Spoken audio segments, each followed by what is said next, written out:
Rebuild World Chapter 192. An invitation to explore the ruin. Akira was driving his APC aimlessly through the wasteland. Although he accepted a monster hunting request, it was not like he was expecting to earn money from it. If someone asked him what he was doing, he would answer that he was just taking a casual drive through the wasteland to get himself used to his new vehicle and equipment. Although Akira returned back to hunting for relics, he was actually not sure which ruin to go to.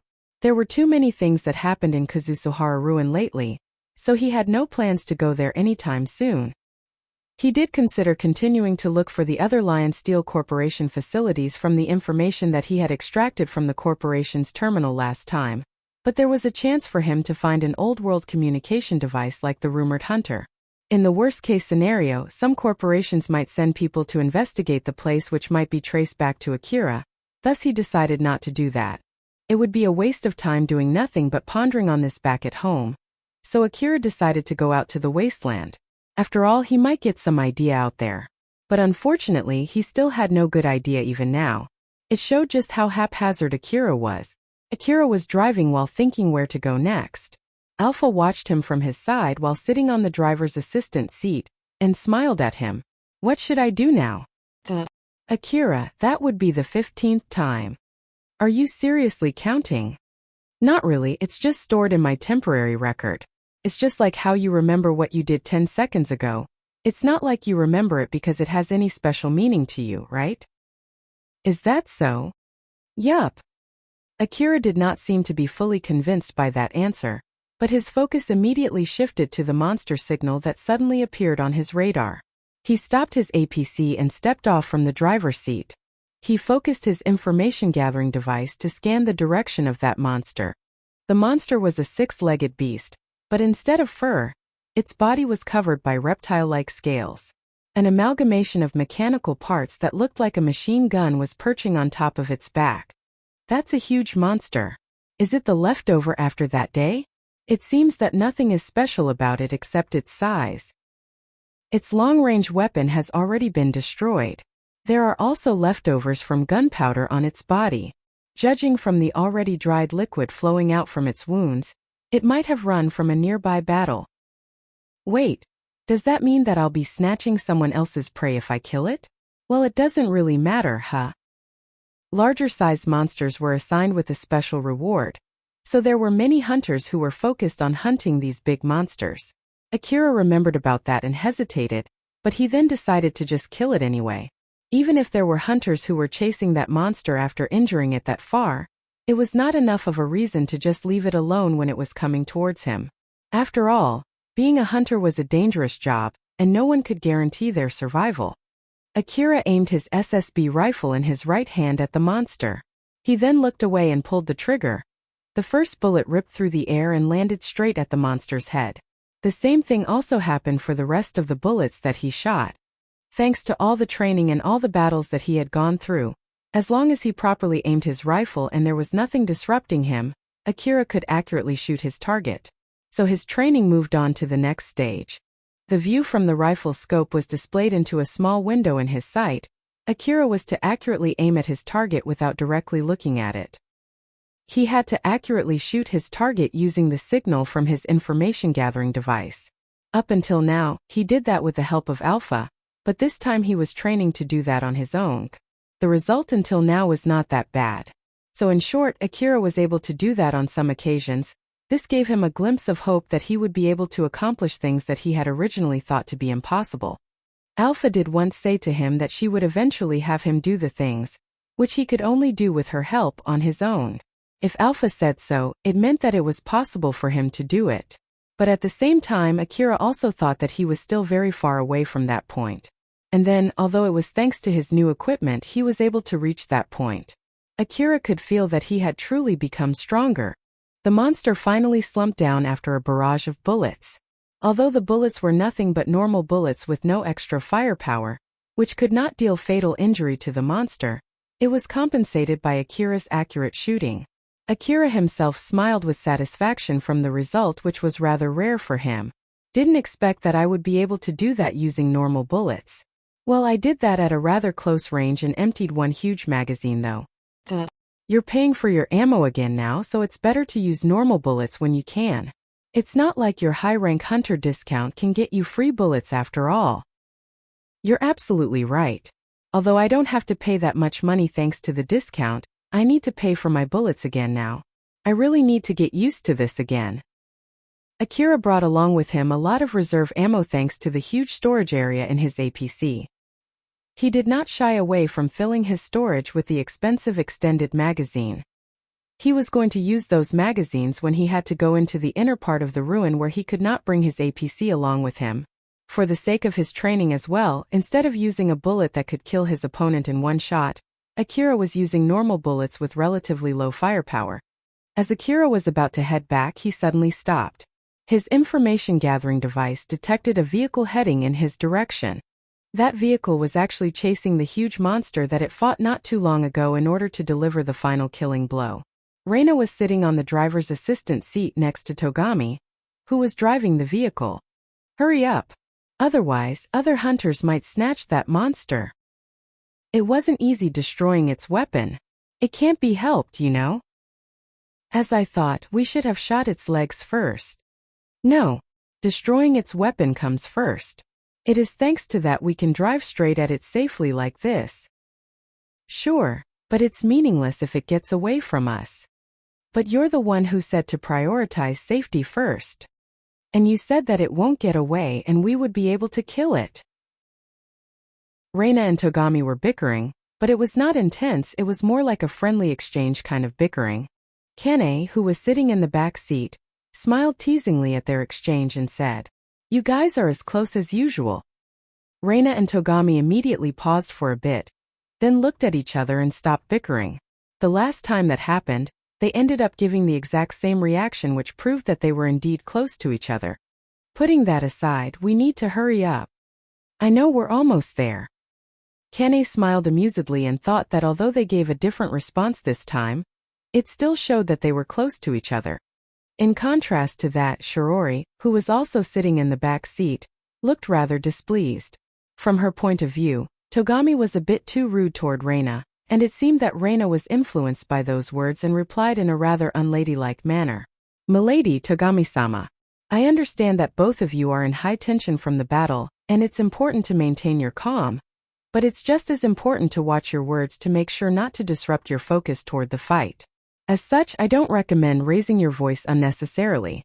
In the worst-case scenario, it might affect the escort after all." Right, sorry. Yes, sorry. Reina and Togami awkwardly apologized. Then after an audible sigh from Shirori from behind, their faces turned slightly serious as they focused back on the job at hand. They then checked the sensor in the vehicle for the monster that they were chasing.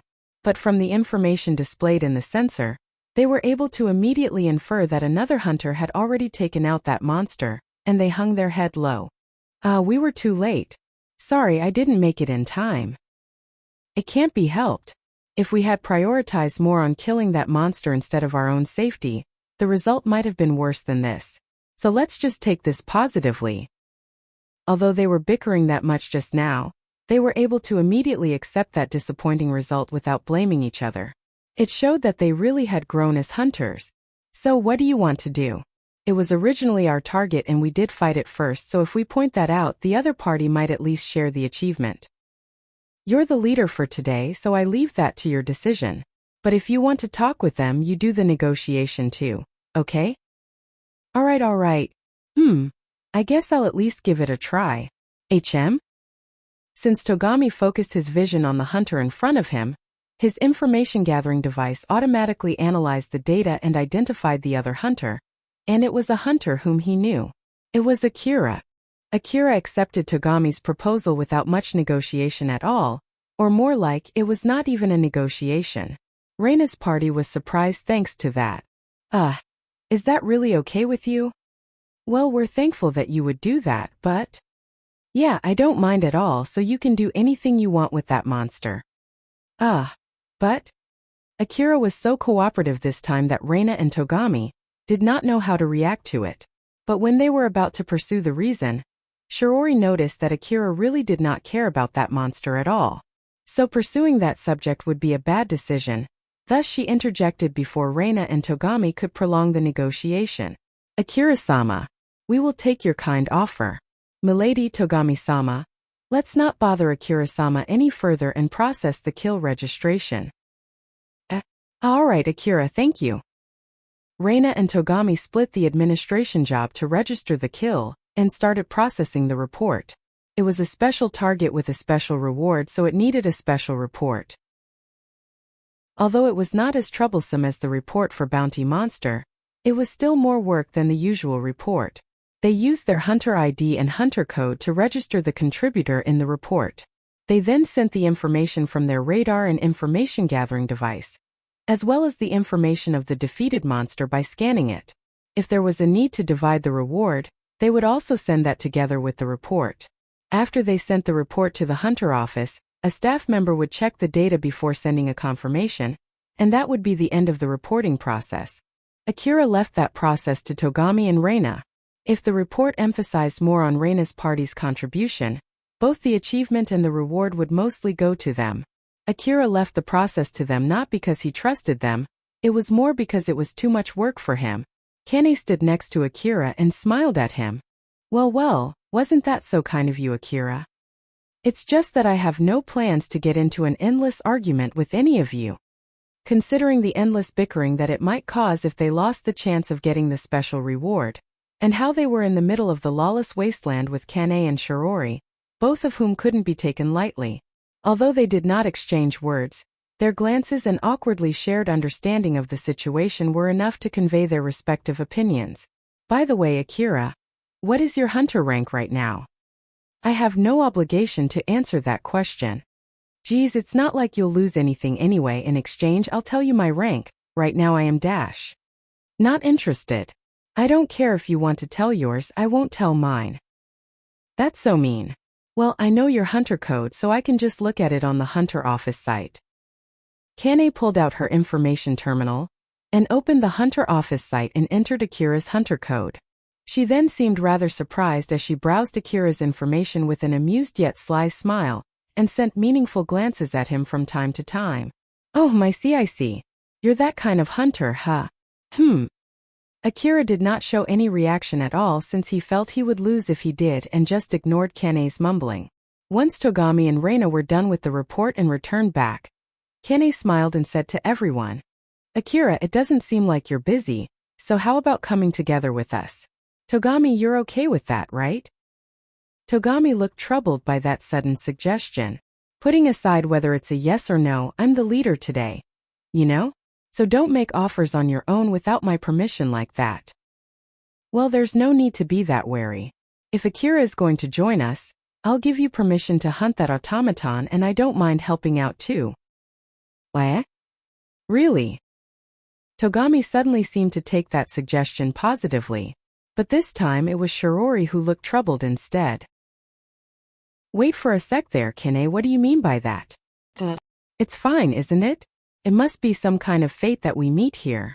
I also agree that we can't give Togami and Milady permission to fight that monster if we're not allowed to help them. But if Akira is with them, I think it's fine to give them that permission, you know? Why do you think so? To be honest, I'm getting tired of having to keep interjecting when Togami and Milady are having their time flirting with each other. Why did you bring up Togami there? Reina suddenly intervened. As her party understood what they were talking about and continued talking, Akira, who did not understand what they were talking about, sighed and said in a stern tone, Can you explain it to me in a way that I can understand? If you can't, I'm leaving now. Everyone suddenly paused. Kenny then lightly pushed Togami's back. Now then, Togami, it's time for negotiation. Explain it to Akira in a way that would interest him and get an okay from him. If you can't do that here, I won't give you that permission. Togami still looked troubled as he was pushed in front of Akira, who then looked into his eyes. Togami tensed up and squeezed his brain to piece together what to say there. Due to certain circumstances, Togami and Reina had been working together these past few days. They swapped leader positions every day as they explored ruins, fought monsters, and gathered experience together as hunters. When Reina was the leader, Shirori would join the team under her. But when Togami was the leader, she would join Kane as a mere observer. Today, Togami was the leader, so today's main fighting power was only Togami and Reina. They actually received certain information from their connection about an old-world automaton roaming a certain area inside the ruin. But Shirori and Kane prohibited them from going to that ruin since they lacked fighting power. Although it would not pose any problem if the four of them went together, for the sake of training for Togami and Reina, it was a relatively dangerous place when they did not include Kane and Shirori. Shirori warned Reina and Togami, but then Kane said that she might change that under a certain condition. The information about the automaton was rather credible. It at least had better credibility than a mere rumor. And right now, the same information had already circulated among the hunters. Togami properly explained to Akira that they had also considered the possibility of that information being wrong. That was when Kane intervened. Togami, isn't it better if you hide that part or at least try to feign ignorance? I have no plans to do that to a hunter that I'm making a deal with. Oh, you're more earnest than I thought. I'm normal, it's just that your personality is too rotten. Akira seemed surprised there. He always thought that Kane was the normal one. Because of that, Togami, who was earnestly trying to make an honest deal, looked rather upright from his point of view. Both Togami and Reina had the same opinion about hunting the old-world automaton. After all, such a monster was highly valued. Had Kane and Shirori not stopped them, they would have gone hunting for that monster. But if Kane changed her mind, Shirori, who was still against it, would be in the minority. Shirori then expressed her disagreement in a non-direct way. When Drankum allowed Togami-sama to join us, Shikarabi-sama told us to make you handle any trouble on your own. Thus, asking for Akira-sama's help here would be against that order. I believe that getting other hunters help with our own effort, and handling the reward distribution on our own, are well under the category of handling the situation with our own ability though. As training for us to be full-fledged hunters, making decisions under our discretion is also a type of skill. If I'm mistaken, then Shikarabi's evaluation of me would go down, but that will be all there is to it. Togami then looked at Akira again. He faced Akira properly as a negotiation opponent. You might see us as one party, but I'm asking you here as an individual. I want you to accompany us, and if there are any problems, I'll take full responsibility. Let me confirm this first. This is just an invitation to explore a ruin together, right?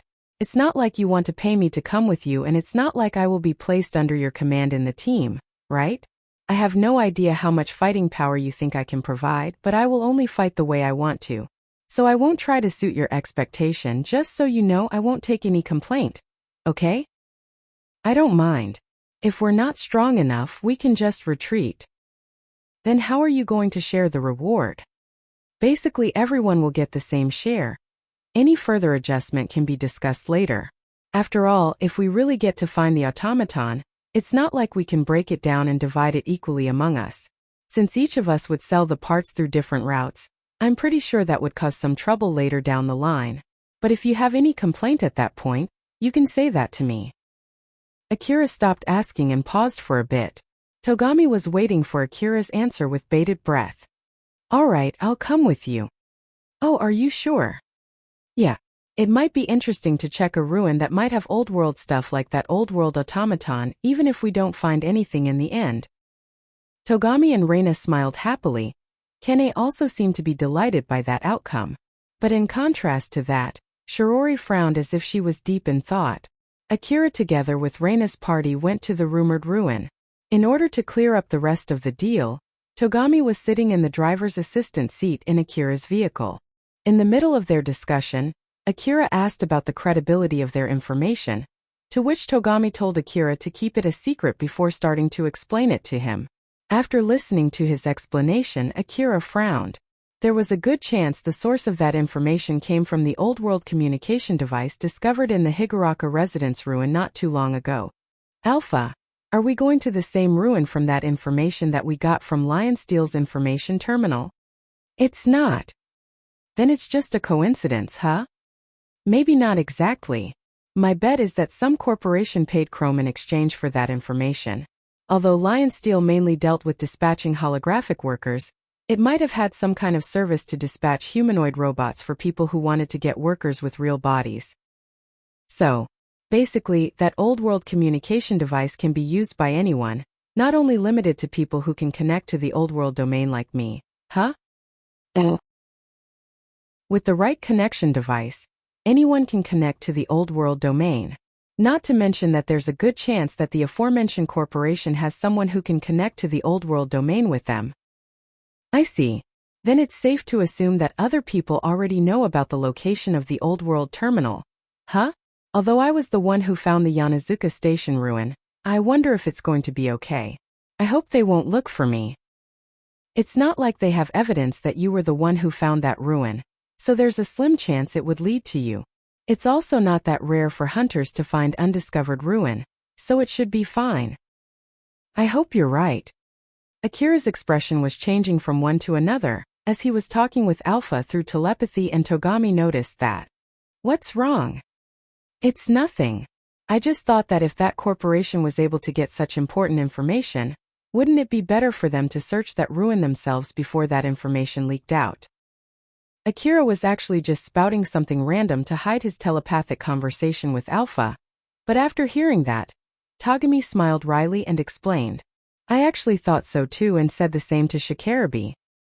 He then laughed at me and said that it's our job as hunters to read what might lie behind it. Akira seemed to be a bit surprised by that, so Togami then continued and told Akira what Shikarabe said to him. If that information was really enough to lead them to the old-world automaton, it would be strange that information even reached Togami. After all, even if that information leaked out, the corporation would have done something to prevent such important information from spreading. In reality, the corporation might have secured the automata and a member of that corporation tried to earn some extra money from selling that information. Or maybe the corporation found out that the automaton was located in a dangerous place, so after calculating the risk and return, instead of sending a unit to retrieve it, they chose to get someone to find it and buy it later. They might have intentionally shared the information with certain hunters who were more likely to sell that automaton to them. Or maybe instead of the automaton itself, the corporation was more interested in other things located in that ruin like the relics or maybe the old-world facilities that could be found there. And in order to retrieve those relics or old-world facilities, they had to clear up the monsters in that ruin. So they intentionally spread that information to use the automaton as bait and make hunters do the heavy lifting and remove the monsters for them. It might even be that the information about the automaton itself was a complete lie, and it was fabricated only to bait hunters to go to that ruin in order to reduce the overall difficulty of exploring that ruin. If that was the case, the informant is most likely aiming for something completely different in that ruin. Shikarabe also told Togami many other guesses and speculations that he had. Togami then proceeded to convey all of that to Akira. Akira had the same expression as Togami, just like when Shikarabe told him that. He then said that being a hunter means to consider all of these possibilities, make a decision based on them, and find a way to earn a profit from it. Akira smiled bitterly. It was especially hurting for him since he had been wandering aimlessly these past few days. Although he understood what Shikarabe said was true, it still was not pleasant to hear. Alpha, who noticed that, smiled amusedly at Akira. Akira, you should learn from him, you know? You can go ahead and curse my bad luck for that one. If I consider the possibility of getting attacked by a swarm of monsters every time I go out in the wasteland, I would always end up in red no matter what. That would mean that it's better if I don't go out at all, you know? It's so like you not being able to just laugh that off, isn't it? Alpha's smile turned bitter. Akira thought that his answer was actually effective to stop her from teasing him. Though he was just giving a random answer, he smiled satisfied. What's wrong? It's nothing. I just thought that if you consider all of those possibilities, doesn't that mean it's unlikely for that rumor to be true? And here I thought you didn't want to trick other hunters that you're making a deal with. Akira casually said so with a light smile, so Togami also replied with a similar smile. What are you talking about? I did tell you that there's a possibility it's the wrong piece of information, right? I'm just telling you the rest of the information that I have, you know? Well, as long as we don't have any problem with our fighting power, there's no loss in at least checking it. That's what I thought. Or more like, that's what Shikarabe thought. Does this have something to do with Shikarabe by any chance? Well, not directly, but well, it's complicated. Although I'm working with Reina right now, it's actually training for me as well as for Reina.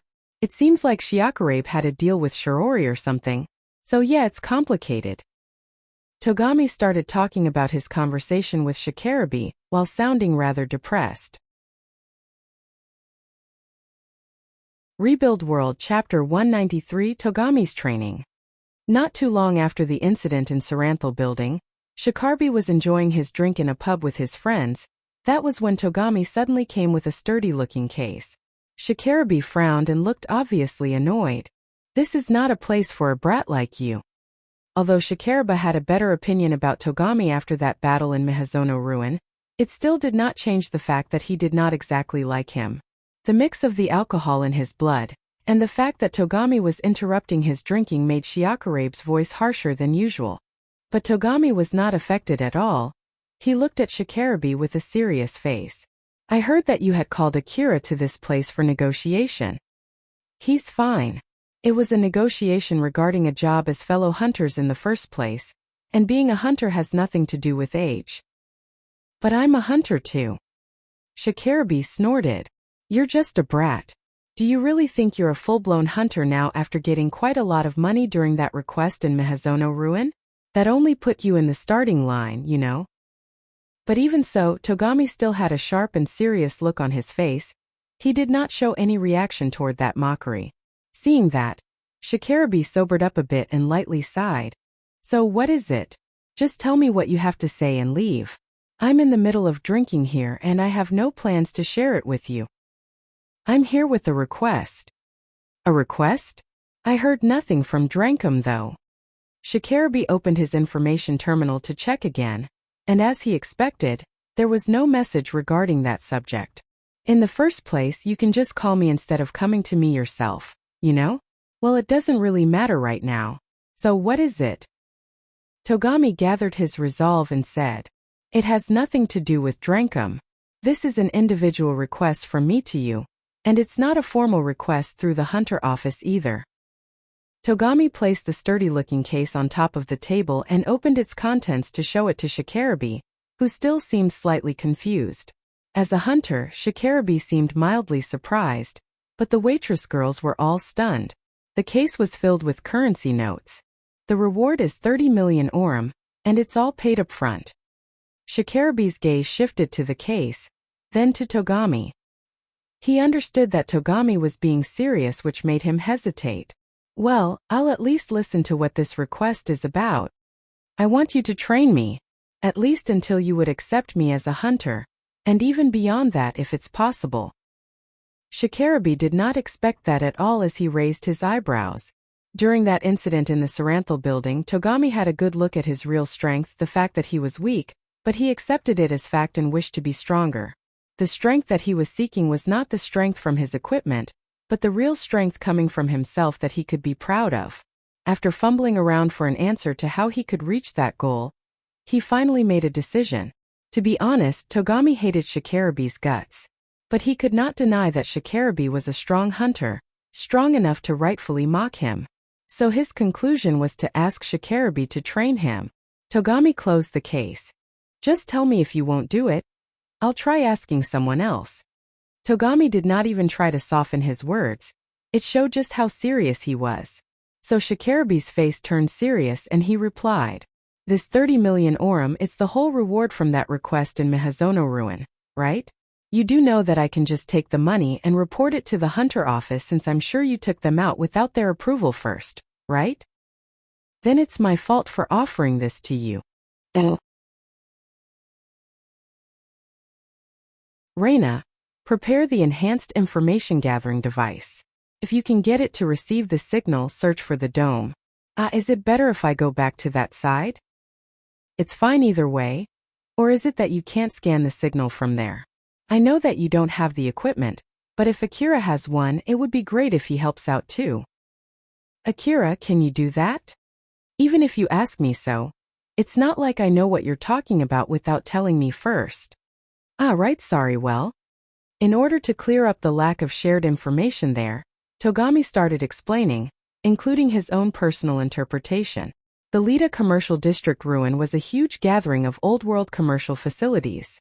The semi-spherical objects scattered there were the commercial facilities. Although it looked like a ball of plants now, they were filled with products and items. The information that Togami had hinted at an automaton warehouse located inside that ruin. But unfortunately, it did not share any more details than that. Or to be more precise, the rest of the information was indecipherable for the current human race. Even common information about location, name, coordinate, and map from the Old World era was not something that was easily decipherable for the current era's technology. Not to mention, the whole ruin had already been claimed by nature. Even if they knew the exact location, it might be unrecognizable now. For the hunters, they could search for such a location by intercepting Old World signals and check for the particular signature in their received signal.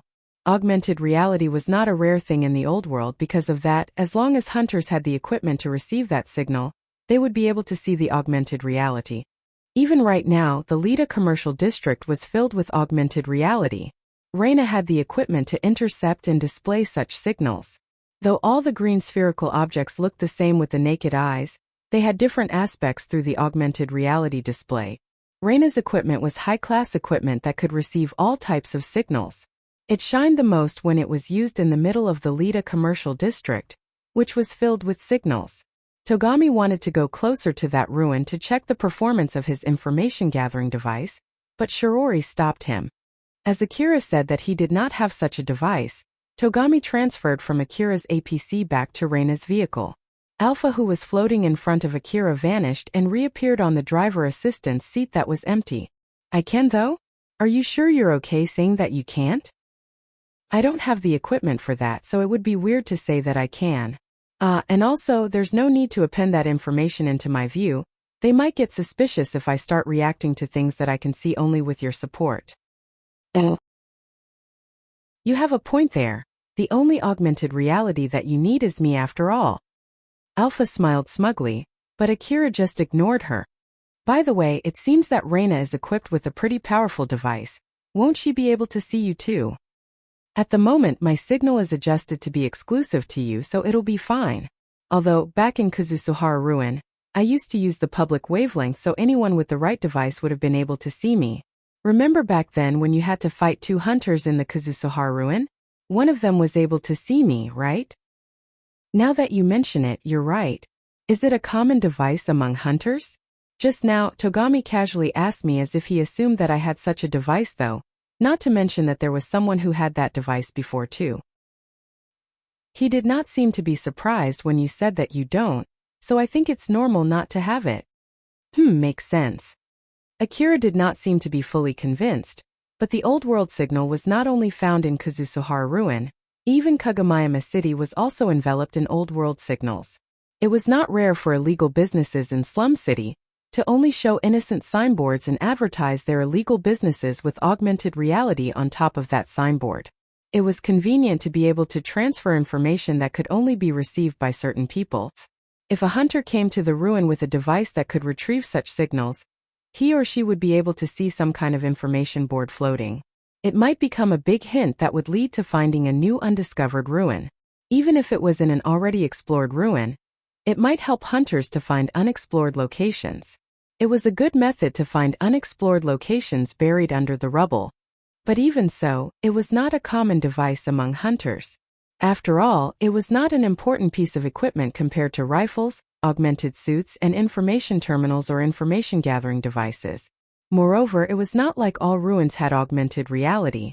And even if it had and it led to relics, other hunters would have collected those relics first. The information broadcasted through that signal was based on the situation when that signal was first broadcasted. Thanks to that, most of that information was misleading and outdated information. In the worst-case scenario, using such a device might alert the monsters and other security measures. Or the information might flood the display and lower hunters' visibility. Or display enemies that did not exist in the first place. It might even give the wrong map information and send the hunters to their doom. Relying too much on such a device might actually be a dangerous thing. But of course, if it was used correctly, it would boost their earnings. On the other hand, since it might alert more monsters, it would also increase the monster encounter rate. And in order to avoid that, better equipment was developed, which of course cost more money. Thus, the problem became either investing in rifles or in this device. Although not everyone in the Eastern District fully understood this matter, the majority of hunters agreed to invest more in rifles. Akira and the others went deeper into Lida Commercial District ruin. For Akira, the objects around him looked similar.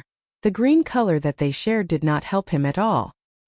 He drove through the green-covered tall buildings while crushing the greenery blanketing the floor of the ruin.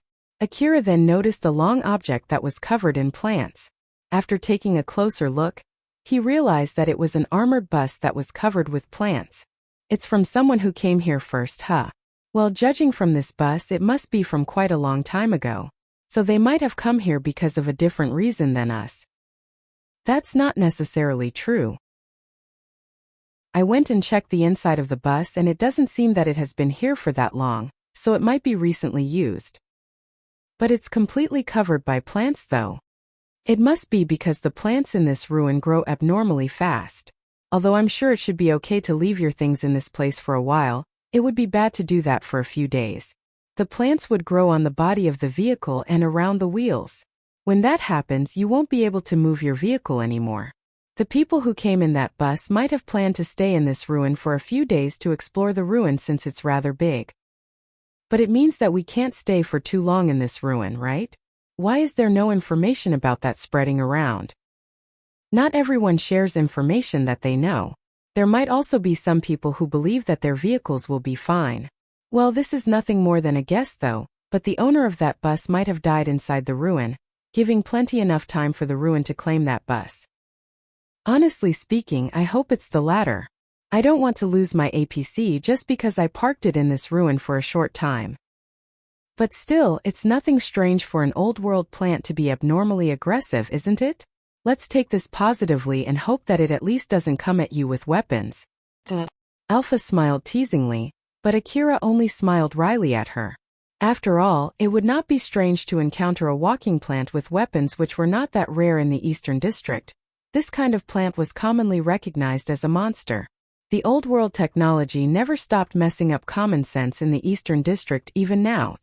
When Akira and the others went deeper to explore the ruin, Reina noticed a signal that they were looking for. She then followed that signal to guide the rest of the team to the facility that they were looking for. When they arrived, they found a tall building with its wall covered in plants and there was a hunter's vehicle parked not too far. They then parked their vehicles a bit further away from that vehicle and readied their equipment. Akira lightly scanned the building. Reina, is this the place? Probably.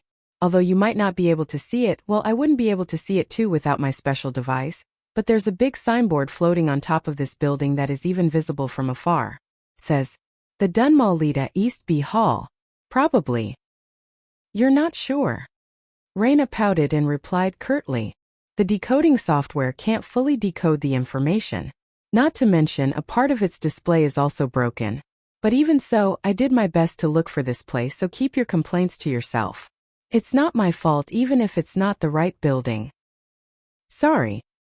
Akira apologized instantly and Reina immediately calmed down. Yes. So, it's just that please don't get angry if I got this wrong. Oh. Don't worry.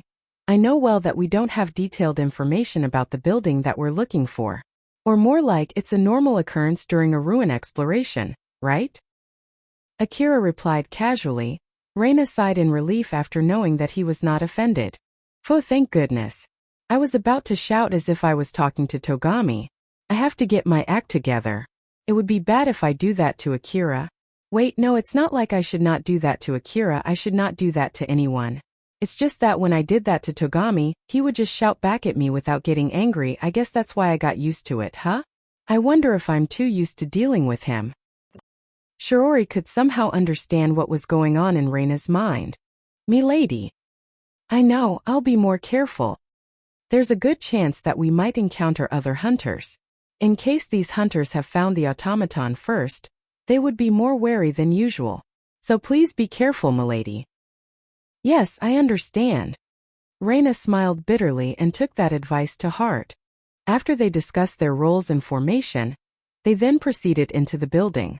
As Reina traced the building's green wall, she discovered that the original entrance to that building was completely blocked by plants. There were some traces that the hunters who came there before them forced their way through it. So Akira used that opening to get into the building. The inside of that building was basically a large open room. There were signs of various businesses visible from the entrance. While at the same time, it was also obvious from the entrance that plants had crept into the inner part of the building too. The floor was covered in grass as if it was a grass field.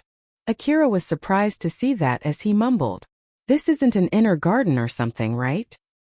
The dirt on the floor must be from the monster's corpses after being broken down by the plants. There are also pieces of the flooring mixed in after the roots penetrated through them. After listening to Alpha's explanation, Akira scraped the floor that he was standing on and found the original building's floor under it. Although the dirt layer was relatively shallow, it was still a substantial amount of dirt. So there are ruins like this too, huh?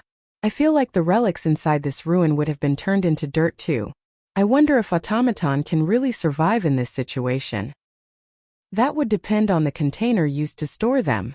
So let's put our hope in the power of the old world containers. Now that you mention it, it does sound that they will be just fine. Akira knew well just how abnormal old world technology could be, so he regained some hope to get some old world relics. They moved together carefully, moving deeper. Reina used her device to look for where the automaton might be while the other two maintained a safe distance between them while watching their surroundings. As Akira changed the setting of his information-gathering device to maximize its effectivity inside the building, he had some problems and frowned. I just can't get a good setting. The objects around me are blocking the information-gathering device. Though I'm pretty sure that it's not like they are creating colorless mist. What's going on here? Should I do it? Yes, please. Once Alpha readjusted the setting, the sensitivity was obviously better but not as good as Akira was expecting. Is that it? It can work with my augmented suit now, but can't it be a bit better? I'm sure it's because of the obstacles around you. They might have some kind of nanomachine that has the same effect as jamming smoke. That would mean it would affect us as much as the monsters, huh? There are not that many open spaces. If we were to encounter some monsters, it's most likely to be close combat. Putting that into consideration, even if this place is filled with old world relics, I bet not many hunters would come to this place. That might be exactly why there is still some of that expensive old world automaton left here. That does make sense. And so, Akira's expectation toward that rumor went up a little. Rebuild World Chapter 194, False Happiness. As Togami and his party proceeded deeper into the building, they encountered a monster along a long hallway. The monster was obviously a carnivorous monster.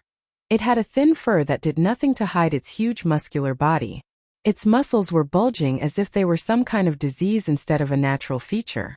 It sent a gaze toward Akira and the others as if it was looking at its prey. It then started running with its huge body toward them. Its huge legs propelled its body forward while throwing dirt all over the place. Akira and Togami aimed their rifles toward the monster in front of them, but suddenly, Kane slipped between them and charged right at that monster. It doesn't seem to have any ranged weapon, so leave it to me. As I said before, I don't mind helping you out during this ruin exploration. Kane smiled full of confidence and glanced toward Akira and Togami. Togami lightly nodded to give his approval. Kane confirmed that and went straight towards the monster with a big smile. Although the dirt prevented them from having any good footing, Kane equipment allowed her to firmly propel her body against the ground toward the direction that she wanted. So she darted forth and quickly closed the distance to the monster. The force exerted on the floor would normally crack it open, but thanks to the force field technology that expanded a force field right at the moment of contact, all of the force were propagated toward momentum without wasting any energy. Kane and the monster went at each other with more or less the same speed. The distance between them zeroed in a blink. The monster opened its large mouth to take a bite at her. But Kane was able to beat that monster by a step. She took a striking stance that focused more on power than speed, as she released a powerful high-speed right punch at the monster's head. Kane stopped the monster's momentum with that one strike. Although that punch stopped the monster's head, its inertia caused the monster's body to continue forward, bending the monster's body into an unnatural shape. But even that could not push her back. As a matter of fact, the monster's feet left the ground as its forward momentum had nowhere to escape. Kane quickly pushed her fist, which was planted into the monster's head, down and slammed it on the ground, blasting dirt all over the place. Now that the monster had finally stopped moving, Kane raised her right leg high and smiled at the monster before sending it down in a swift execution. The enhanced strength from her CQC specialized augmented suit delivered a powerful stomp that easily crushed the monster's head. Now that it had lost its head, blood pooled under the monster's body, dyeing the ground dark red. Kane then turned around and walked back to Togami and Akira. "Akira, Togami, how was that?" Togami was wide-eyed in amazement. As expected of Kane-san, that was amazing. It was obvious that single demonstration had reminded Togami of Kane's real power. Back then in the Saranthal building, Togami did watch Kane in action, but the situation did not allow him to get a good look at her. Even after he started working with Reina, Kane stayed around most of the time as Reina's bodyguard, so she did not participate during a fight and Togami had no chance to get another look at Kane's power. When Reina and Togami were fighting monsters in the middle of the wasteland, Kane usually just stood by the side. Togami now understood that although she was there as Reina's bodyguard, she was allowed the choice of not bringing a rifle with her simply because she was this strong with her CQC skill. Kane was satisfied by Togami's reply. She then turned to Akira, waiting for his impression. Akira thought for a bit before opening his mouth. As I thought, wouldn't it be easier to just kill it with bullets? She could not help but think about what she could do to get Akira's compliment too, but unfortunately nothing came to mind. Reina had learned CQC from both Kane and Shirori, so she was actually pretty skilled. But she had no chance to show that off here. If she had the chance to fight a monster close by, that would be when that monster had defeated both Kane and Shirori, and it would only happen under a precarious situation. Before that happened, Shirori and Kane would have told her to retreat. And even if she said that she wanted to do it, she understood Shirori and Kane would definitely not let her. Unfortunately, Reina could not shake that off from her mind. Shirori, who noticed that, could not help but frown. Not too long after that, they encountered another monster. Akira and Togami took shooting positions, but Shirori suddenly intervened. "Milady, may I ask you to handle it?" Me? Yes, I will also help out if things get bad. Although Akira-sama is coming with us, this is actually still an exploration mission for Milady and Togami-sama. It's true that Milady's main duty in this exploration is searching for the correct route, but if that causes Milady to think that facing the monsters is someone else's duty, it might cause a fatal blunder in the future. In order to keep that in mind, if Milady may. I don't mind, but... Reina glanced at Akira and Togami, who looked at each other and opened away so as not to obstruct her aim. Reina thought that it was weird for Shirori to say that, but she then took aim with her rifle. Reina's rifle was small enough to be used indoors, and it had a good sniping capability. It could also be used for continuous shooting of powerful bullets and had a strong recoil. Its aim worked together with her information-gathering device to quickly focus on its target, and to do fine readjustment to increase accuracy when Reina pulled down the trigger. It even analyzed the distance between the rifle and the target and correctly identified when the user intentionally shifted the aim in order to readjust its support accordingly. Reina looked at the monster's face that was filled with killing intent through the scope, but she was already used to it that it did not even affect her focus. She then calmly pulled the trigger. The bullet went straight towards the monster's forehead, passed through its body, and came out on the other end of its body. That single shot completely stopped the monster as it fell down limp on the ground. There were 3 monsters and Reina killed all of them with 1 shot each. The last monster did not even have the leeway to react to its dead comrades. After Reina did another check on the monsters, she finally sighed in relief and lowered her rifle. Even when including the advanced features of her equipment, it was a good demonstration of her skill. Togami thought so as he glanced at Akira. Akira already shifted his focus on watching the surroundings as if he was not interested in that at all. That was when Shirori asked him, "Akira-sama, how was that sniping?" Well, good. Is it all right for me to interpret that as you having nothing to criticize about that sniping?" Akira was confused as to why Shirori emphasized that point, but he still took some time first before giving his honest answer. Well, let's see, one shot each from that range, so there's no bullet wasted and she didn't give any chance for the monsters to even react. Isn't that good enough? If I want to be strict about it, maybe it'll be about the price of that strong bullet and the cost-performance ratio of the equipment. But since we are here looking for an old-world automaton, I'm pretty sure the money that we may get if we can find that automaton is enough to justify that expense. But if I have to assume the worst, then all of us here will have to fight the monsters in close combat just like Kane.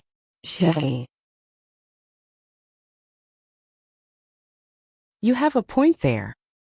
Akira felt a slight fear for the aggressive plants instead of carnivorous monsters. But Togami had a point there, so he decided to just push his worry aside for now. Not too long afterwards, they arrived in a huge open space. In the middle of that room, there was a circular stage with a transparent glass column on top of it, as if it was to showcase a product. Reina and Togami immediately ran towards it and looked closely at the young girl that seemed to be encased inside that glass column. Reina, is this it?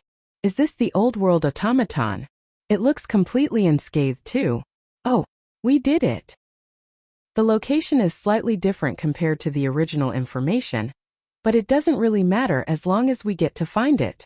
According to the old-world signal receiver, it's the newest model of the latest series from Mitsuha Jaruba Tech. And the price? It's 18 million chrome? 18 million chrome? Just how much is that in Orem? Wait, at the moment the exchange rate for chrome is... No, wait, that is chrome Orem, so the real chrome is... Reina and Togami were so flustered. They were ecstatic that they found the old-world automaton. Not too long after them, Akira, Shirori, and Kane approached the glass case too. Shirori, Kane, Akira, we found it. We did it. Now we just need to bring this back. Akira? Akira did not seem that happy as he gazed sharply toward the glass case. Reina, who noticed that, finally calmed down. What's wrong? Akira did not answer her. He just took a step forward and looked closer into the glass case and then mumbled, "Hologram." Reina and Togame went pale. Shirori took out a device used to check a hologram display and shone it toward the glass case. "Milady, unfortunately Akira-sama is correct. This is a 3D display.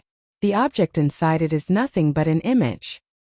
Even when Shirori shone a light through the transparent glass, the automaton inside it did not cast a shadow on the floor. It was one particular characteristic of a hologram. After Reina and Togami confirmed it themselves, they drooped and looked completely disappointed.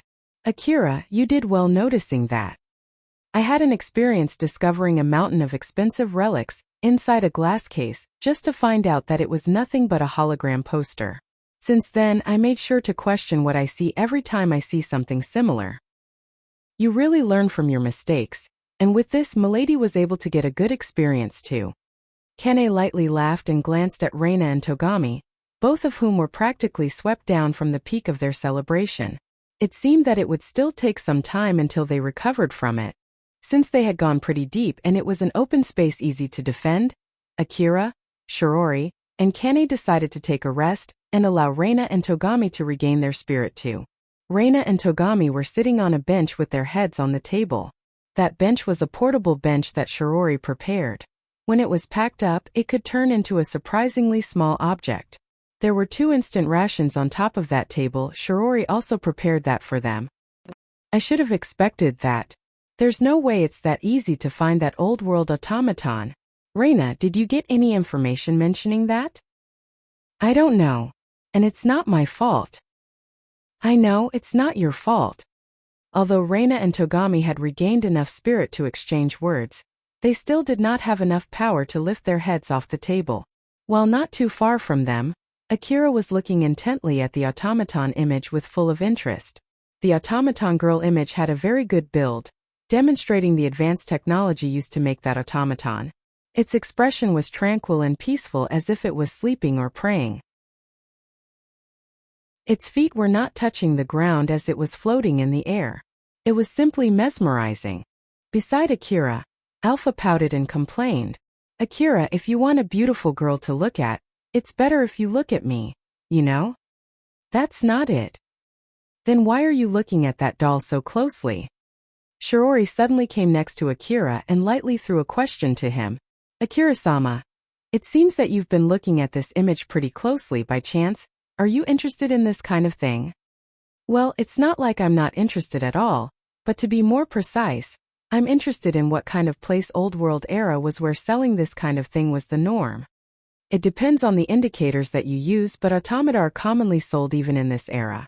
If Akira-sama goes to one of the shops selling automata, you might be able to get a better image of what kind of place the Old World was. Oh, you're right, now that you mention, we also have automata in this era too. Though I don't think that they will let me even come close to that kind of shop. Akira said so and smiled bitterly in self-mockery. A part of him was clearly still stuck back in the slum city. He still believed that people would not allow him to get into such a high-class shop. Shirori found it weird that Akira looked down on himself that much as she gently said to him, "If I'm not mistaken, you should be able to find such a shop in the Kagama building." I believe that the shops there would not turn Akira-sama away. Is that so? By the way, how much does an automaton usually cost? To be honest, I am not really knowledgeable regarding this matter, but 1 billion orum should be enough to get you a pretty good housekeeping automaton. Akira felt a bit troubled when Shirori said that number so casually. So then what kind of thing can an automaton do? Cooking or cleaning room? Basically to do housekeeping. Oof, that's pretty expensive just for that. Automaton is a luxury item after all. It showed an obvious economic gap between those who were surprised by that price and those who were not. To be honest, just because it's a luxury item, I don't think it justifies the price you put on it though. If it's that expensive, isn't it cheaper if you pay someone to do that instead? Indeed. If it's something that a human can do, it's cheaper to do that. There are many things in this world where this is true. This includes being a hunter. Well, now that you mention it, that's true. Akira smiled wryly. If sending automata to explore a ruin was cheap, the corporate government would have done that. So in short, the only reason why people had hunter jobs was because sending automata was economically not feasible. Sending hunters with cheap lives into the ruin allowed the city management to gain profit even when half of those hunters did not return back alive. That was the truth of being a hunter. Shirori once again noticed that Akira was smiling in self-mockery, so she then continued. As hunters get better, the occasion where they get injured or even lose their lives in the wasteland decreases. As such, it allows hunters to increase their gains while suppressing their expenses in order to gain a profit. Many hunters decide to continue working as hunters because of that. I believe Akira-sama is already one of those hunters. If alive, they would bring a big profit. If antagonized, they would cause a lot of damages. Although there were many different points of view to judge this matter, whether it was better or for the worse, people put an expensive tag on the lives of those kinds of hunters. Even if everything in this world could be replaced in one form or another, if it was difficult to get a replacement, their existence would be forgiven. Akira's origin as one of the worthless kids in the back alley of the slum city was slowly being replaced to that of an important hunter. Akira blushed and looked away. "Thank you." "You're welcome." Shirori replied with her usual smile. After that, Shirori and Akira continued to talk about a lot of stuff. He could sometimes feel the high-class lifestyle from Shiori's answer, and he listened with full of interest about that matter. I did say that an automaton might cost about 1 billion orum, but that would be an automaton with a personality. An automaton without personality would be more like a robot with cheap AI, and this kind of automaton is basically cheaper. But of course, this kind of automaton is less advanced than the former. But both automata with personality and without personality are using AI, right? So what's so different between them? Although this would be a vague explanation since there's no clear distinction between them, basically, the non-personality AIs are more like robots. When we mention AI, there are those AIs made for chess or other board games, right? It's like using the learning ability of that kind of AI for cooking, cleaning, or fighting. This kind of AI would not be able to hold a proper conversation with people. If you would like an AI which can do that, then it's better to get the automaton with personality. When someone mentions automaton, most people refer to the automaton with personality, which is closer to a human instead of a robot, and this kind of automaton is quite advanced, so it is fairly expensive. So it's not that simple, huh? So, which one is it when we talk about old world automata? Almost all discovered old-world automata are automata with personality. Not to mention they are advanced AI since they were made with old-world technology, although because of that they tend to cause trouble. When Akira was about to ask what Shirori meant when she said that, Reina, who had her head on the table, suddenly raised it. Akira and Shirori noticed that and stopped their talk. Reina then drank the rest of the drink on the table in one go and shouted, "All right. That's it. Togami, stop wallowing and get up. Let's continue the search." Togami slowly pushed his body up. "Just to let you know, I was only waiting for you to get up." Then you could have told me that. You're the leader this time, right? I feel like the more I tell you to get up, the longer you would sulk. That's why I didn't do that. Just get up already and let's go." "Roger that." Togami lightly smiled and held back from shouting a reply to Reina as he rose up from his seat. Akira and Shirori glanced at each other with a smile and walked towards Reina and Togami. Rebuild World Chapter 195 First Come, First Served. Not too long after they resumed the exploration, Togami's party arrived in a place that had a completely different feel compared to the other areas. That place was untouched by the plants. The border between the floor and the wall of that room was pure white to the point that it was hard to spot. Togami signaled the whole party to stop. "Reina, did you get any readings? It says, unauthorized personnel are not allowed to go through here. I don't see any more augmented reality signboards past this place. It might be adjusted so that normal people can't see them. Can you check using the staff setting? I can try, but it might be pointless. Even if I can, it might take too much time. If there's a warehouse only for staff, it should be somewhere ahead. I think we're closer to our target now, let's go." They went into that hallway carefully. Walking through it threw off their sense of time, but for them it was a common thing inside a ruin. If this place was kept clean because of the cleaning drones, then it would not be strange for them to encounter security drones too. Those kinds of drones were harder to defeat than common monsters. Getting hypnotized by that ambience of the old world tended to be fatal even for hunters with augmented suits. As they moved carefully deeper into the hallway, they spotted another hunter standing guard near the entrance of a room. That hunter also noticed Togami's party and immediately shouted at them, "Stop there. If you get any closer, we'll see that as an act of hostility. Where are you from? If you're from the Izumo industry, show your ID." Togami showed that he had no wish to fight as he answered, "We're hunters from Drankum. We're here looking for relics and got here by pure chance." The hunter lowered his guard for a bit and contacted his other hunter friends. Not too long after that, another hunter came out from the room to confirm what was going on. That hunter was the leader of the team, Kurosawa. Kurosawa saw Togami and raised his eyebrows. "You?" He said that they are hunters from Drankum. "What should we do? Should we send them back?" "No need to do that. There's no need to pick a fight with Drankum. I'll talk with them myself to warn them not to do anything suspicious. After all, I bet half of it is a lie when he said that they got here by chance. So basically they too, huh? I'll leave them to you then." Yeah. Kurosawa already knew about Togami from Shikarabi when they went to drink together. He remembered that conversation well since it was rare for Shikarabi, who hated young hunters, to highly praise Togami. He thought that it was weird to meet him here. But nonetheless, he invited Togami and his party in. Kurosawa listened to what Togami had to say not too far from the entrance of that room. "I'm Kurosawa, the leader of the hunters here. I'm Togami, the leader of this team. I see. Well, now let's have a talk between team leaders. I let you guys in since it would be bad to cause a scene in the hallway, but once we're done here it would be great if you can keep away from this place. It's for the sake to avoid any unnecessary fights, you see." Togami slightly curled his lips. "We're here looking for relics. I can understand that you don't want us to come to this room, but I don't see any reason why we need to keep out from this place." "Oh, but there's a reason for that." "Really?" Togami's expression that only showed reluctance and slight irritation immediately showed hostility. As the leader of the team, it was not like Togami could just accept that demand. His gaze toward Kurosawa turned sharp. But even so, Kurosawa stayed calm. You're here looking for the old world automaton, right? Although I don't know if the source of your information is the same as ours. If it was, then you're out of luck. We have secured the warehouse first. It's just up ahead. Iya?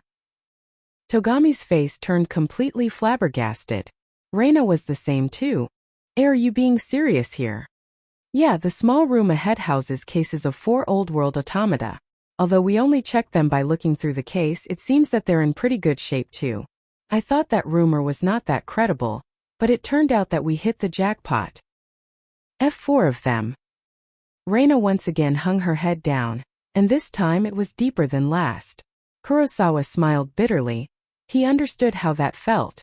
We're in the middle of securing this place while waiting for the specialist dispatched by Yuzumo Industry. Having other hunters roaming around this place might lure in some monsters, not to mention that those are definitely priceless relics. So it might invite a misunderstanding if you stick around. We might begin to think that you guys are waiting for a chance to snatch them away from us. It's just that dangerous having other hunters around. That's why I want you to keep away from this place after this. I hope that you can understand. Kurosawa had a light smile when he was talking up until now, but then his gaze suddenly turned sharp.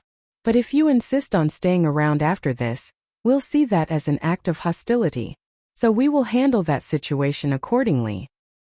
Togami and Reina were hanging their heads low, but with that light intimidation from Kurosawa, they immediately frowned and flinched back. Shiori and Kane slightly shifted their stances to protect Reina. As for Akira, he did not show any reaction to that at all. Kurosawa returned back to his usual light smile. Well, to be honest, I have no plans to get into trouble with Drankum if it can be helped. And I know that Drankum is aiming to be a well-reputed hunter gang from the city management's point of view, right? It's better for both of us to stay away from unnecessary fighting. So what do you think? To be honest, I want to solve this peacefully if possible. Now that Kurosawa said that he had no wish to fight them and he even brought up Drankum too, Togami had no other choice but to comply. Alright, but I want to talk this out with my team first as to what to do next. So it would be helpful if you allow us to stay here for a bit longer. Very well. But 10 minutes. That's all the time you have. It would be troublesome if you use this place as a resting place after all. Meanwhile, feel free to come to me if you have anything you want to ask. I'll answer your questions if it's something that I can answer. Kurosawa then left Togami's party alone. Togami heaved a huge sigh as if to expel everything inside his heart. Although he said that he wanted to stay in that room for a bit longer to talk with his party about what to do next, to be honest, he just wanted to get some time to gather his motivation again. Others understood that, so they were just standing there in silence. When they had spent 5 minutes of their precious 10 minutes, Reina shook her head as if to shake off the disappointment on her face. She then pulled herself together and gathered her resolve. Well, I was already prepared for something like this to happen. Let's just move on. Togami, what's the plan now? Togami was a bit surprised to see that Reina recovered sooner than he had expected, but he was being careful not to show that on his face. Let's forget about the automaton and look for common relics instead. Or we can pin our hope on finding other old-world automata in here by searching other buildings too. Or if it isn't worth looking for common relics here, we can just head back home. Basically, these are the options available to us. So, we either continue the exploration or stop here. To be honest, I'm not sure myself. So, what do you guys think? Togami thought that it would be dangerous to continue the exploration when everyone was in such a bad mood. That was why he asked for others' opinions there. Shiori took the initiative and answered first. Very well, I put 1 vote to return back. It's important to be able to adapt to unforeseen circumstances, but you should know when to give up as well. We should not explore when our minds are focused on something else, and that is also true we get too greedy. In order to readjust our equipment, I believe that it would be better to return back. Kane realized that Shiori was trying to turn the discussion into a vote. She then smiled and said, in that case, I put 1 vote on continuing the exploration. It's just that I haven't gotten my fill of fights yet, so I don't really mind either way whether you want to look for old-world automata or normal relics. Shiori sent an intense glare at Kane. But Kane looked back as though saying, well, you did turn it to a discussion that has to be voted on. Either way is fine for me. If there's a stalemate, I put a vote on the same one as Togami. He's the leader at the moment after all, and I did promise him that I'll follow him for now. I agree with Akira too. You're the leader today, so it's up to you. Akira thought that he was an outsider in this case, that was why he let Togami decide. But for Reina, she was taking advantage of Togami since she could not decide. Togami hummed, with Akira and Reina leaving it to him. He could not share the responsibility in case he made a wrong decision there. As the leader of the team, he had to make a decision before he ran out of time, and he did not have much time left. Some of the hunters in that room looked a bit surprised at Togami's party. A maid? There are maids here. Those guys are hunters from Drankum, right?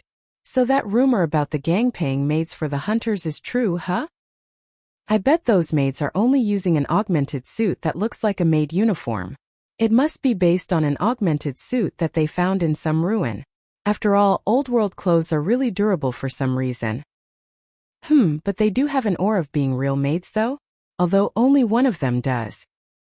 Even if they're real maids, do you really think that they will come to ruin with maid uniforms? Of course not. Well, it's not like I know a real maid though, so I can't really say that for sure. Now that you mention it, that's kinda true. I heard that there are companies offering combat-trained maids as bodyguards for the people in the inner walls, you know. So they might have something to do with that type of corporation. They might even have originally come from there. Either they only get their equipment from those kinds of corporations, or they are originally from there and retired to be hunters. Either way, I don't think they are real maids. The hunter who was listening to his friend talking rather fervently about that subject found it to be unexpected. You know quite a lot for someone who said that he doesn't know about this kind of stuff. Well, it's fine, isn't it? By the way, talking about Drankum, I heard the young hunters from that gang did pretty well in the Kazusuhara ruin recently. He flinched a bit and was obviously trying to change his subject. Most of them were only talking about Kane and Shirori just to kill time. But that was not the case for one person, a hunter by the name of Rodan, who was staring pretty intently at Shirori. Shirori, who was standing next to Reina, left a deep impression on Rodan. Her young, strong but beautiful appearance. She stood straight, which demonstrated her loyalty. Her calm demeanor radiated her devotion and faithfulness. It fully emphasized her relation with Reina as a master and a servant. That scene strongly pulled Rodan's interest. As he was no longer able to hold back his feelings, he went to Kurosawa to find a way to satisfy his desire. But Kurosawa quickly shot down his plea. No. Come on, it'll be fine. No, it won't be fine. As I told you before, we won't try to look around the ruins anymore in order to focus our manpower to secure this place. If we send people out there, we will have fewer people posted here.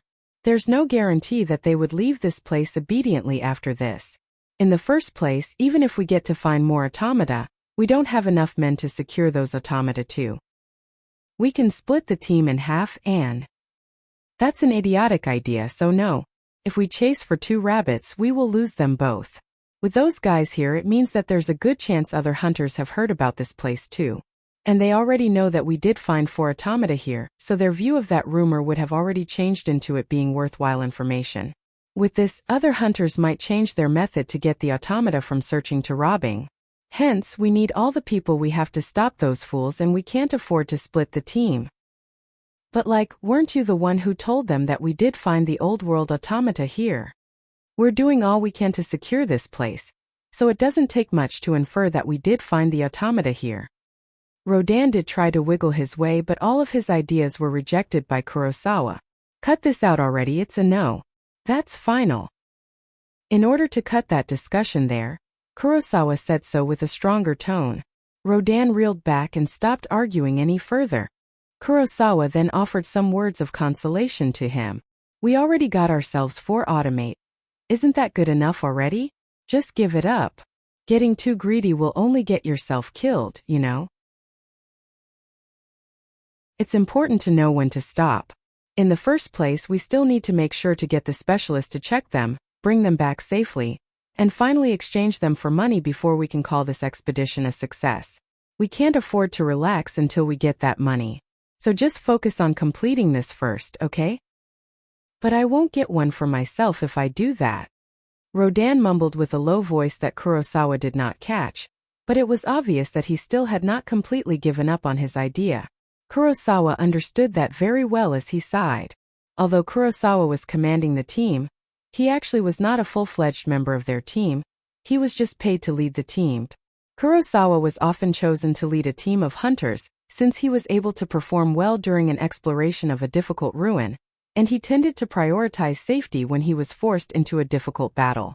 Although some hunters ridiculed him as being a coward, he was the perfect person to rely on if the goal was to increase the team's survivability, or when it was important to prioritize safety over profit, or when there was a need to explore a ruin with limited information. And since he was often paid to lead other teams, he often had to deal with hunters who would not listen to him. Kurosawa thought that was the case with Rodan too, so he dealt with him accordingly. Well, I'm just a temporary commander paid to lead the team. If you say that you won't listen to me, you can go ahead and do anything you want. But if anything bad happens, I won't take any responsibility. That is even if you get yourself or someone else killed because of your action, so I won't accept any pay cuts if that happens. Tell others too if anyone has the same opinion as you. Kurosawa immediately shifted his focus somewhere else after he said that. Rodan, who was left behind, made a grim face.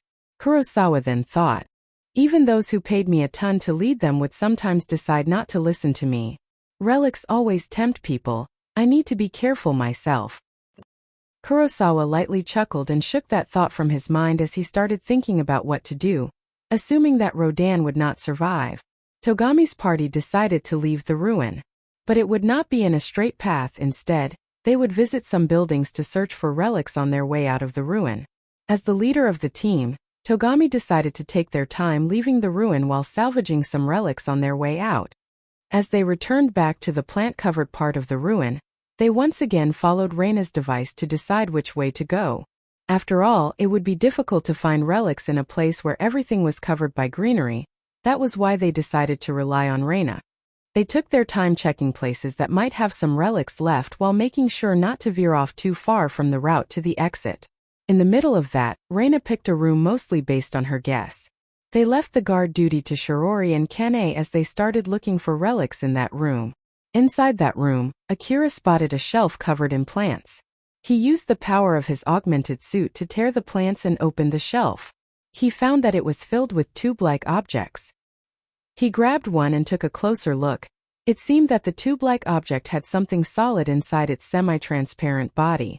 But Akira still could not identify what that tube object was. What is this? Alpha, do you know what this is? That's an old-world clothing article. So it's a dress? This thing? Akira raised his eyebrows and tilted his head. Reina noticed that. Akira, did you find something? Yeah, but I'm not sure what this thing is. Do you know what this is? Reina caught the tube-like object and took a closer look at it. The moment she realized what that was, she flinched a bit and her face turned slightly red. I think it's some kind of old-world clothing. Just maybe though. Something is inside in a pressurized state. Is that so?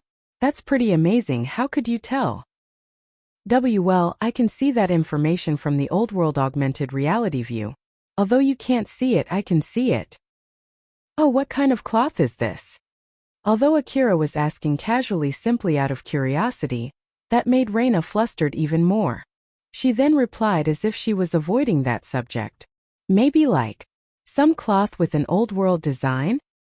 Well, it's an old-world relic after all, so that's given, isn't it? But well, it's true that some designs of this era try to imitate it. Is this that thing that people call the old-world style design? Why, yes. In that case, they might fetch us some money. I'll bring them back to the city. Akira started stuffing his rucksack with the relics that he just found. Togami, who noticed that, approached him. Akira, did you find something? Some old-world clothing articles. Togami took one of the tube-like objects and frowned. This thing here. Yeah, Reina said so based on the information from the augmented reality. Wait, but that doesn't mean all of these tubes are old-world clothes, huh? Akira then extended the relic in his hand toward Reina. Togami followed suit. Reina took the relics and checked the inside. Her face then stiffened and slightly blushed as she said, "Some of them are not." "Is that so? What are the other things mixed here?" "Accessories, toy, or some kind of tool." Akira found Reina's expression rather strange, so he made his own guess. "Judging from your expression, it doesn't seem to be that valuable, huh? Well, in that case, can you check all of them and separate the cheap relics?" Reina seemed to hesitate and was at loss for a few seconds before she said firmly, "No, let's bring all of them back. It's not like I'm that confident in my skill to appraise relics anyway. We can just throw them away if we don't have enough space in case we find a more expensive-looking relic later. Yep, we're hunters after all, so we need to be able to at least make this kind of decision, right?" Togami nodded deeply. "You have a point there. All right then, let's take all of them together." "Me too. All right, let's do that."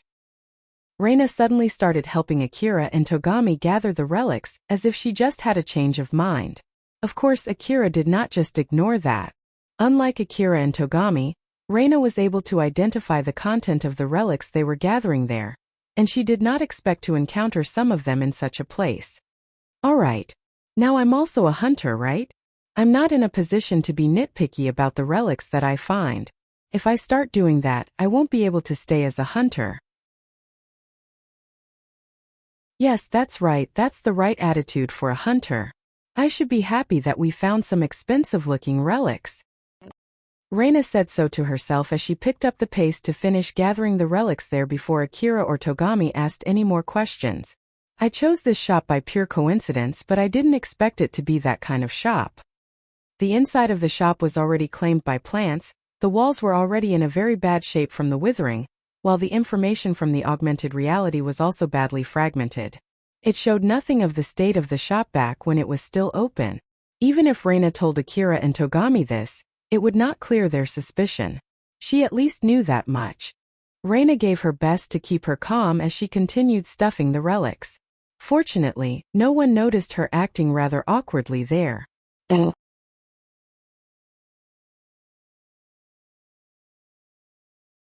Rebuild World Chapter 196. Handle with Care. Rodan activating an old world automaton was the result of multiple coincidences layered on top of each other. Basically, it was his bad luck. The chance that his friends got that information about the old world automaton, the chance that they decided to pay Kurosawa to lead the exploration when they were preparing it, thanks to that, they were able to safely reach their destination. Although hiring Kurosawa was not cheap at all, after they found the 4 automata, Kurosawa decided that it was impossible to secure more automata in case something bad happened. So to prevent any complications, he told his men to stop searching the area anymore. Thanks to the agreement between Kurosawa and Togami's party, Akira and the others left the area right after, thus preventing them from finding any nearby automata if there were still some left. Kurosawa did tell Rodan to at least convey his warning to the rest of Rodan's friends, but Rodan deliberately left that out from his explanation to his friends. Therefore, the rest of the team thought that Kurosawa gave Rodan permission to go. Thus they did not say anything as they allowed Rodan to go alone to search around the area. That was the reason why Rodan was able to reach this place. After he left the room, he randomly looked around and came to this area by pure chance where he found more old world automata. The automaton was inside a container in the middle of a relatively small room. From the outside, the container looked like a stasis pod. The upper part of the lid was made of a transparent material, which let Rodan clearly see what was inside that container. The automaton had female features and was in a deep sleep inside that container. Rodan was mesmerized by that automaton and smiled widely. Normally, he would immediately return back to let the rest of the team know. That was the best decision considering the risk and reward ratio. But his smile turned wry. He seemed to be seriously at a loss as he just stood there. There were many relics in the ruin that were dangerous to mess with. When hunters found them, they tended to keep their fingers away from them and asked specialists to handle them. Of course, there were many types of old world relics that were treated this way as it was common sense among the hunters, and the old world automata were one of them. As a matter of fact, Kurosawa did exactly that. But there was one big con with that process. The credit of finding the relics would usually not go to the hunter, but to the specialists whose services were expensive. Most of the time, these specialists got their cut right after those relics were sold to some companies through their connection. Of course, it was not a problem at all for the hunters who only wanted to exchange those relics for money, but it was a big problem for hunters who wanted to get their hands on those relics themselves. When a hunter called for a specialist, normally, the deal was for the hunter to accept that the specialist would take the relics and sell them. It was still possible for the hunters to buy those relics themselves, but considering that there were large corporations vying for the same relic, normally these hunters had no winning chance at all. After taking his time calculating his options, Rodan extended his hand to the terminal of the container. Although he did not understand what the buttons were for, he started pushing the buttons randomly while checking the reactions. He carefully pushed the buttons and flicked the switches on the touchscreen panel, only to find that there was barely any reaction at all. But that did not stop him. Rodan always had a zealous admiration toward made automata, and it was doubly true for old-world automata. Thanks to their mechanical bodies, they retained their young and beautiful appearance, and as a machine, they had an unwavering loyalty towards their master. It was as if those automata were made just to fulfill a certain desire, an oxymoronic existence made into reality through old-world technology. When Rodan knew about them, he knew well that it was impossible for him to get these automata, but even so, he still could not help but yearn for them. Although it was a very rare case, there were reports when a hunter somehow activated an old-world automaton, and that automaton registered that hunter as its master by pure luck. Those super lucky hunters would then explore the ruins with their advanced automata, thanks to which, they were able to quickly reach success and became first-rate hunters. This kind of rumor was not that rare in the Eastern District. Although they were rumors, parts of them must be true. After all, even a short investigation could easily uncover those hunters. One thing that Rodan did not take note of was that those rumors also said testing luck by doing something similar was not recommended at all. But even so, he still decided to test his luck here, and the reason for that was because he saw Shirori not too long ago. The figure of Shirori standing straight next to Reina was like his idealistic admiration brought to life, and it aroused his desire. Even more so when the automaton in front of him was already in a maid uniform. Although he understood that it was a dangerous bid, he could not push aside the chance of getting an old-world automaton. Considering this chance might not come to him ever again, Rodan could not stop himself from testing his luck there. That was when all the luck that was piling up on one another was extended even more. The container in front of Rodan that was wrapped in a dark cloud suddenly made a hissing sound before opening up. As Rodan unconsciously took a few steps backwards, the lid of the container was fully opened and the maid automaton inside it finally opened its eyes. It then pulled itself out from the container and got itself standing on the floor. The rush of anxiety and happiness that filled Rodan's mind caused him to make an awkward face as he said to that automaton, "Hey." The automaton turned toward Rodan with its face devoid of emotions. Then at the next moment, the automaton formed its hand into a chop and thrust it toward Rodan, impaling him right through his chest. Its white glove-covered hand easily pierced his augmented suit and planted itself into his chest, up to its wrist. Rodan raised his eyebrows in surprise. He then smiled wryly and made a sad face. Before all of his luck could bring him a good end, he had reached a bad end first. He lamented as he fell down to the ground. Yep, saw that coming. The pain in reality pulled him back from his thoughts. He was back into his hunter mode. While enduring the fatal wound on his chest, he reached for his rifle and shot at the automaton. It was common sense among the hunters in the Eastern District that when they found an old-world automaton, they would have to call for a specialist and definitely keep their hands off the automaton. The real reason for this wisdom was simply because there were already so many hunters who ended up dead after not obeying that warning. When a hunter activated an old-world automaton inside the ruin, most often than not, the automaton immediately turned hostile and killed the hunter who activated it. From the ruin's point of view, these hunters were like armed robbers. Although different automata had different most of them had the same view as the ruin regarding the hunters. Thus, in order to retain their value, they would try to kill or repel these armed robbers. After that, some automata with better I would gather information from what they could see and react according to the emergency protocol based on the old world standard. And thanks to their advanced technology, Most of these rampaging old-world automata were designated as bounty monsters. Some people believed that this was fake information spread by huge corporations in order to protect their profits. Because of this, there were people who thought that the chance of the old-world automata recognizing the person who activated them as their master was actually higher than what was rumored, not to mention that there were super lucky hunters who served as evidence to this doubt too. This was the reason why there would always be hunters who were willing to test their luck. Rodan was one of these hunters. Unfortunately, he did not win his bet and now others would have to pay for it too. Asterisk, asterisk, asterisk. As Togami's party was riding their vehicles through the wasteland heading out from the ruin, Akira thought of something and threw a question to Togami. By the way, you did say that you're planning to not spend a night in this ruin, right? Will that still be true if we had found an old-world automaton? It seemed that those guys were standing inside that room for quite some time, you know? I bet they've been there for more than a day. To be honest, even if we had found an old-world automaton, I thought that we would find it in broken condition, which in that case we can just carry it back normally. Is that so? Then if we had arrived in that room first, we would have had to give up carrying the automaton back, huh? That's not exactly true. So you had another plan. Although I don't really like it, I had two plans. The first is to contact Drankum and ask for their help. In that case, we would have to prepare to guide them to the old-world automaton.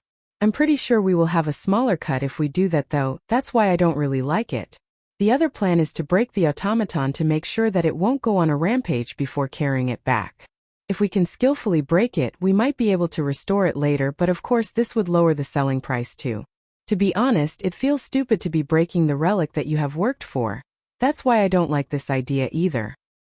In reality, back then when they found the holographic image of the old-world automaton, if there was a sign that it might cause any danger, Kane and Shirori would have stepped in and destroyed it without even consulting first. Although I will only decide based on the situation when we find the automaton, it's basically one of those two plans. Togami frowned as he imagined being thrown into that situation. He then noticed Akira was looking surprised at him. Anything wrong? Nothing. I just thought that you really have put some thoughts into this. Of course. Exploring ruins is basically gambling with my life after all. It's only given that I would at least consider such a situation. Even you do that too, right? Akira awkwardly looked away and made eye contact with Alpha, who was smiling teasingly at him. So he looked away from her too. Seeing that, Togami was rather surprised to know that Akira actually did not think that far. He was not sure if he should be exasperated by that or if he should be impressed that Akira had survived this far with such a naive way of thinking. Asterisk, asterisk, asterisk. Back to Kurosawa's team. The hunter who was guarding the entrance to the room where they were standing by, spotted Rodan returning back. You're back, huh? Good grief, just what the heck were you think dash? He was about to welcome Rodan back with a light joke, but his face immediately changed when he saw Rodan's condition. Rodan was stumbling and dragging his legs in a hurry through the hallway, leaving a trail of blood behind him. We're under attack. Rodan is injured. Asking for reinforcement. After he shouted that into the room, he immediately ran to help Rodan. The moment he lent his shoulder to Rodan, who looked like he was about to fall any time, Rodan immediately fainted, which might be because he thought he was finally saved. Kurosawa and the other hunters darted out of the room. Kurosawa then told them to watch the direction where Rodan came from as they approached him. After they met up, Kurosawa immediately put down a foldable turret and expanded it. As the gun rapidly unfolded, it turned into a huge gun with a barrel that was longer than the width of the hallway. Kurosawa quickly scanned and checked Rodan's condition. The life support medicine, the augmented suit that helped him to move even when he was seriously injured, and his skill to explore the ruin alone allowed him to return back alive. We can still save him. Get him inside and treat his injury quickly. The guy who was carrying Rodan hurriedly went back into the room. Kurosawa and the other hunters slowly retreated back to the room too, while still keeping their eyes on the hallway. One injury in his chest, but what caused that injury? It's not from a bullet. Horn then. But I don't think we have spotted monsters with horns around this area. Kurosawa's thought was cut short as he saw an old-world automaton coming at him. Since it had a maid uniform and a figure of a young lady, he thought that it was Kane or Shirori at first, but he immediately understood that was not the case. An active automaton. Is that blood on its glove?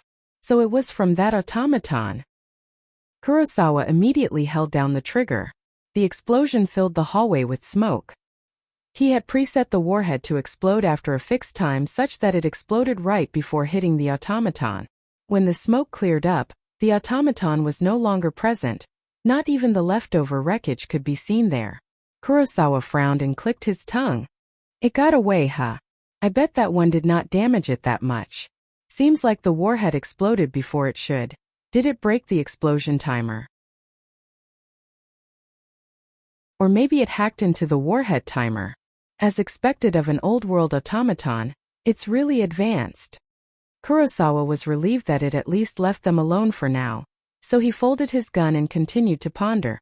Maybe I should have used rifle mode instead of cannon mode. Kurosawa lamented his bad decision as he retreated back into the room.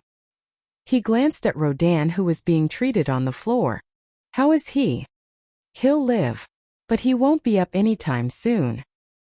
Can you at least get him to wake up? I have questions. That's not gonna happen. It's a pretty bad injury, so he's basically under the stasis mode to make sure he survives. If we wake him up, it might cause his situation to worsen, he might even die. I see. Now Kurosawa had to think of another approach. The other hunters who saw him at a loss got curious. Is there something you need to check as soon as possible? Yeah, I want to know what happened when he got attacked. This is just my guess, but I bet he got attacked by an old-world automaton. I saw an automaton back there, unfortunately it got away though. Murmur propagated through the other hunters. So, there are more old-world automata. Don't tell me Rodan activated an old-world automaton. We don't know for sure yet, it might be just a humanoid robot, right? Kurosawa raised his hand to calm the other hunters down. That's what I want to ask this guy. In the worst-case scenario, if he really has woken up an old-world automaton, we might need to break the old-world automata that we have right now. Break them. There are 3 possibilities. The first one is that this guy found an old-world automaton and activated it. This would be a relatively better scenario though. The problem is if the automaton activated on its own even without him trying to do that. It would have been better if it was because there was an activation button that only comes up when you get close enough, but it would be really bad if it activates on its own in order to remove any unauthorized intruders. This would mean that the other 4 automata that we're guarding might activate anytime soon. After all, that one automaton might have been activated simply because the system is still in the middle of its activation sequence. A full-fledged old-world automaton is often designated as a bounty monster, and we have 4 of them down here with us. If we have to fight them, it would be super tragic. The hunters looked at each other worriedly. Although they understood that the 4 automata with them were a huge liability, they did not want to break the expensive relics that they had found if it could be helped. But it's just your guess, right? It's not like we have to break them just because we considered the worst-case scenario that is unlikely to happen, right? The specialists that we've called will get here soon enough. We just need to wait until they get here. Kurosawa threw a death glare to the hunter who was voicing out that naive thought and immediately shut him up. I'm sure some of you think that I can do something crazy since I was only paid to lead the team, so I have no business regarding the profit that you can get from this exploration and whatnot. I won't deny it, that's why you decide what to do. As I thought, the amount of money in line here is just too huge, so it's not for an outsider like me to decide. Wait. It's your job as the leader to make that decision, right? If it's up to me, then we'll break the automata. Are you okay with that? After Kurosawa warned the hunters as such, they staggered back and went silent. I'll go watch the hallway so you guys can take your time to make your decision.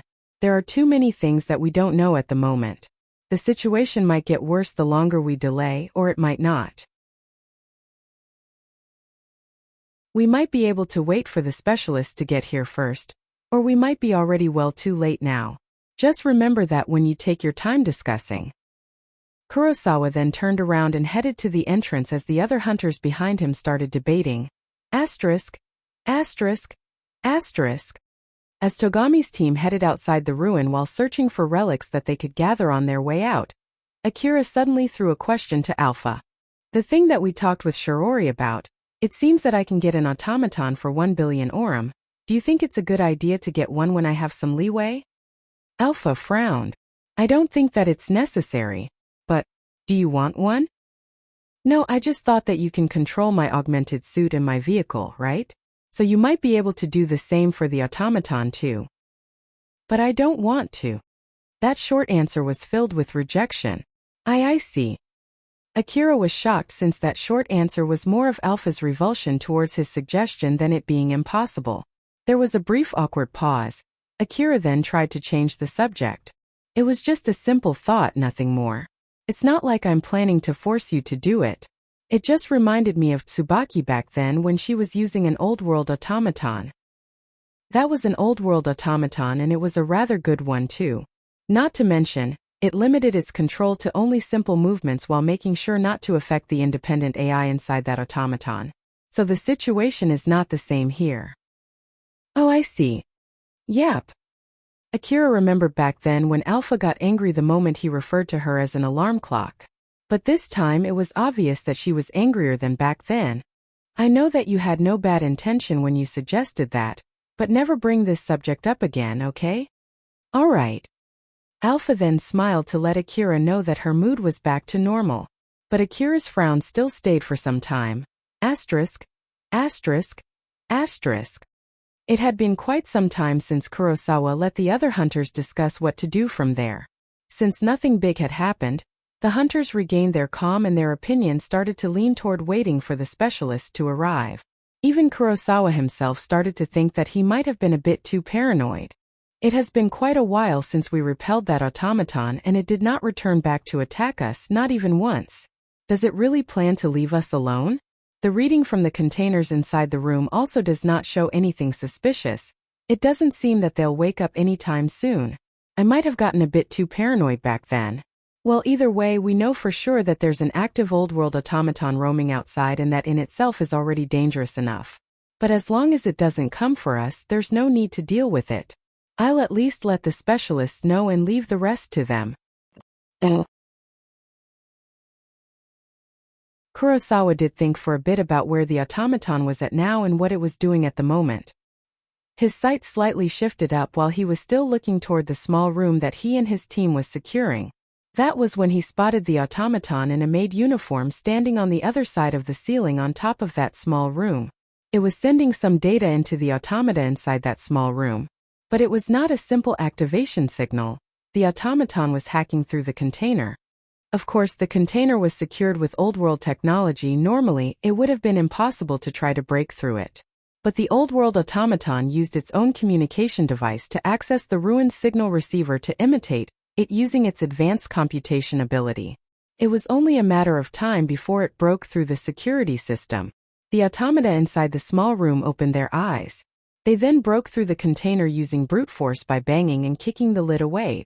Kurosawa immediately noticed the signal coming from the information-gathering device planted inside the small room, and sprung into action. The automata are activating. Get to your battle station. Although the automata were activated, they might not be hostile. But Kurosawa did not hesitate to throw away that possibility, and changed his rifle into machine gun mode. The moment it finished changing mode, he immediately started blasting. The bullet storms ripped through the door and straight into the room. He could hear the sound of bullets ricocheting from inside the room. Even if the door opened, Kurosawa would not stop shooting in order to prevent the automata from leaving that room as well as to buy some time for the other hunters to finish their preparations. The other hunters present there were not amateurs. Although they were surprised by that sudden change of events, they immediately got to their positions. Kurosawa just had to buy them a few seconds. But those few seconds were hard to get when Kurosawa had to face 4 old-world automata. The door was blasted away, followed by containers flying out from inside the room straight in Kurosawa's direction. Kurosawa understood that it was impossible to shoot them down, so he leapt aside to avoid them. In the middle of that, he saw 2 automata hiding behind those containers to block the bullet storm. Kurosawa was about to shift his focus to those 2 automata that were aiming for the exit, but the remaining 2 automata left inside the room immediately started to move, and took his attention, so he had no other choice than to let the other 2 pass by. One of the two automata threw the container at Kurosawa, while the other one used the broken container as a blunt weapon against the other hunters. Kurosawa jumped aside one more time to evade the incoming container. He aimed at the automaton attacking the hunter to try to stop it. But that created a small opening in which the other two just blasted past Kurosawa and escaped the room. Damn it, they got away. No, I should just think that it's a good thing we have fewer automata to face now. I can just think of the reason why they broke their forces up later. At the moment, I just need to focus on the enemies in front of us right now. Before the hunters were able to regroup, the automaton swung the large container toward the hunters. The hunters who could not get away in time were smashed and crashed into the wall. It even left a dent on the durable container. The hunters who were finally ready started shooting one of the automata, but it was closing in too quickly. It was clearly aiming for close combat. In that situation, the hunters might shoot their friends by mistake. The hunters had to pay for their mistakes by destroying the automata that should have been an expensive relic. Now that those automata had turned into dangerous enemies, they could not afford to stop fighting in order to survive. Even with its long skirt that extended down its ankles, the old world-made automaton blazed through the ruin. Its long hairs that were present more as decoration than for anything else, would have normally tangled up here and there, but it agilely moved around while making sure that would not happen. It was all possible thanks to its advanced computation ability as an old-world automaton. Shortly after, the other two automata that had gotten away from Kurosawa appeared behind that automaton. The other two automata just followed that single automaton as if they were under its control. While they were still running through the ruin, the maid automaton grabbed something from under its skirt and threw it at the other two automata. The other two automata naturally received them. The three automata then moved through the ruin as if they were a single team.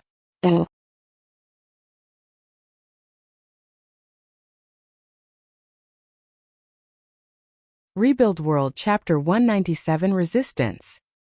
Togami's team finally finished gathering relics and left the building. Reina stretched out and said in a content tone, "Although we didn't get to find any old-world automata, I think we did get a good amount of worthwhile relics this time. They at least got some relics to bring back home. They were even able to fill up a couple of rucksacks with those relics."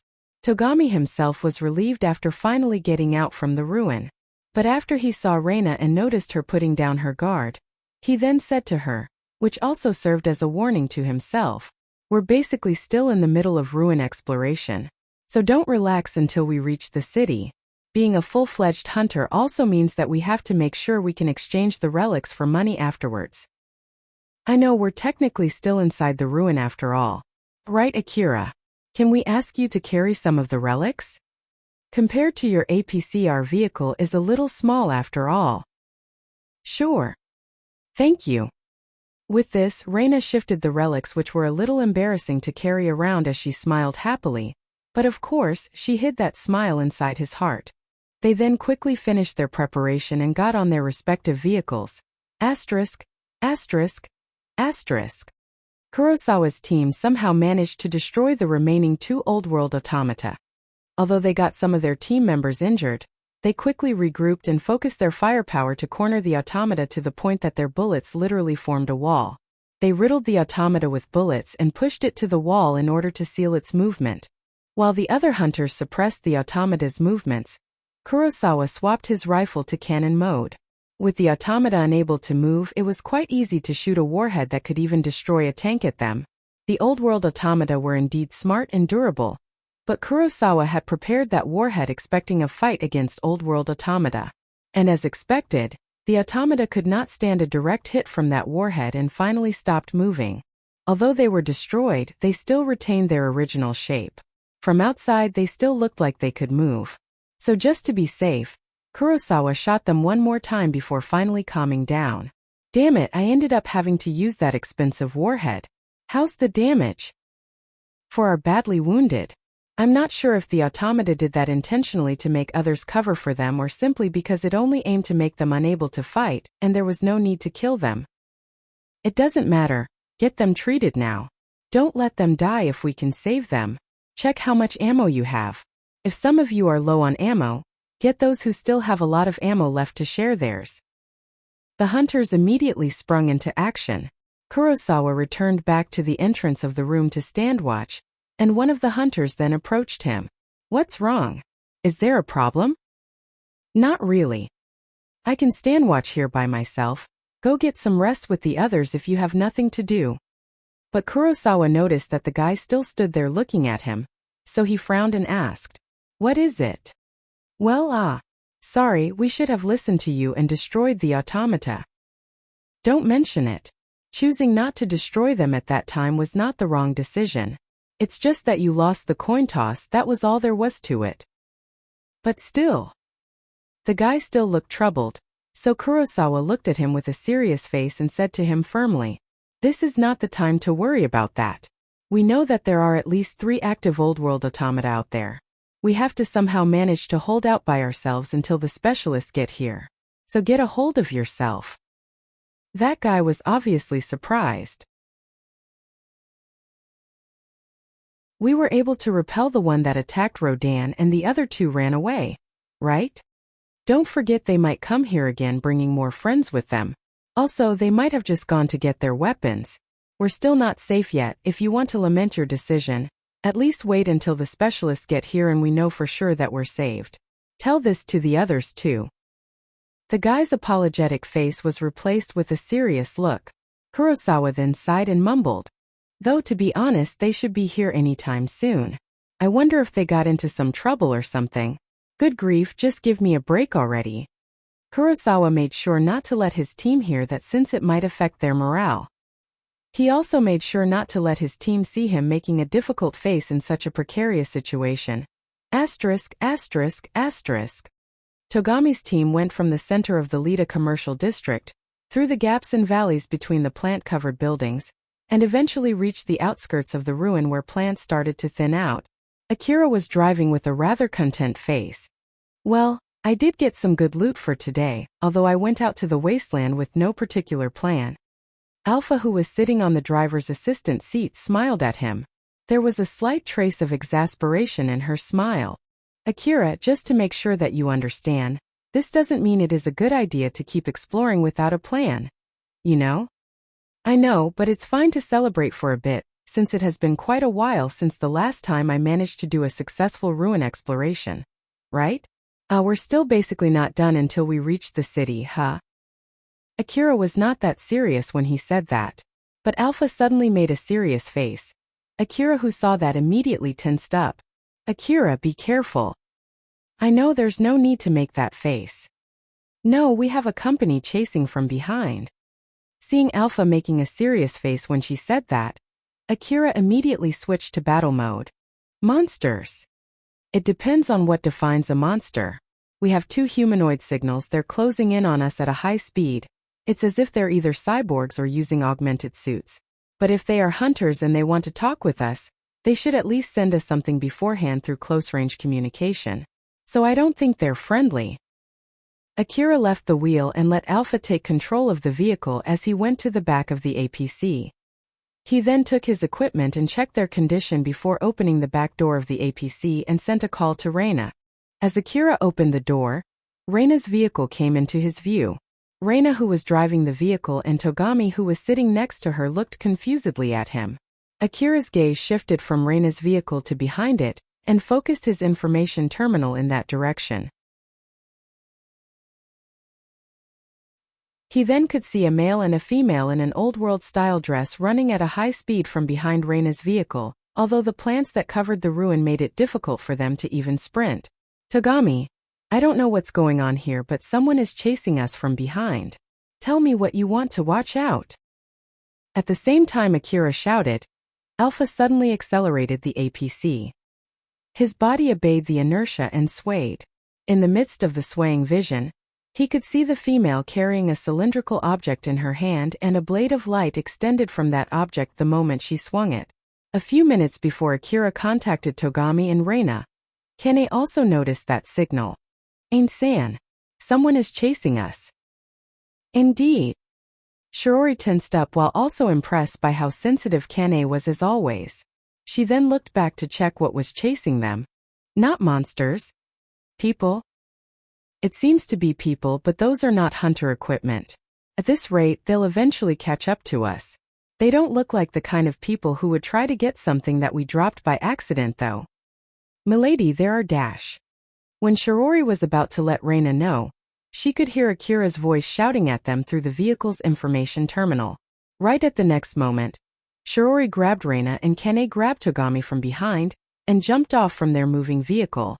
A split second after that, the light blade swung by the female chasing them split Reina's vehicle cleanly into two. But even after it was split, both the right and the left sides of the vehicle that were separated from each other continued moving forward due to the inertia.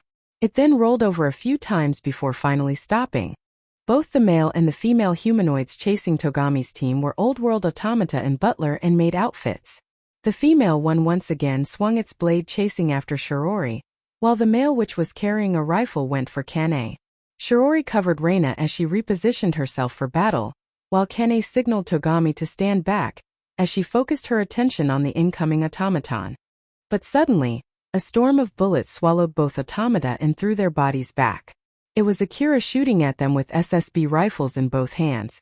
The normal bullets were released at a minigun-like speed, emptying the magazine in a flash. Alpha, did that do it? Unfortunately, that didn't hurt them by much. Akira ejected the empty magazine using his time compression. He let go of his rifles, reached for nearby magazines, threw them up in the air, grabbed his rifles back, agilely pushed them against the flying magazines and finally completed the reload. I know they were just normal bullets, but that was a highly compressed barrage, you know? What the heck is with them? Aren't they just too durable? I bet they are old-world automata, and they're high-quality automata on top of that. Akira then remembered back when he had to fight old-world automata in the Kazusuhara ruin, and could not help but nod with a rather conflicted face. That would explain their durability. Are they here to get back the relics since we took too many of them? Just keep shooting. If we can destroy them, we can bring them back as relics too. Oh, that's a good point. Akira reactivated his time compression. He thought back to how relaxed he was, and that ruin exploration was not over until he arrived safely back to the city. This made him believe that he might have jinxed it as he smiled bitterly. Akira was successfully able to provide suppression and prevented the automata from making any complex maneuvers, but that was not enough to destroy them. Reina and Togami were so surprised that they were late to digest what just happened. Shirori considered all her options there as she glanced at Akira. Akira was shouting something.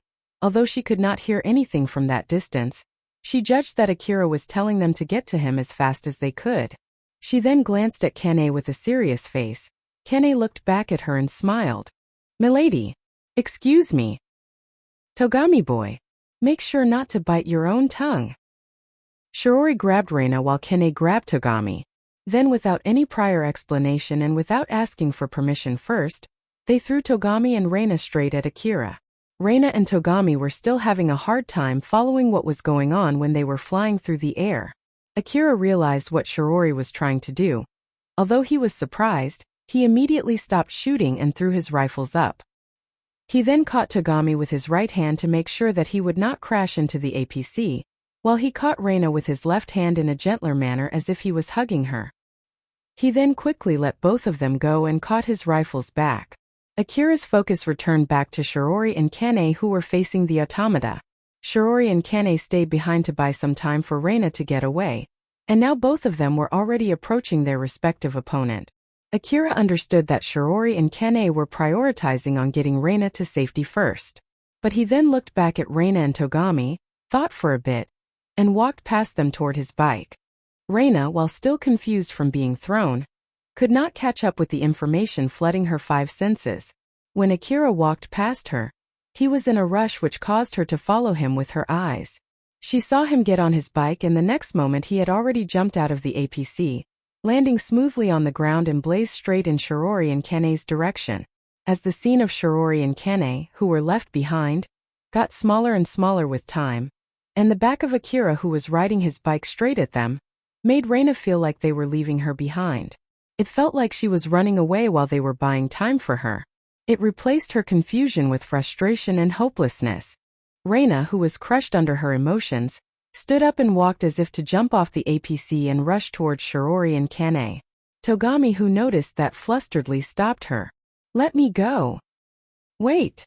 What are you planning to do after you jump off? Just calm down for now." "Let me go. Just let me go. If I run away here, then Again. With teary eyes, Reina flailed her arms to get away from Togami. Seeing that, Togami tried to stop her with a stern face. Togami understood Reina's feelings well. That day back in Saranthal building, when he got a good view of how weak he was, he felt as if all that he had gone through to get stronger were in vain. It felt like all the hard training and achievements that he had gathered as a hunter which supported his confidence were being shredded to pieces. He thought that he had become strong, but it was nothing but his imagination. When push came to shove, he was still part of the group that was being protected. That feeling of hopelessness when he realized that he could do nothing to fight back against that fact was crushing his spirit even at this moment. Togami and Reina both felt the same right now.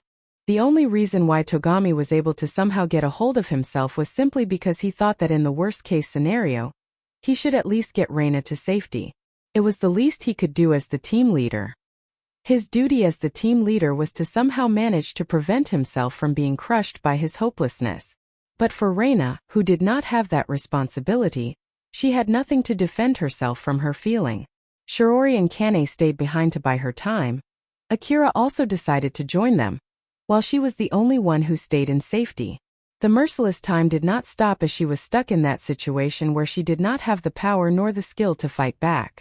Even if she jumped off the vehicle, she could not provide any help at all against those automata.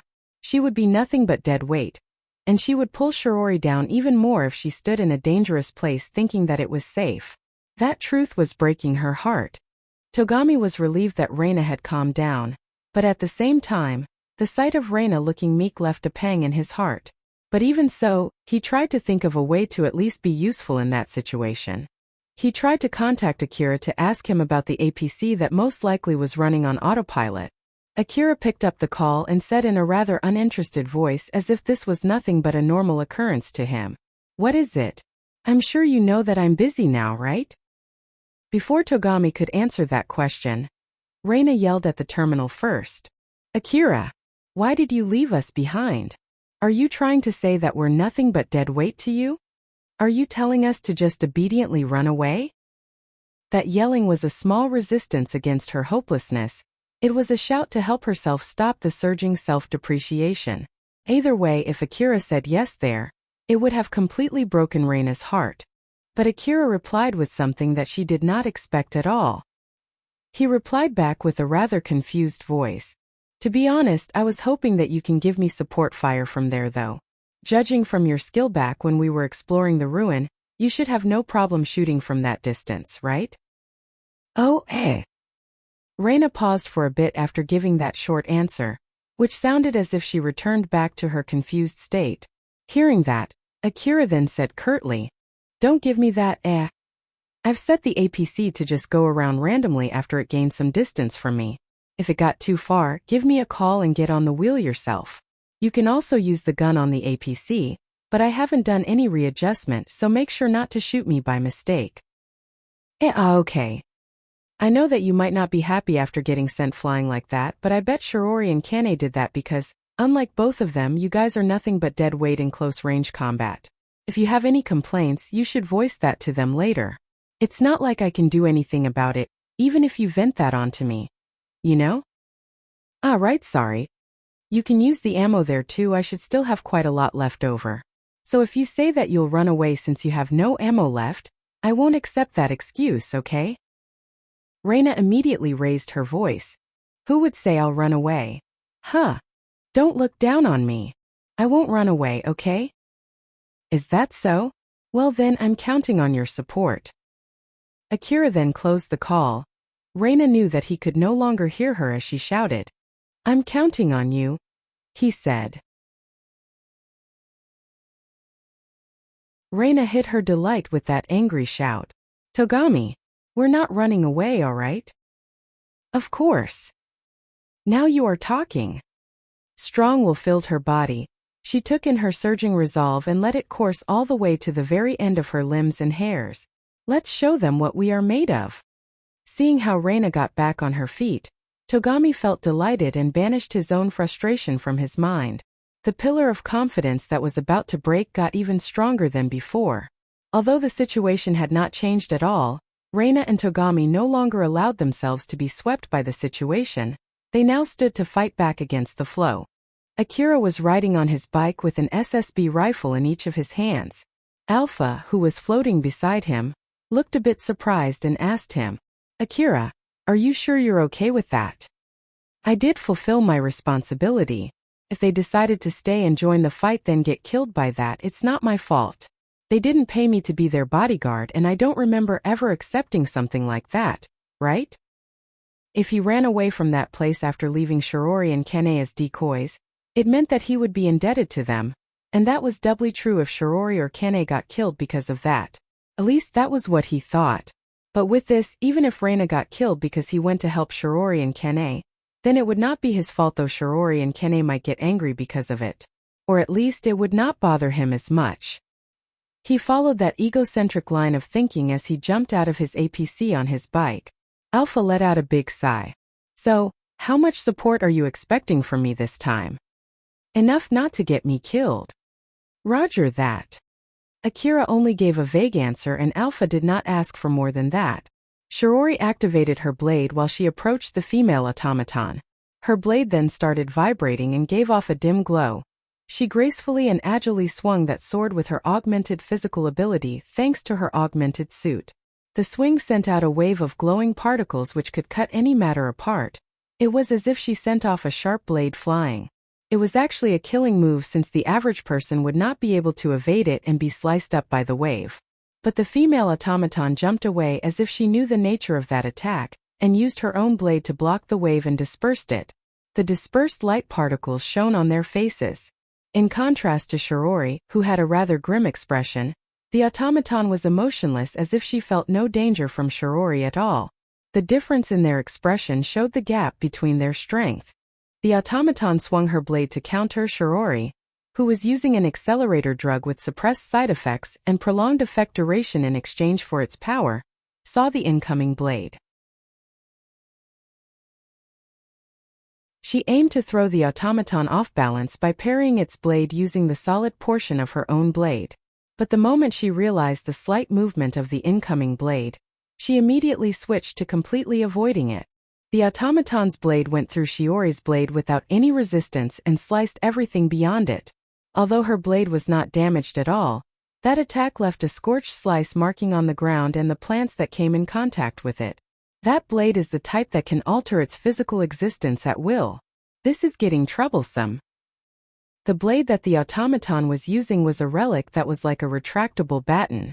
It was using the energy source from the automaton to overcharge its attacks. Because of that, it had enough slicing power even when in its retracted state. The opponent was strong. She would not have enough leeway to fight such an opponent while protecting Reina. That was why she threw Reina to Akira's APC. Then in order to prevent that automaton from destroying Akira's APC, and in order to get Reina from that place safely, she decided to stay behind. She was relieved that it was the right choice, but at the same time, she was also hard-pressed since the automaton was stronger than she had expected and knitted her eyebrows. Shirori and that automaton exchanged slashes in an intense close-range combat. Every time they swung their blades, there was a trace of light in the air which demonstrated how intense their exchange was. While on the other side, the male automaton took a kick from Kane. But as that kick landed on its body, it also jumped backwards to reduce the damage from that kick. As the kick sent its body flying, it thrust its leg to the ground as a brake and drew a long straight line on the ground. When it finally stopped, it had fully recovered its balance and aimed its rifle at Kane before releasing a few shots of beams at her. Kane accurately judged where it was aiming and blocked the beam with the force field armor erected from the equipment on her right hand. The beam was deflected by that force field armor and vanished into the wasteland along a straight line. The automaton then released 3 more shots. This time, Kane blocked it with the force field armor on her left hand. The automaton then stopped moving. Still, there was no change in its emotionless face. In contrast to that, Kane was smiling menacingly, but she suddenly sighed and mumbled. This isn't fun at all. Even if it's a humanoid robot, fighting against a robot still feels like I'm just fighting against a punching bag. As her expectation that this might be fun melted from her mind, she let out a chilling cold aura and her smile faded from her face. I guess I'll just break it and get this over with. Kane said so with a cold emotionless intonation as she quickly closed the distance between them. Another beam was released at her. Kane accurately predicted where it was aimed at, but unlike last time, she took the minimal move to evade it as if to intentionally graze the beam and close the distance between them in an instant. The moment she got close enough, Kane released a punch with her right fist straight at the automaton's torso. Since she no longer had any fun fighting that automaton, and she had lost any interest in it, that fist was purely aimed to break it. And as expected, it ripped through the durable old-world automaton's torso, dealing significant damage.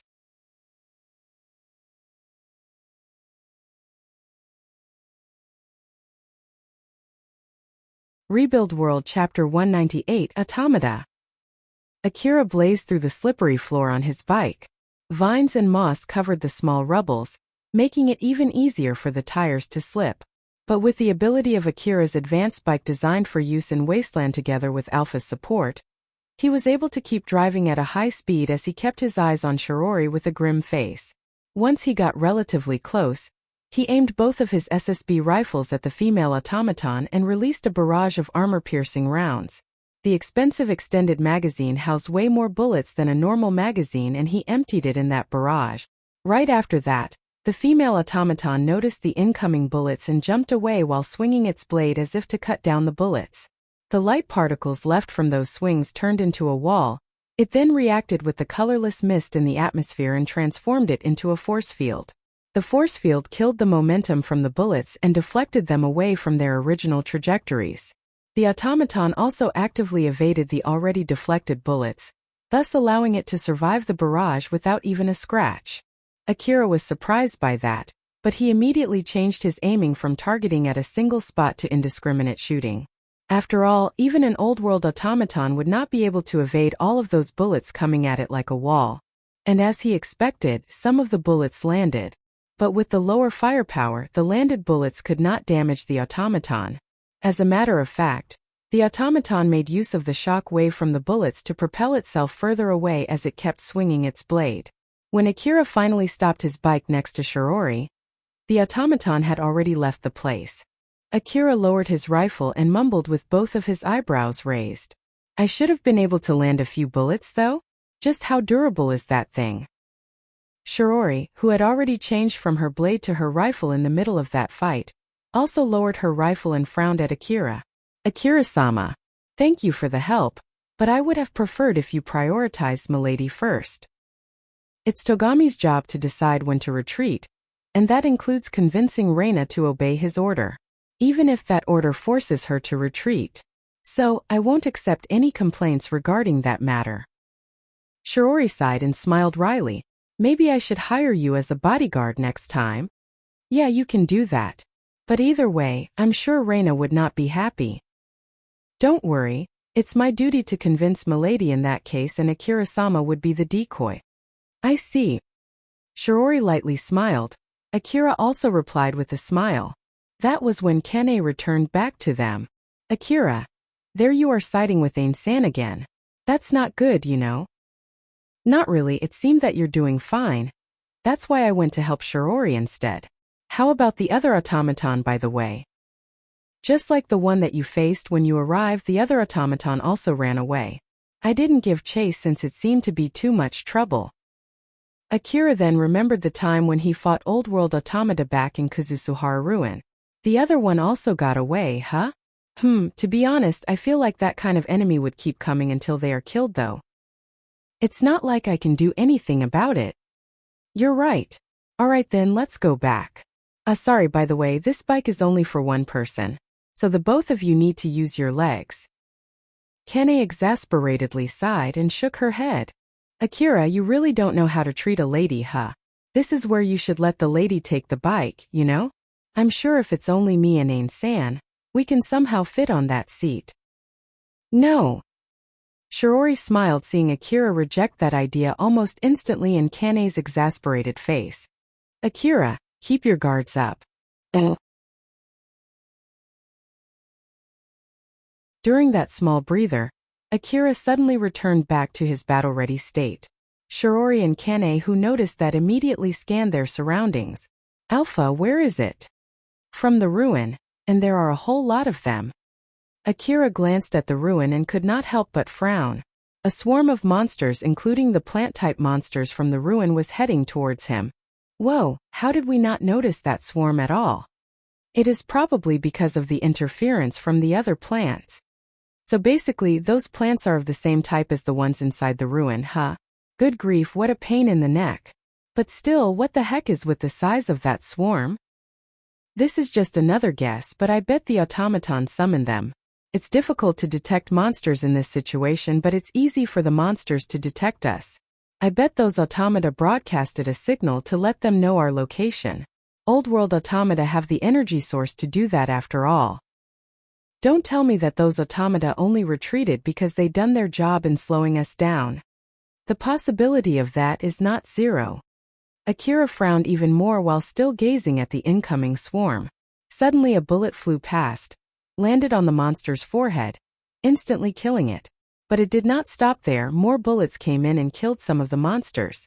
When Akira was surprised by that, Togami's voice came in from his information terminal. Akira, Kane, Shirori, come back here now. The radar detects a whole lot of monsters from that direction. Reina will take care of incoming monsters, so just ignore them and get in here fast. Before Shirori could tell him to just forget about them and run away, Togami already closed the call. Milady. Go. Shirori inadvertently turned to the source of that voice and met Akira's gaze. It's your job to convince Reina, right? Akira was basically saying that he would be the decoy this time, thus erasing any hesitation left inside Shirori. Shirori then said firmly with a serious face, I leave the rest to you. Just go. Shirori bowed to Akira and started running toward Akira's APC where Reina was. Kane still had her usual smile as she said, and there you are siding with Ain-san again. As I said before, that's no good, you know? Save it for later and go. Good grief. Kane laughed amusedly and left without looking back. Akira aimed both of his SSB rifles at the incoming swarm and quickly emptied his magazines. The bullet storm swallowed the monsters, turning countless monsters into minced meat. The monsters behind them just stomped their dead comrades under their feet as they kept marching forward. The green floor of the ruin immediately turned red in a blink of an eye.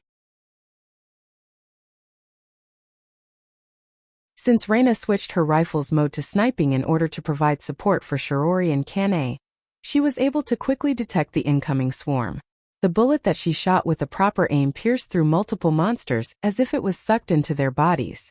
The power of her rifle, her talent, and her calm aiming, the experiences from all the training and battles up until now, all of these factors combined into one, allowing Reina to release high-performance sniping with an exceptional firing rate. Shirori emphasized long-range sniping for Reina in order to keep her away from danger, while still allowing her to provide support when she was together with Kane and Shirori. After all, Kane had a habit of jumping into danger. The result of that training was fully showcased in this situation. Reina could see Shirori and Kane running in her direction while making sure not to obstruct her aim, while Akira was following not too far behind them while shooting at the incoming swarm. Seeing that, Reina felt that she was finally no longer a dead weight. Although it was a special circumstance, she was able to move on from the one being saved to the one who was saving others. That was when she ran out of ammo. As it pulled her back into reality, her smile turned into a slight frown. She realized that she had used all of the reserve ammo. Togami, bring me more ammo. Something that my rifle can use. Togami put a magazine that he found inside Akira's truck beside Reina. Seeing that magazine, Reina could not help but crack a smile. Oh, he has some rather nice things here. Akira did say that we're free to use anything inside his APC. But if he gets angry later, you should apologize with me, alright? Reina put that magazine into her rifle while smiling teasingly. Oh my, that part is your job, no? That kind of thing is the party leader's duty, you know? Geez. Togami smiled wryly and returned back to shooting. After loading the new magazine, Reina carefully took another aim, aligned the crosshair with her target, and pulled the trigger. The bullet that Reina released soared to the sky and unnaturally made a turn, seeking its target. The power of that bullet was also as strong as she had predicted. She then took aim and released another shot. Homing AP bullet. Size-wise, it was more or less as big as a mini-missile. And the magazine that Reina was using was an extended magazine of that bullet. It was an expensive magazine for Akira even after applying the special discount for hunters above rank 50. He had originally saved it for emergencies. Akira watched the bullet fly past above his head and zoom at the monster in front of him. They're using it. My special ammo. That was expensive, you know? And I haven't even used it myself. Not even once. Alpha, who was next to Akira, smiled at him. You did tell them that they were free to use any ammo inside your APC. So just think of it as a good thing since it's worth its price. My reward. I'll make sure that they'll pay for my ammo first before dividing the reward this time. Akira said so to get his mind off that matter for now as he gazed at the expensive bullet that blazed through the air and struck down the monster in the front line. But still, isn't that just too many of them? Alpha, as I thought something weird is going on here. You're absolutely right. Even if they came here because those two automata summoned them, there should not be this many. As long as we don't include the monsters from the inner part of the ruin, there should not be this many monsters. But even if we understand the reason now, it won't help us in our current situation. So just focus on the monsters in front of you for now. I know. I guess I should get a little bit closer.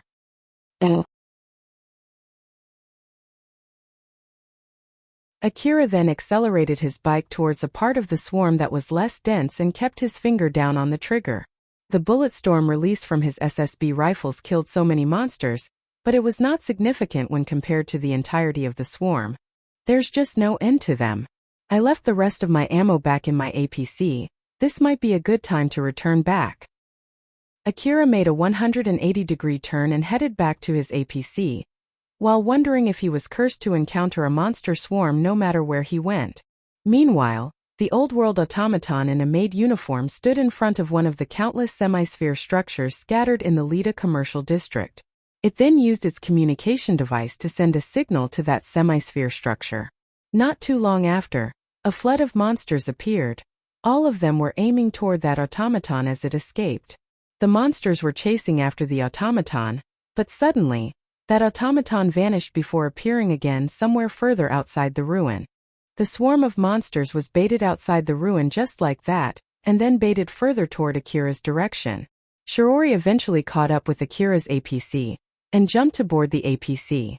The first thing she did after that was to check on Reina. "Milady, are you all right?"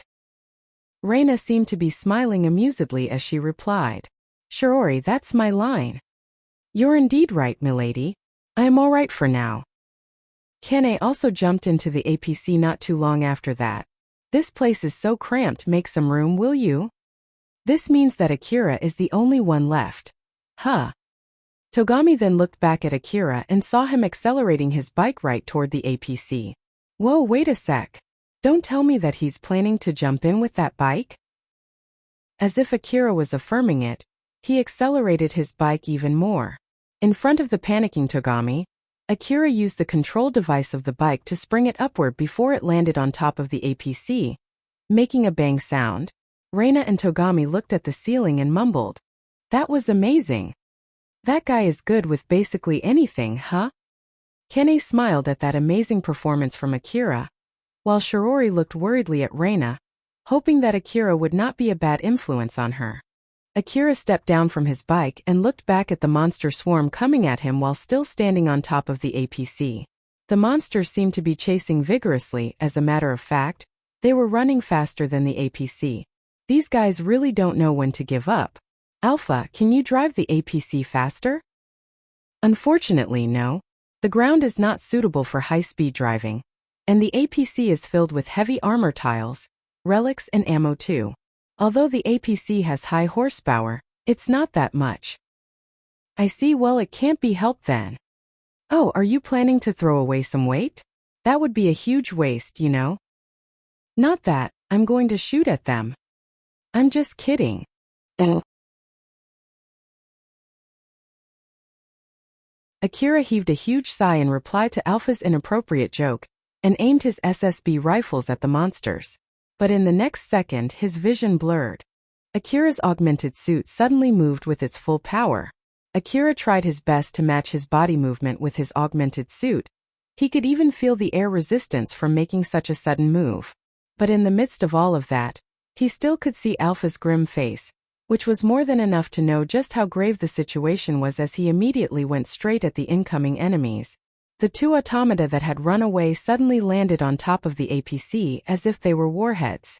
The shock shook some of the armor tiles off the APC and even broke through the APC's force field armor, which could even withstand a tank shot, leaving a huge dent. As the broken armor tiles flew around in slow motion, the male automaton quickly aimed its pistol at Akira and released a beam shot. Seeing the beam that was coming at him from close range, Akira stomped on the APC's armor tile on his feet, enough to break it, as he quickly evaded the beam and leapt straight toward that automaton. As Akira tackled the automaton down, he thrust his SSB rifle right toward the automaton's chest and pushed it down onto the top of the APC.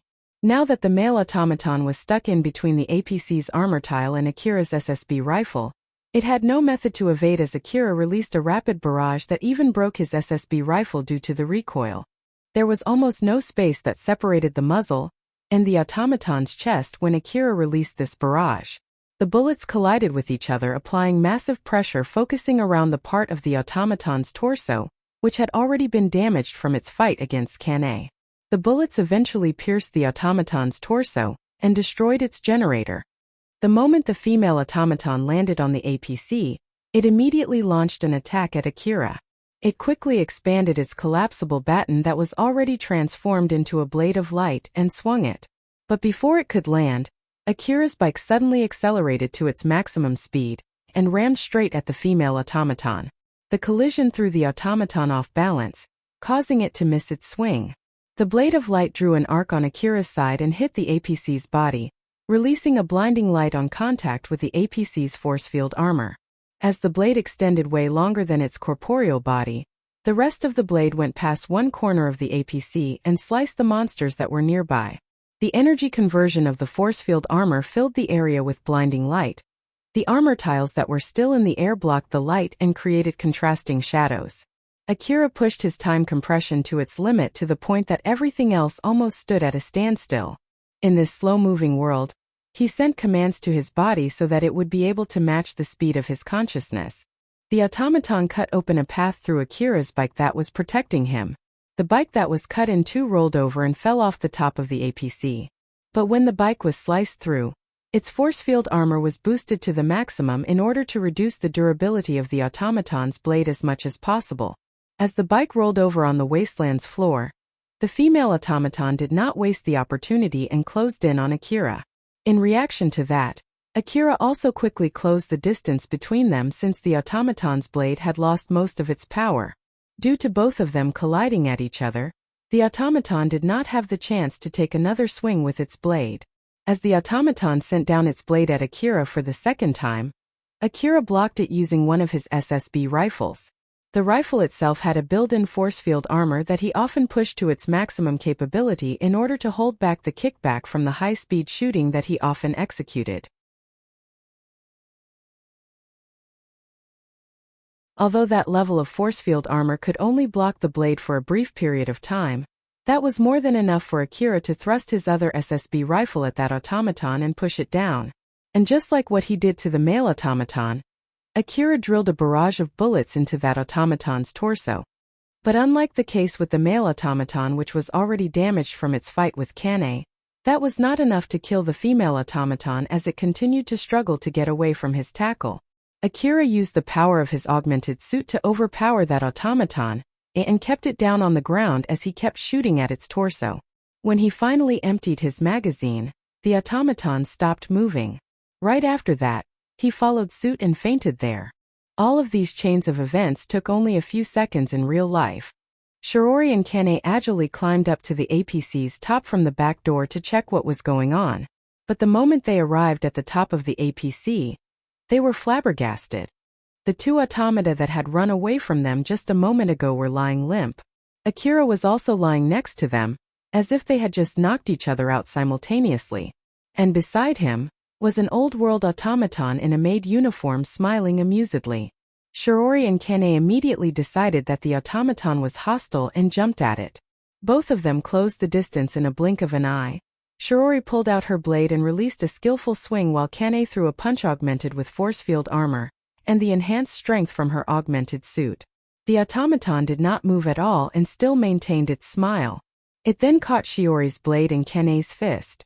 Although the full force of their attacks was obviously transferred to the automaton, it only cracked the armor tile under the automaton's feet.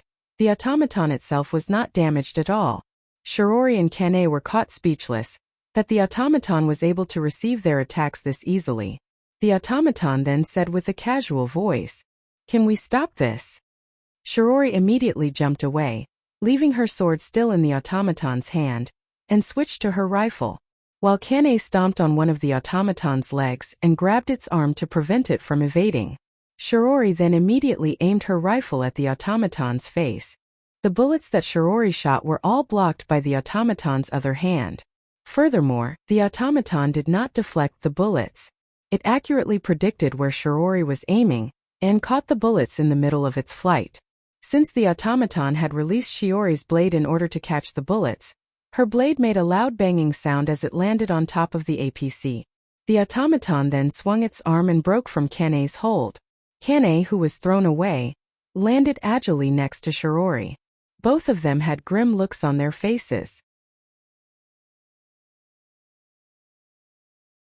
In front of them, the automaton threw away the bullets in its hand, picked up Shiori's blade, threw it in Shiori's direction as if to return it. It then smiled at them as if to show that it had no wish to fight. "Don't worry. We no longer have any wish to fight you. I've done more than enough for what I've been paid for." Shirori picked up her blade. She still looked confused as she sheathed her blade. Seeing that, Kane also lowered her fist. Although she was no longer in a battle stance, she still had her guard up, and that was true for Shirori too. This was a situation where their opponent was strong enough to easily overpower both of them. However, since Reina was still inside the APC, Shirori was ready to jump into action anytime. "If you really have no wish to fight, it would be great if you could at least introduce yourself." The automaton bowed deeply. "Lion Steel's General Purpose A. I, Olivia, at your service. If fate has it, I'll look forward to your patronage."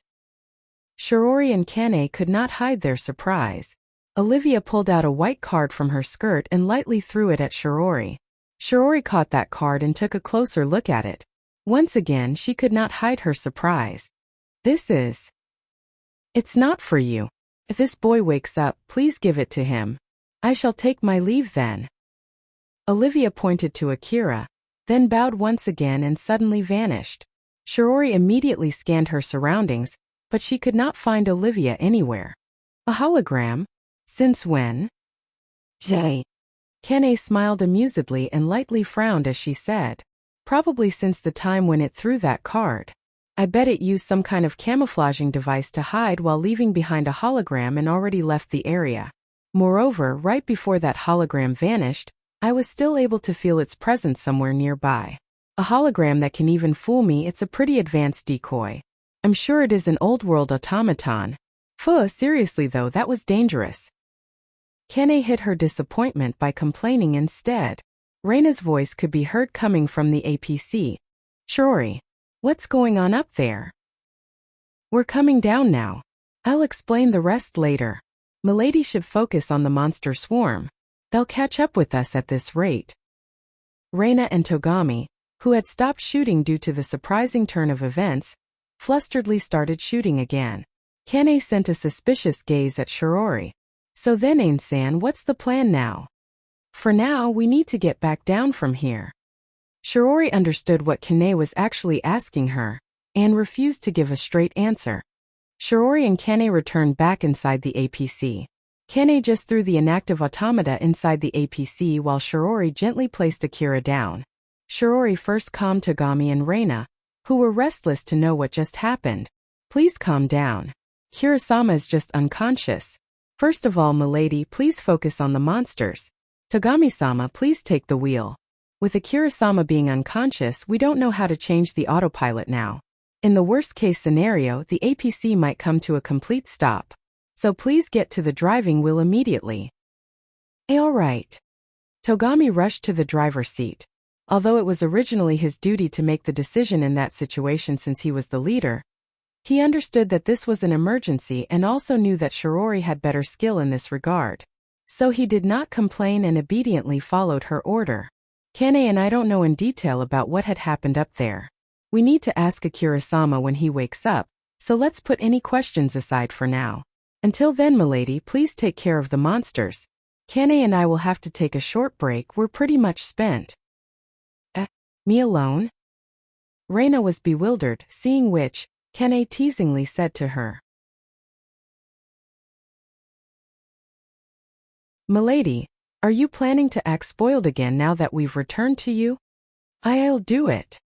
Reina replied back by pure reflex, which she regretted inside her heart. It was definitely not an easy job to fill in because of Togami and Akira's absence. Reina had a grim look as she started shooting at the monster swarm that was creeping closer and closer to the APC. When she glanced at Kane and Shirori, they were really taking a break and even Kane was lightly waving at her. All right, I'll do it. It was definitely the result of them treating her as a full-fledged hunter.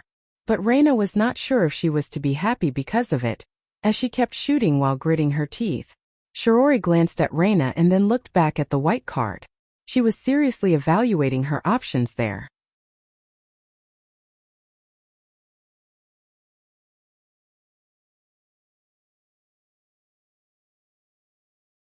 Rebuild World Chapter 199, Old World Relics.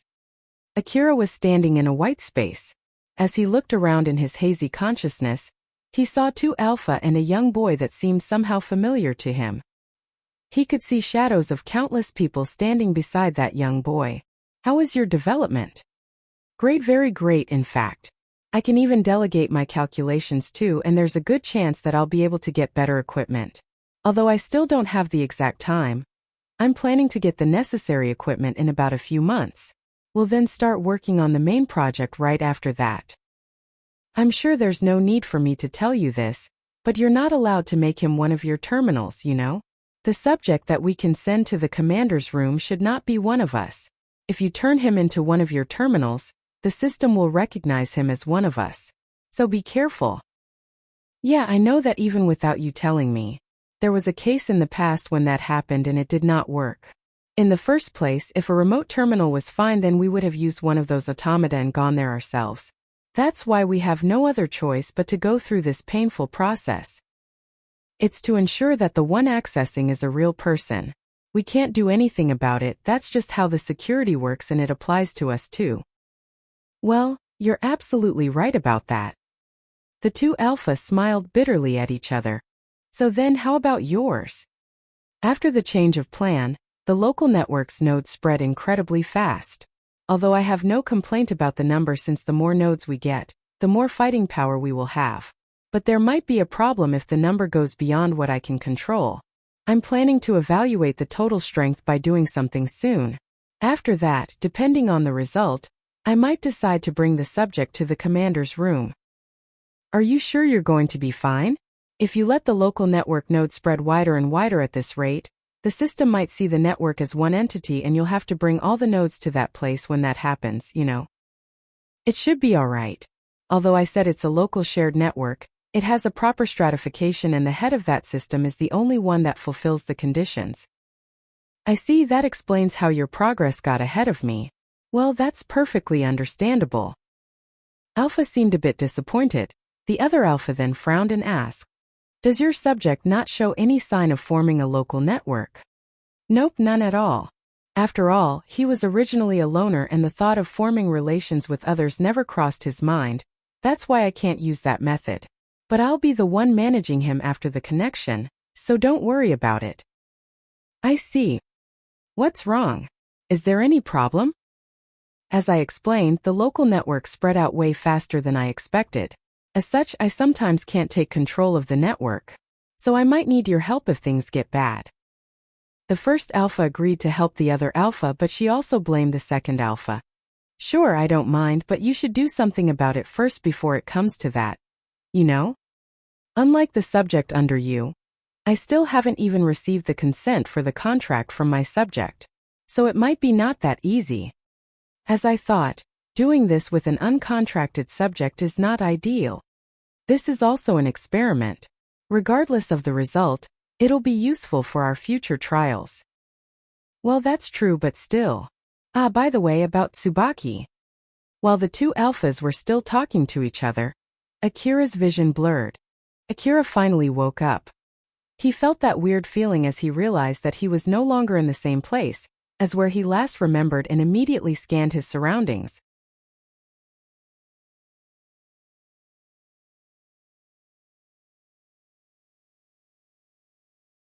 It was also to give Shiori time to think as well as to help lighten the side effects of the trump card that both of them had used. Togami was driving the vehicle while talking with Reina about their next plan. They were trying to flush any other potential issues, including the distribution of rewards, and where to sell the relics before Akira woke up. Today's ruin exploration was basically registered under Togami's party, which only included Togami and Reina. Kane, Shiori and Akira were basically considered outsiders this time. As the leader of the team, and as the only other member in the team, Togami and Reina were seriously discussing what to do about their negotiations with Akira. After hearing a short explanation from Shiori, Akira more or less got the gist of what had happened. But he then confusedly said, I don't know anything about this maid automaton, Olivia. The ones that I fought were only those two automata. I bet both of them jumped onto the APC back then, but I have no idea how they did it. I see, she was already there when Kane and I arrived at the scene. I have no recollection of that automaton at all. Either it came in between after I fainted and before you got there, or it was there all along and was using a camouflaging device. But if that was the case, then why did it not attack me? Wait, that one has nothing to do with camouflage, huh? I might have a guess regarding that matter. It said that it had worked for what it was paid for already. So I bet that automaton was hired by the ruins system. Although, I don't know the details whether it's only to repel intruders or to fight back against armed robbers. But it seems that it had judged that it had worked enough after Akira-sama defeated those two automata. I see. I don't know if it's being earnest or not by doing so, but either way I was saved by that. So it doesn't really matter, huh? Akira found that interesting since it was more of a human-like emotion that a robot would not normally have. Shiori then handed a white card to Akira. That automaton left this for you. Do you know what this is? Although Olivia left that card for Akira, it was not like there was anything in particular written on it. So it looked like nothing but a plain white card. Since it had happened when Akira was unconscious, he had no idea the reason why that automaton left him that white card. Shiori also deliberately did not tell Akira how she got that card. Alpha also deliberately kept herself from telling anything to him. Because of that, he thought nothing of that card other than something that one of the automata might have dropped during that intense battle. Akira took that card, flipped over and took a closer look at it. But as expected, he had no idea at all. Alpha, do you have any idea what it is? White card. Well, that is already obvious. Akira, even if I tell you what I know, what will you do if Shiori asks how you knew about it? Alpha indirectly scolded Akira for his carelessness. He then shook his head and extended that card back to Shiori. But Shiori did not take it back, and Akira found that really strange. Shiori then added, This is just a guess, but that automaton might belong to the Lion Steel Corporation. Does that give you any hints? Lion Steel Corporation. Akira's face slightly twitched the moment Shiori mentioned that name. Shiori's gaze turned sharp. Both of them were watching each other closely for the slightest change, trying to judge what the other party noticed from the other's reaction, as this awkward but careful silence was maintained for a while. Shiori was the first one to break the silence. Do you have any knowledge regarding this name? As I said, this is nothing but my guess.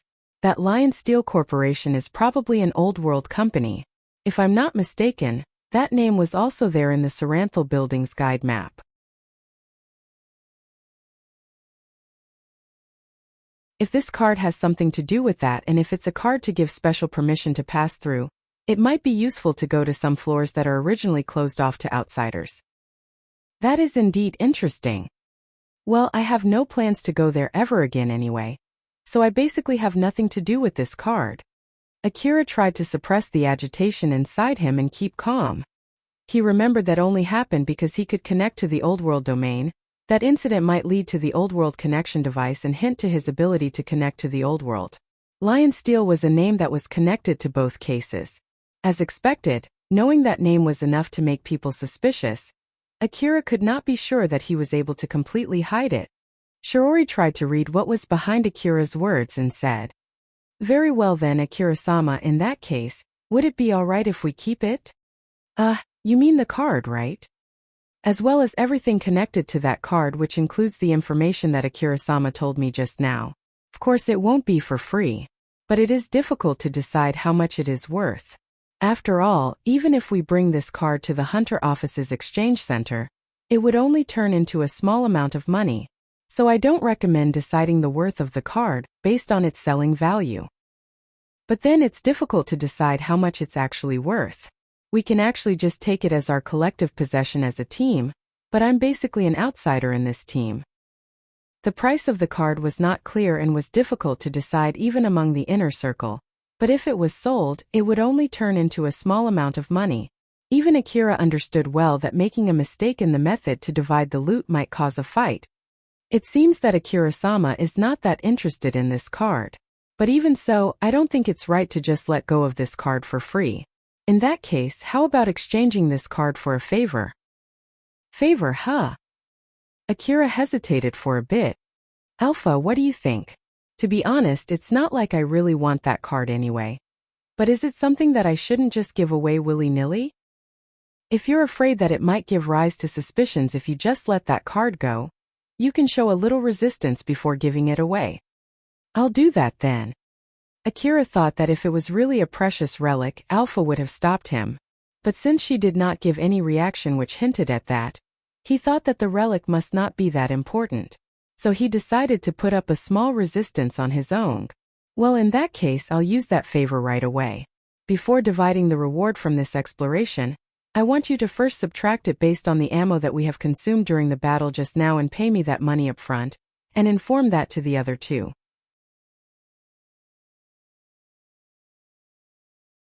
With all that happened today, I'm sure we'll fight over how to divide the loot anyway.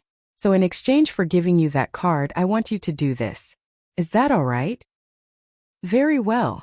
I'll convince Milady and Togami-sama regarding this matter. In case if it doesn't work, I'll take responsibility and pay it with my own money. We have a deal then. Akira smiled and handed over the card.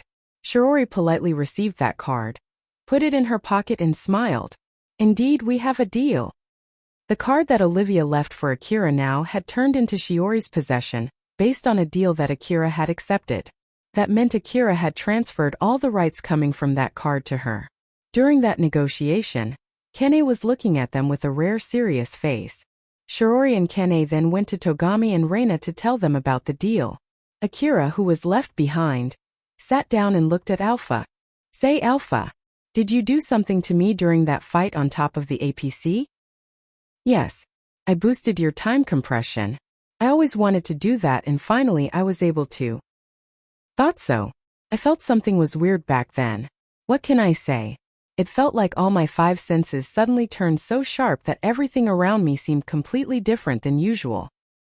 That's simply because the information that you received during that brief period of time was multiplied. The difference is similar to looking at a blurry picture and a sharp picture. I see, that's kind of true, it felt exactly like that. Akira, let me at least warn you about this. You should not use it too frequently. Places too much burden on you after all. It has the same effect as taking a strong accelerator drug. In the worst case scenario, it might even kill you. Akira slightly frowned. I did something that dangerous, huh? But still, I've already done things that dangerous so many times before and I know it's way better than getting killed because I didn't do it. It'll lessen the burden, which makes it safer, and increase its effectiveness the more you use it. So there's no other way but to get used to it. You might even get to the point where you can do that on your own without my support at all one day, you know? But make sure to be careful. It's something like a trump card that you should not use often. I know. Now that I more or less understand what happened, I'm feeling super tired now and my head started hurting too. You can lie down and take a good rest. You've worked pretty hard this time, so I'm sure no one would complain. You're right. Although he was not sleepy, Akira decided to lie down again. As he stared absent-mindedly at the APC's ceiling, he noticed a small slit. That cut must be from the fight, huh? My bike is now gone too and I have to get this vehicle repaired. Then there's also my rifles too, either I get them repaired or buy a new one. What should I do? Akira was thinking about what to say to Shizuka when he placed that order. Either he will have to try and hide it or be honest and tell Shizuka everything. He was not sure which one to do. Asterisk, asterisk, asterisk. Olivia was running through the wasteland. She was running as fast as a vehicle. There were many conditions that needed to be satisfied in order to reactivate Olivia from its storage device. But those conditions were reduced due to the long years where it stayed inactive and the signal that the storage device's terminal was receiving at that time. Thanks to that, even a random button press from Rodan was enough to wake Olivia up. That was the reason why Olivia followed the security protocol in case it was activated through the wrong method. The security protocol led Olivia to kill any intruders that got into restricted areas. And when the information of the unauthorized intruders was sent to Olivia by the system also submitted a request with payment since Olivia was originally not a part of the system. It then decided to accept that request and to only work as much as it was paid. After that, it found other automata from another company and checked their conditions. It then judged that those automata would be either destroyed or misused. Thus it changed its view of the automata and decided to turn them into its own terminal in order to use them to take care of the intruders. The reason why it baited the monsters to attack Akira was nothing more than a decision made by its AI side. It was something that was built-in into it as if it was its personality. To put it simply, it did not want to get involved in the fight itself if it was possible. Furthermore, the system wanted to clean up any dangerous elements inside the facility, which included monsters. At the same time, Olivia also judged that there was no need to get too serious since it was not a deal made with a real human. But the intruders were able to survive the swarm. So Olivia decided to throw the other two automata to that APC. And even those were defeated by Akira. Thus it had no other choice but to go there itself. Olivia took the weapon that the other automata dropped and was about to go and kill Akira. As it was thinking that it had already more or less worked hard enough for the compensation that it received, Akira suddenly stood up while still unconscious. He then said something that normal humans could not comprehend before falling limp again. Shiori and Kene arrived at the scene right after that. The moment Olivia understood what Akira had said, it decided that it had indeed worked hard enough for what it was paid for. As a matter of fact, it thought that it should receive more for what it had done that day. After it lightly repelled Kane and Shiori, Olivia left its business card before leaving the scene. Olivia sighed and mumbled, "To think that I got to meet that thing right after I woke up. I guess I really am unlucky." For Olivia, who had the ingenuity to understand the concept of luck, it did not like the entity behind what Akira said back then. "I want to work for a human. Even if the payment is good, I have no plans to work for something like that. I just gave him that card since the record said that he had once accessed the counter on his own. But now that I think about it again, it might have been better if I had killed him considering that he's working with that thing. I wonder if I can find a good employer somewhere." Olivia looked rather disappointed, but she immediately smiled afterwards. That day, one more Old World automaton was released to the wasteland. Asterisk, asterisk, asterisk. The people from Izumo Industry finally arrived at where Kurosawa's team was. Among the people that were dispatched there, Kurosawa spotted Shikarabe. "You guys are damn late." Shikarabe lightly scoffed and countered, "It's not my fault. Don't tell me that someone got killed."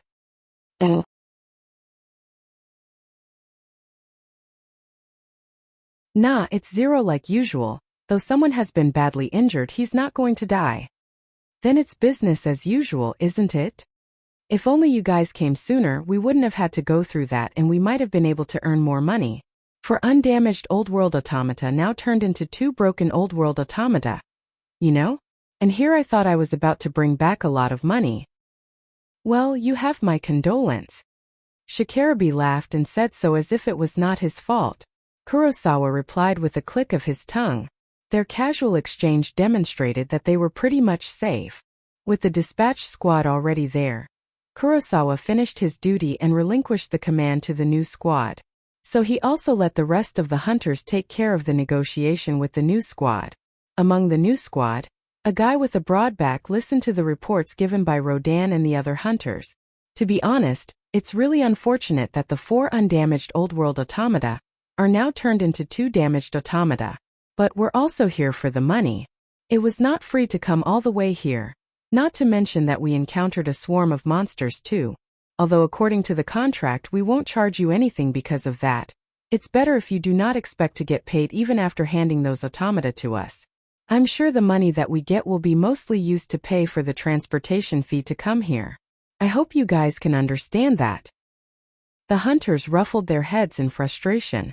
Although they more or less knew that it was coming, being told that all their hardship resulted in nothing still pained them. That was when that guy smiled and said, "But well, the 5th automaton is indeed interesting. From what I heard so far, we might be able to be considerate. Please tell me in detail what you know about the last automaton." The detail, the only one who knows about it is Rodan. Hey Rodan, do you have anything to add here? Well, even if you say so. You are the one who found it, right? Tell him everything from when it started moving. Okay. Rodan explained everything that he knew while deliberately leaving the misunderstanding that the other hunters had.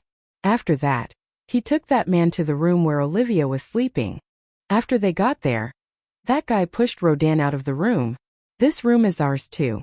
Although we still need to do further investigation, I bet this might bring you some money. You're okay with that, right? Well, as long as it brings more money. Thank you. The guy pushed Rodan and the other hunters out and locked the door. That guy was left alone with Olivia's empty container, as he took a closer look at the container with a serious expression. He then called someone through an encrypted secret communication line. It's me. No, although it's only just a guess, I think the other 4 are not what we are looking for. But I found a container that might be of the automaton that we are looking for. No, we couldn't secure the automaton. Just its container. It seemed that it attacked the hunters after it was activated and left the area, and we have no idea of its whereabouts right now. A card, huh? No, we didn't find anything like that. Alright, we'll search the area assuming that it's not in the possession of the hunters. Yes, please excuse me then. The guy cut the call and turned towards the empty container. Lion steals automata, huh? It would be strange if we had found it way sooner. But up until now, it always killed the person who activated it before returning back to its container though. Is it because this one had looser restrictions? If that's true, it means that it should be easier to communicate with. If that rumor is true, this might turn into a small war.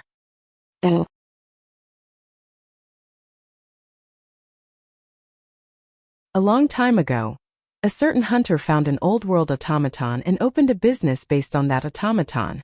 Then that hunter climbed the ladder in no time until their company reached the upper echelon of the corporate government. It was the result of him trying to reopen a certain old world company in the current era. And right now, that company was providing maids for the rich and received their support in exchange. The hunters were nothing but decorations as the main functions were all run by automata. Even the maids were nothing more but an imitation of the old world lifestyle. And since it was difficult to find good automata in the current era, they employed skilled people in their place. The rumor had it that the said automaton was made by Lion Steel Company. It was a common rumor in the Eastern District that a huge corporation had some kind of connection with an old world company. As it was nothing more but rumors, there was no concrete evidence regarding that matter. But it was indeed a profitable rumor. Asterisk, asterisk, asterisk. After Akira and Togami's team arrived back in the city, they disbanded the team. Until they agreed on how to divide the loot, all the relics were handed over to Shirori to hold on to. Since Akira also decided to lend the APC to them, He asked them to take the APC to the repair shop in order to get it repaired. He then headed to Shizuka's shop while Togami and Reina went to Drankum to give their report. As Shirori was driving the APC, Kene suddenly asked her a serious question. "Insan, was that really okay? Although we didn't tell a lie, we still tricked him, you know? What's your plan if the cat is out of the bag?" "When that happens, Milady would be disappointed in me and Akira-sama would hate me. That's all." Having Reina disappointed in her carried a huge implication for Shirori. Kane let out a big sigh and said, "Well, if Ain-san did that fully knowing the risk, I have no plans to say anything." Kane then returned to her usual self and smiled. "Well, if Ain-san gets found out and has to fight Akira, do tell me. I'll be more than happy to help. Before it comes to that, I'll do my best to solve it peacefully. I'll apologize after telling him everything and offer him peace money. And if nothing works, I'll use you as a decoy and take Milady to safety. I know that you always wanted to fight him, so it's a win-win solution." "Yeah, that's so cruel." Shirori said so jokingly. Kane laughed and replied with a grunt. In reality, if either one of them had to stay behind in that situation, it would have been Shirori, and Kane would be the one taking Reina to safety. Whether it was to let Akira kill her in order to abate his anger or to kill Akira instead, Shirori would be the one staying behind. Even if Kane tried to convince her otherwise, Shirori would still do so, and both of them understood that very well.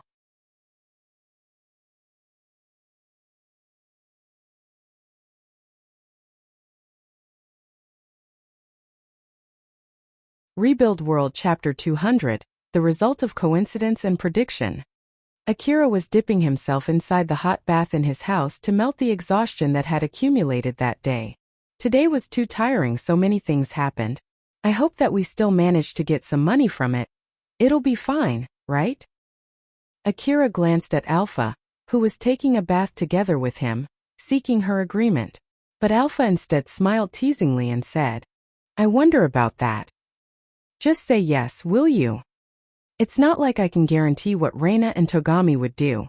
In the first place, you're the one who left the relics and the broken automata with Reina and Togami to sell them. It's indeed a troublesome subject, so it can't be helped.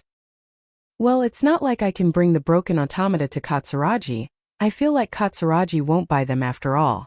So I thought leaving that to Reina, who seems to have connections, will be able to sell them at a much better price. It's not like I'm blaming you. It's just that I can't guarantee that it would be all right." "I know, but still." Akira lightly sighed. He then relaxed back as if to have given up on that matter and said to himself, "It's all right, it'll be fine. Shirori also said that she'll take responsibility if it doesn't work out. So I'm sure she also believes today's loot can sell for quite a lot of money.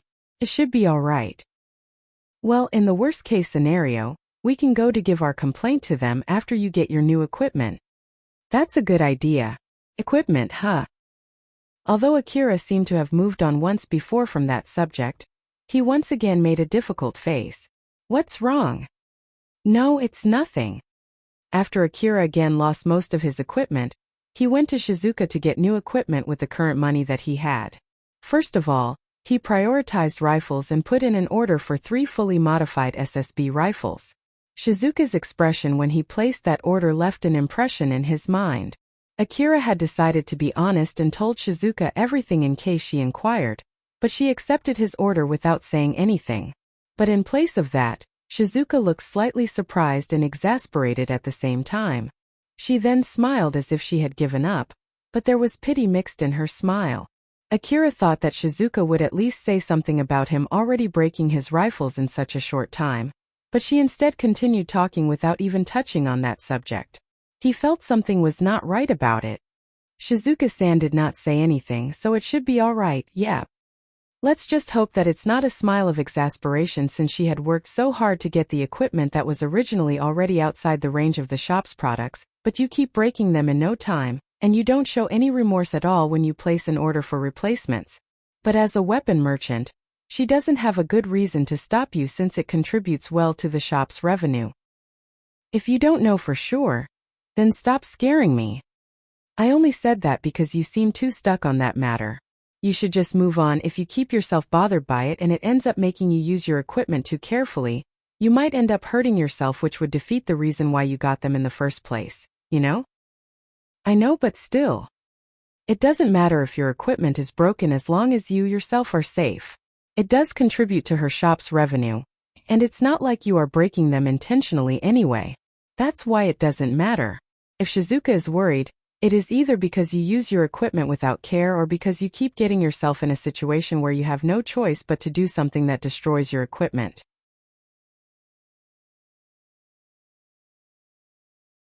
This is not something for you to worry about, or more like it's way too late for you to start worrying about this, right? You have a point there. Akira smiled wryly as he asked himself if deep inside, he wanted Shizuka to worry about him, which in that case, he might have been intentionally going to dangerous places wishing that Shizuka would worry for him. He told himself that desire was too greedy and smiled wryly. He himself knew that very well. He then decided to talk about something else to move on from that subject. By the way, about that white card though, what exactly was it? That is a business card. You can use that card to contact that Olivia automaton. If you're someone who can connect to the old world domain, you can use it to directly get in contact with Olivia. And if you can't do that, you can use an old world communication device instead. I bet it left that to you hoping that you would hire it. Akira immediately turned to Alpha. Alpha, you knew all of that. Yep. Why didn't you tell me back then? Can you keep that a secret? Alpha smiled as usual. Although Akira understood that she had a good point there and agreed with her, he was not exactly happy to admit it. Was that thing actually a very expensive object? That depends on how much price you would place on a method to contact the old world side in a friendly manner. In that case, that should be a pretty pricey thing. And I ended up giving it away thinking that it wasn't worth that much. I guess that was a big blunder, huh? It's the opposite. You did great getting that object away from you as fast as possible. In order to be able to use that card, you at least need to have the knowledge on how to connect to the old world domain. If you try to keep it for yourself, in the worst case scenario, others might get suspicious thinking that you might know. That's why I didn't tell you back there. Like I said before, I don't think you can keep it a secret, right? Yeah, I don't think I can. Shiori obviously noticed when he had a small reaction the moment she mentioned the name Lion Steel. If he had known just how valuable that card was, Akira did not think that he would be able to let that card go. Thought so. Let me at least tell you this though, make sure not to get too hung up on that. Instead, think of it as pushing that problem to them. If you insist on keeping it, people might get suspicious.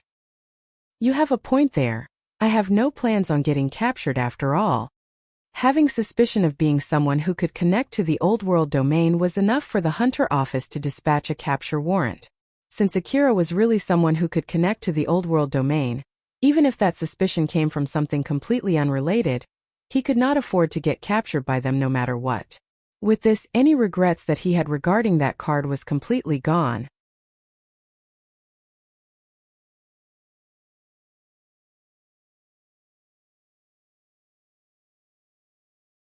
Everyone would want their lives to be priced highly.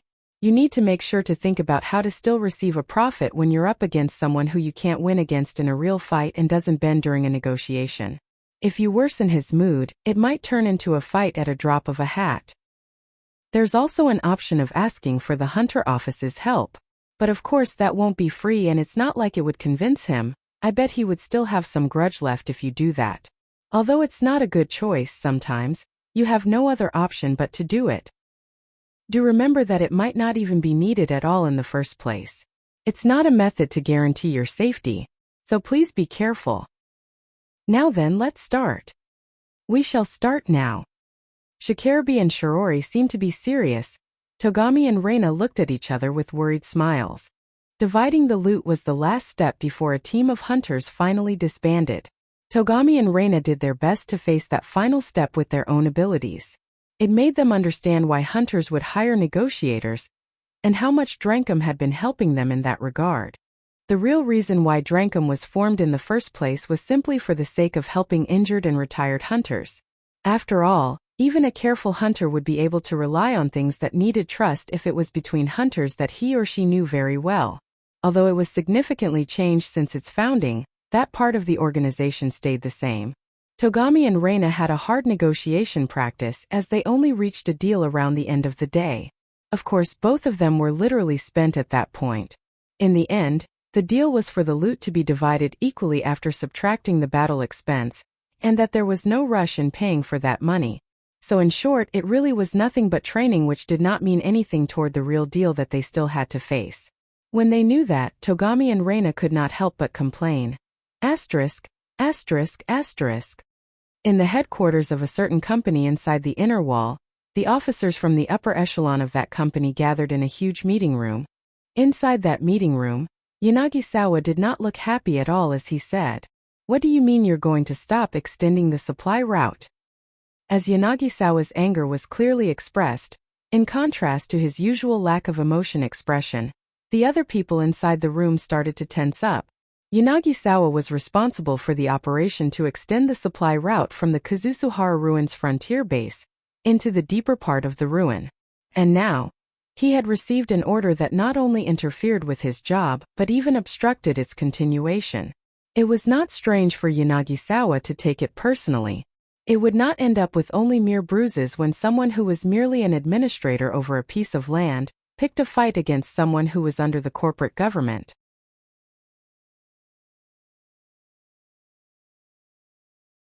A mid-rank officer from the city management tried to calm Yanagisawa down. "We're not stopping it completely.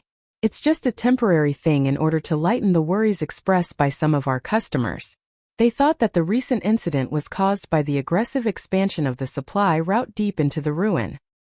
There's no evidence connecting the expansion and that incident. And even if that's true, that's still within our predictions. We did expect something like that to happen when we started this project. So there's no reason for us to stop the expansion now. This is also for the sake of the frontier base, which is under construction right now.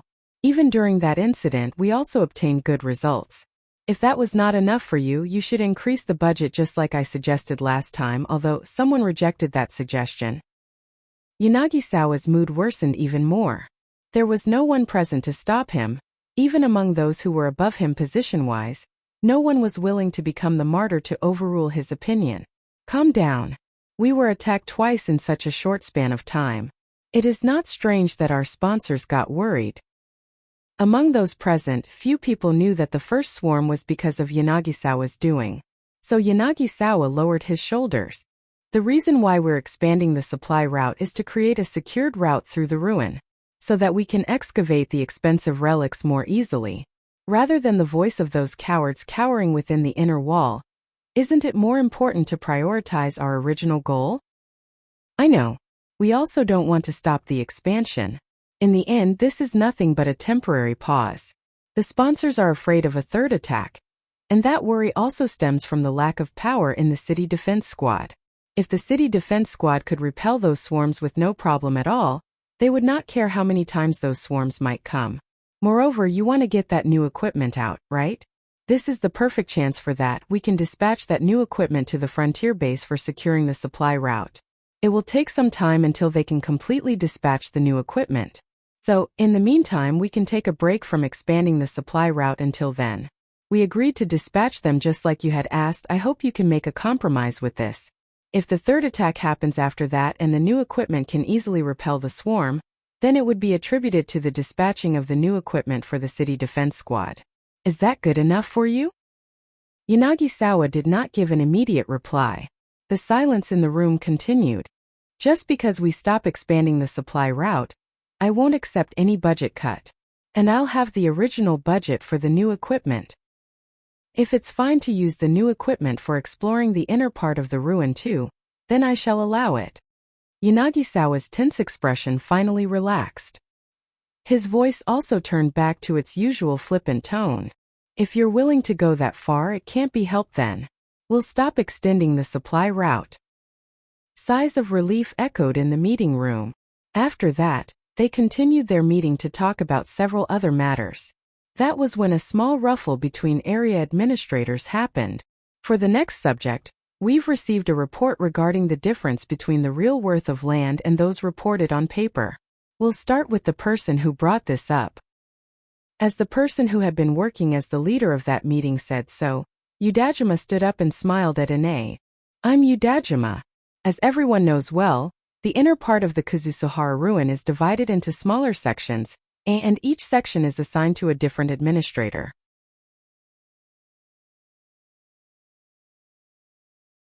Each administrator will survey the section that they're assigned to, and the result from that survey, which includes the type of relics that you can find there, will decide on the priority for a further survey and the budget for the same. Udajima took a short pause and glanced at Inabe. Inabe curled his lips in reply. Everyone here is busy. Just cut the chase and get to it. Very well then. Inabe, it seems that the report from your place says that you found an old world terminal in the area that you're responsible for. Is that true? It is the truth. What of it? In that case, I'll take this chance to declare that it is fake. What? As murmur propagated through the room, Inabe finally processed what Udajima had said and raised his voice. Are you kidding me? That report has even gone through a formal appraiser from Kagamayama City. You know, are you seriously saying that I'm faking that report? Those relics are really old world terminals. This is a slander. I'm not saying that they are not old world terminals. So what's your problem then? The problem is where you found them. There's a good chance you got them from another place outside your section, and you brought them there in order to increase the value of your section. What are you even talking about? Inabe showed a slight panic, but in order to hide it, he immediately raised his voice. That's a baseless accusation. Where's the evidence? Of course I have some with me. I bet you just faked them too. You're planning to pull down the value of my section by causing fictitious trouble, aren't you? If you only have vague pieces of evidence that might as well be fake, you can excuse yourself by using that as a reason to run away from the repercussions after all. Well, I know you would say that. Seeing how Udajima was smiling as if he had already won, Inabe felt unease. But even so, he retained anger on his face. The operation should have been perfect. There's no way he can see through that. Wait, don't tell me. Is it that girl? Inabe started to doubt Viola's intention in having given him those relics. In short, it was nothing more than a strategy to trap him. But Inabe made sure not to show that on his face. He told himself that since those relics were really old-world terminals, he should be able to win the argument as he slowly got rid of panic from his face. But Udajima then smiled as if he knew that would happen. Even if both of us present our data here, it would be difficult to judge which one is correct. There's also a good chance that we both don't have enough evidence to support our respective claims. That's why let's focus on what we know for sure. Although the results from the appraisal say that all of those relics are really old-world terminals, I went ahead and submitted a request to the appraisal companies union to check the origin of all those relics. And I've asked to put the result from that request here and now.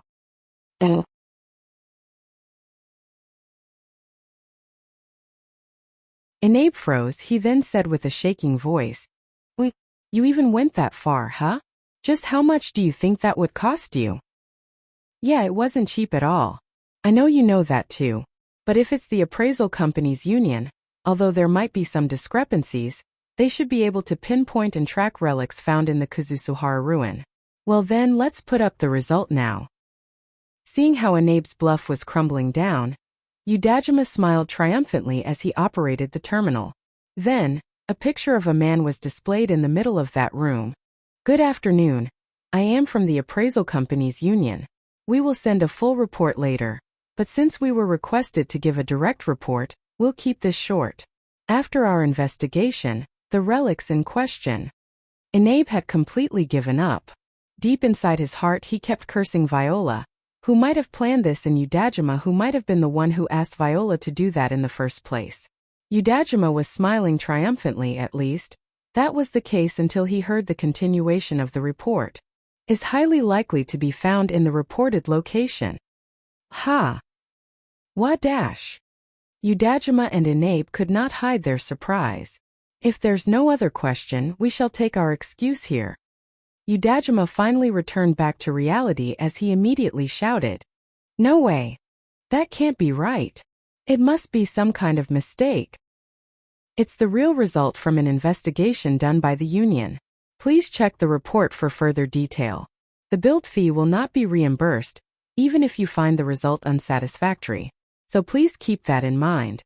Are there any other questions? Very well, please excuse me then. The display vanished. Udajima mumbled as if he just saw something that he could not believe. No way. That's impossible. Those relics should have come from the Higuraka residence ruin. Even if it's not, one thing for sure is they can't be from Inabe's area. Oh. Inabe. Don't tell me you actually found them in your area and took them out first before bringing them back in? Did you do all of this just to trick me? Inabe reeled back from that accusation. He then smiled while hiding his own thoughts as he said to Udajima, "What are you even talking about? That's obviously not true, just cut it out already." Then why were you so panicked? Anyone would panic when they find out someone is trying to frame them. Well, although it seems that you've blown yourself up this time. Inabe and Udajima's positions were reversed. Inabe was smiling triumphantly while Udajima was badly flustered. It showed who had won and who had lost the argument. The leader of the meeting tried to calm the situation down. Both of you get back to your seat. Inabe, make sure not to do anything suspicious from here on out. I don't remember ever doing anything suspicious though, but it seems that some people just can't leave me alone, huh? I'll be more careful next time. Inabe calmly sat back on his seat. Udajima, this should clear up your suspicions. Keep in mind not to do something like this again. Udajima did not reply as he meekly sat back. Well then, let's move to the next subject. It seems that there's a report saying someone has claimed to have gotten in contact with the ruins manager. Yanagisawa will give the detail. The meeting continued just like that, as if they were ignoring what just happened between Udajima and Inabe. Asterisk. After the meeting, Inabe, who had returned back to his private quarters, smiled and said, "I didn't see that coming at all, but I got through it just fine. That girl didn't get in contact with me in order to frame me, it's in order to frame Udajima, huh? Well, that doesn't matter. It doesn't change the fact that it got rid of that guy."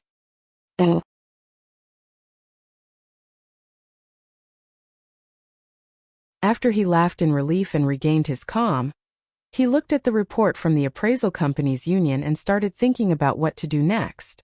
But still, to think that they actually came from my area. I didn't expect it at all.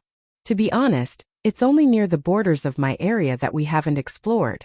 But that Udajima, I bet he thought that it was fine as long as it was outside the Kuzusuhara ruin and set the investigation area range a bit too big. Now that Inabe had regained his calm, he started to string together the information that he currently had. That hunter, Kira, was it again? If I'm not mistaken, he's strong enough to even make the city management force him to take a rank-up request. It won't be strange for someone as strong as him to return back from unexplored ruins in the future. And if he had found a secret passage to an unexplored warehouse, it wouldn't be strange that he would be hiding that too. After all, if the location of that hidden passage leaked and hunters start to flood the area, there's a good chance someone would find that hidden passage too. Inabe then remembered something about Akira and opened his information terminal. If I'm not mistaken, during that ruin exploration in my area, it seemed that the humanoid monsters focused on this hunter. If this was because his face got recorded by the ruin security system the moment he took those relics from that undiscovered location, and if this is the reason why he was treated differently compared to the other hunters whom the ruin management only views as suspicious armed individuals, then it would mean the location where he found those relics should be somewhere nearby. The Union also said there's a good chance those relics really came from this area according to their investigation. Although, since Udajima did not pay the full fee, the method that the Union used to confirm it was not written in the report, and I have no idea how the Union did that. But that doesn't matter. The most important thing is the result, not the method. Inabe then remembered the powered suit that Yanagisawa requested. If I remember correctly, that powered suit is pretty strong. I heard that it was able to kill a building-sized monster with a melee weapon. And now it's approved for ruin exploration too. It doesn't matter how dangerous that unexplored place is, it should be alright if I bring a couple of that powered suit with me. After all, I need to find relics in my area, and if that unexplored place still has a lot of relics, Then if I can get Akira involved too, and those people from Drankum too, I should have enough manpower to explore it. Inabe combined all kinds of information in his head. Wait for a sec, doesn't this mean that it's my time to shine? Inabe smiled widely. It was a deep, greedy smile.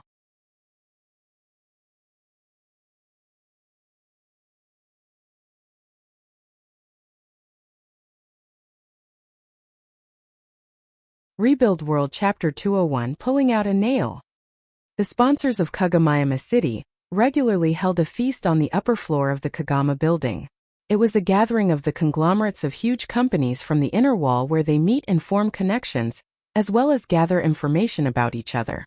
It was the perfect opportunity to expand one's business.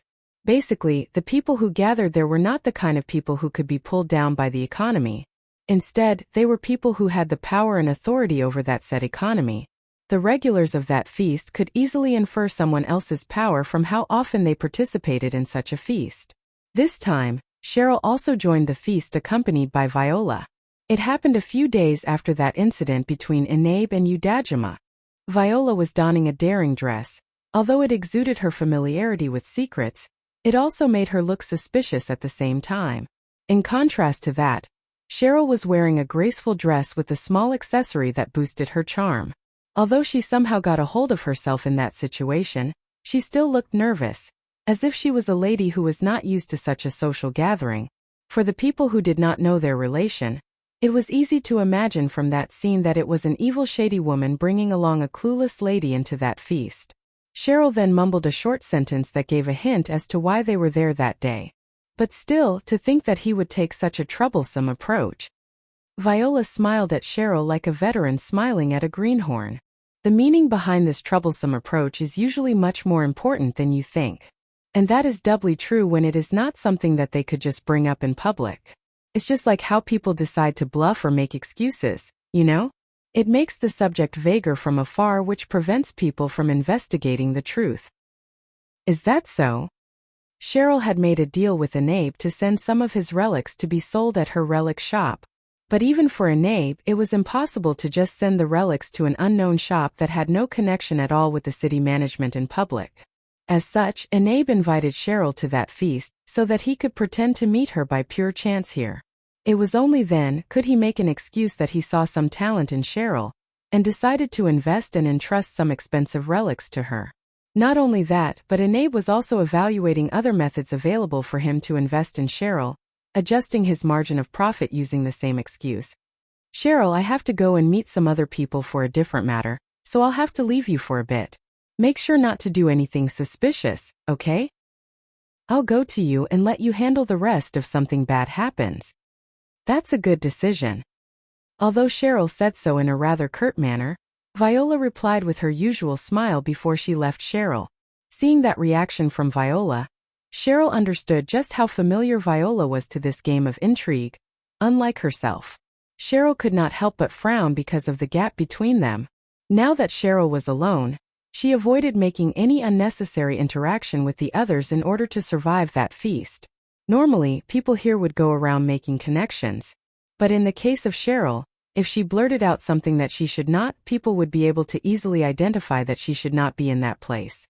So, in order to prevent that, she made preparations to give her a way to retreat with the least needed courtesy if someone struck up a conversation with her. And the first step for that was maintaining some distance from the other participants of the feast. As Cheryl stood there at the corner of the hall watching the others in that feast, she thought that scene could not be any more different compared to Slum City.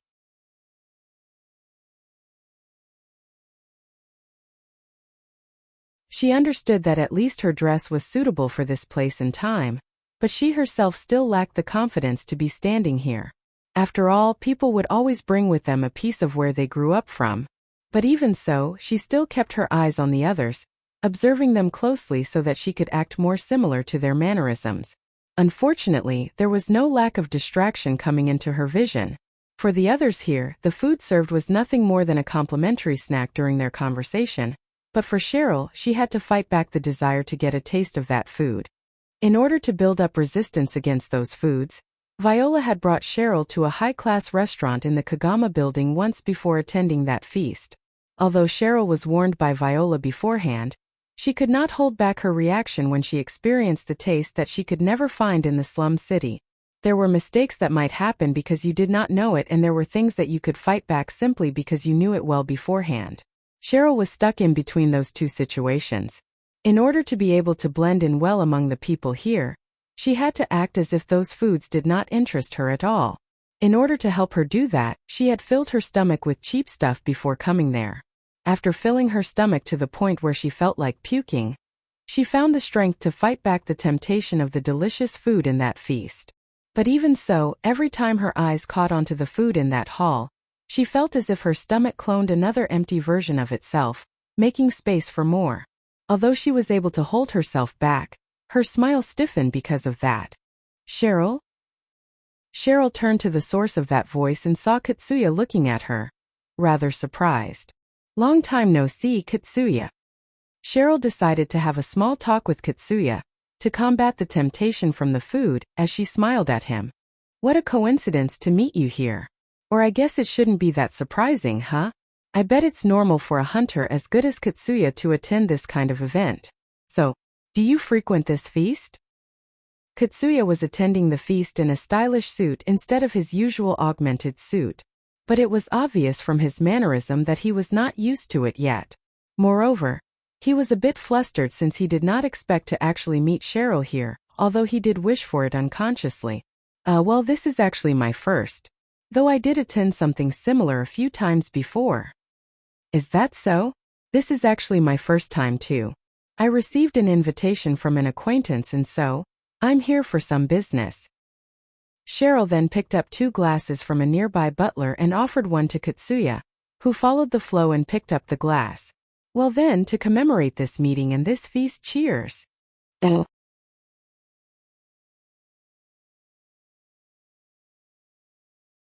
Cheryl smiled and looked straight into Katsuya's eyes.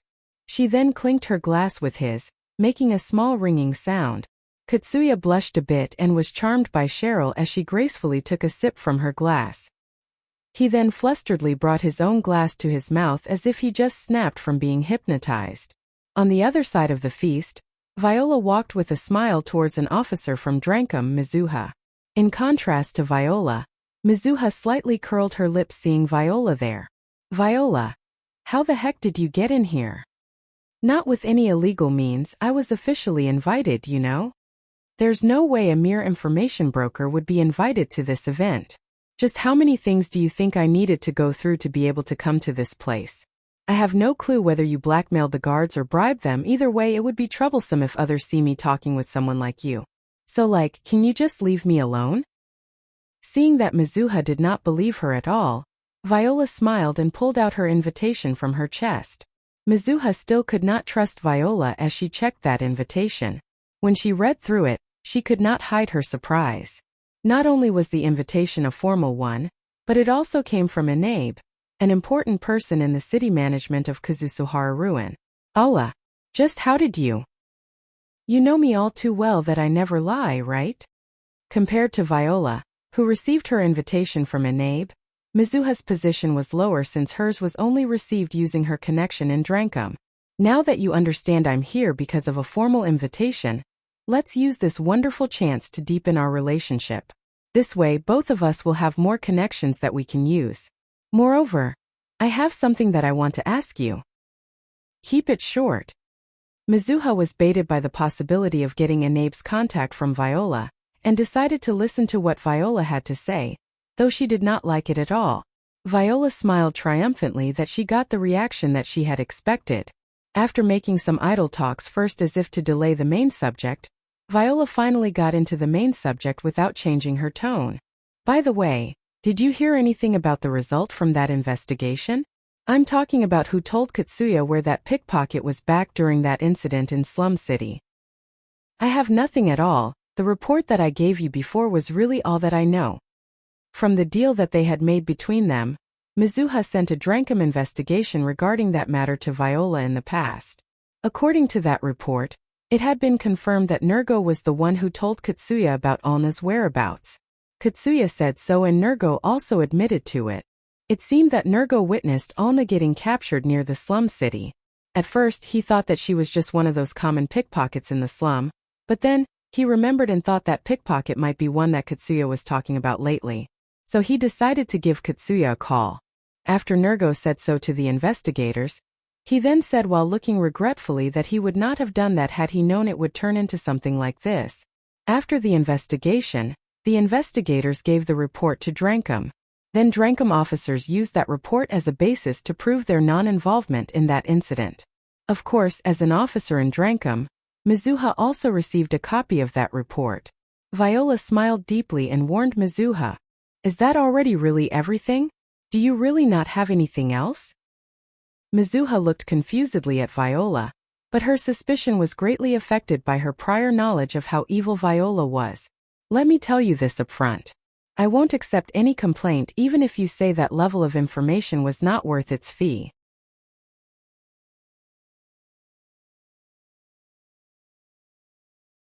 After all, I have no plans to be one of your puppets and I know how you do things by only giving out one-sided information.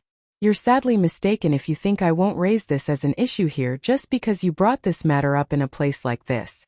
Likewise, do not think I will take the bait just because you have a connection to the upper echelon for the city management. Viola exaggerated her surprise as she replied, "That's a misunderstanding. It's just that it doesn't sit really well with me saying that it's nothing but a pure coincidence, so I think it might be a good idea to do further investigation on this matter. And in the case that you do, I might be able to lend you some help. It's basically just a piece of advice for one of my customers." It was a pure coincidence and Drankum has nothing to do with that battle at all.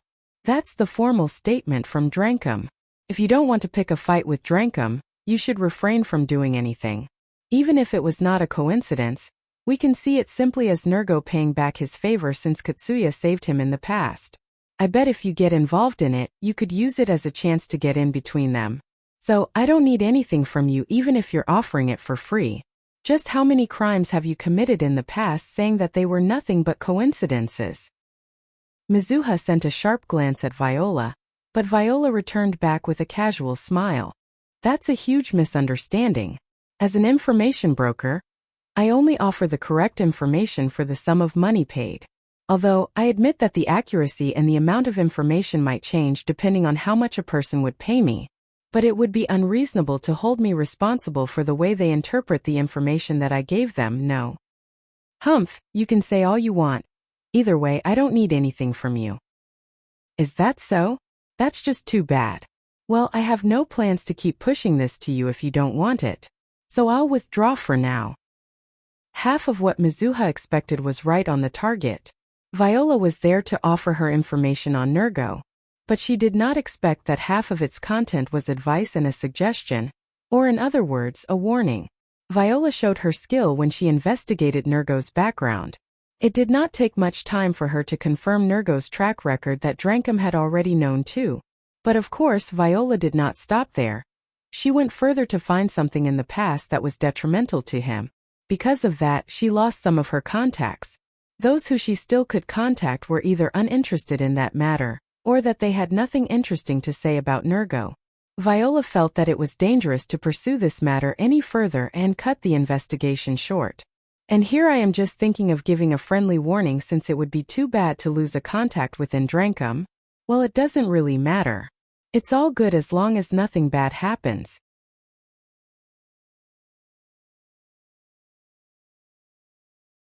I'll just leave her be since she has no other choice but to buy information from me in case anything bad happens.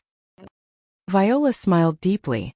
Mizuha found it suspicious and was wondering what exactly was the information that Viola was offering her. But she thought that it must be one of Viola's tricks and decided not to ask any further. One thing for sure, Viola never lied. But if she knew what information Viola was offering, she might as well be ready to get manipulated by Viola. But if she did not know, she might be destroyed. Viola had control over how much information she would share. Another seed to feed the rumor had been sown. It was a matter of luck whether it would sprout or not. Back to Cheryl and Katsuya. Cheryl was having a relaxing chat with Katsuya. Since she could not afford to talk about her humble background, she basically was only listening to Katsuya's stories. Lately, Katsuya had been working on Kazusuhara Ruin's forward base supply route construction request. Most of the time, he fought strong monsters deep inside the ruin or helped harvest the relics around the supply route. Although it was nothing more but an idle talk about Katsuya's experience, it gave an overview of the situation in the inner part of Kazusuhara Ruin, and how much effort the city management had put into it. Normally, Cheryl would have to pay for this kind of information. The reason why Katsuya was in that feast was simply because a particular company that had gained a lot of profits from the relics that he had gathered wanted to hear the story from Katsuya himself. Cheryl was listening closely to Katsuya's story. She further encouraged Katsuya to continue by showing interest in his story with her expression. But she then noticed there was something bothering Katsuya, so she worriedly asked him, "Katsuya, is there something wrong?" Katsuya was surprised. He then apologetically said, what do you mean? I'm sorry if I asked something that I should not have. But please don't push yourself too hard." It's not like that, although it's true that the monsters are really strong, and that everyone worked together very well. As a matter of fact, I'm pretty proud of our achievements. I can understand that from your story. I do think that you did well too. But I feel like it's something that you yourself don't want to admit. The face that you have right now is just like the face you had the last time I saw you. Back then you regretted the fact that you could not save your friends, and you're making the same face right now. Or more like, it seems that you're forcing yourself to smile, which makes it even more obvious. Katsuya, are you really alright? Cheryl looked at Katsuya worriedly. Katsuya closed his mouth shut as if he was hiding something. The mood slowly turned dark and sad. Eventually, he made a wry smile. But there was some happiness that sprouted from Cheryl being able to notice it. "I guess I can't hide anything from you, huh? To be honest, it's not like I'm intentionally hiding it. It's just that, well, I might be actually unconsciously trying to hide it. I'm not sure myself. It seems that I've asked something that saddened you. I apologize." Cheryl said so as she gracefully bowed. Seeing that, Katsuya flusteredly shook his head and explained, "It's my fault for bringing it up myself. There's no need for you to apologize. Well, now that it has come to this, is it okay if I continue?" "I'll be more than happy to listen." Katsuya paused for a bit as if he was hesitating.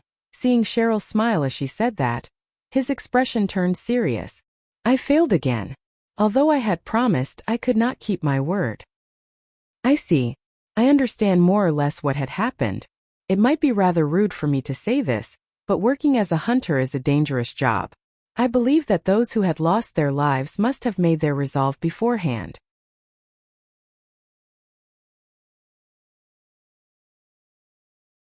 I know that it's not easy, but there's no need for you to take all the responsibility." Katsuya shook his head. There was visible sadness on his face. She wasn't a hunter, so I don't think she expected it at all, and there's no need for her to have that resolve in the first place. Although I can't tell you the details since I'm bound by confidentiality, she's not a hunter who was prepared to be killed. That's why I promised I would protect her. Katsuya smiled wryly. I've always promised a lot of things to the people around me, like it's going to be alright or that I'll protect them. Although I did that simply because I'm the leader of the team, I really meant it when I said so. But I wasn't able to keep my words, I couldn't keep my promises. So, I started to think that the next time I make a promise it would just be another lie.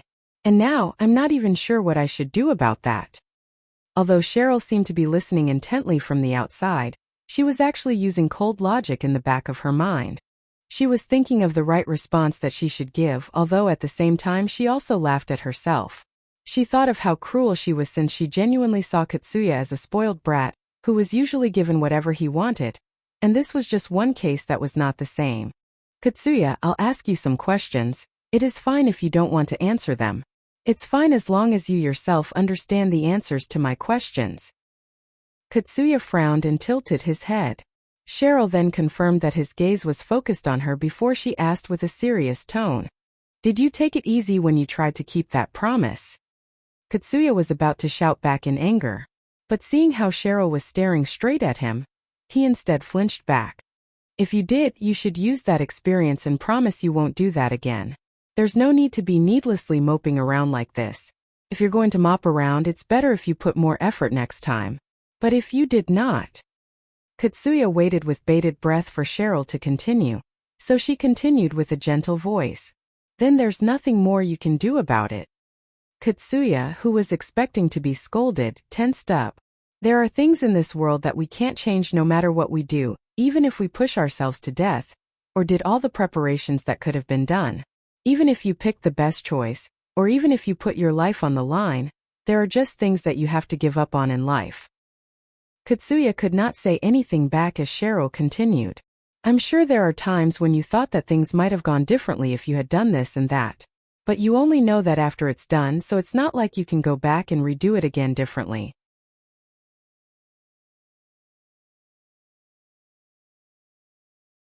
In the first place, the decision that you think to be the wrong one might actually be the better one.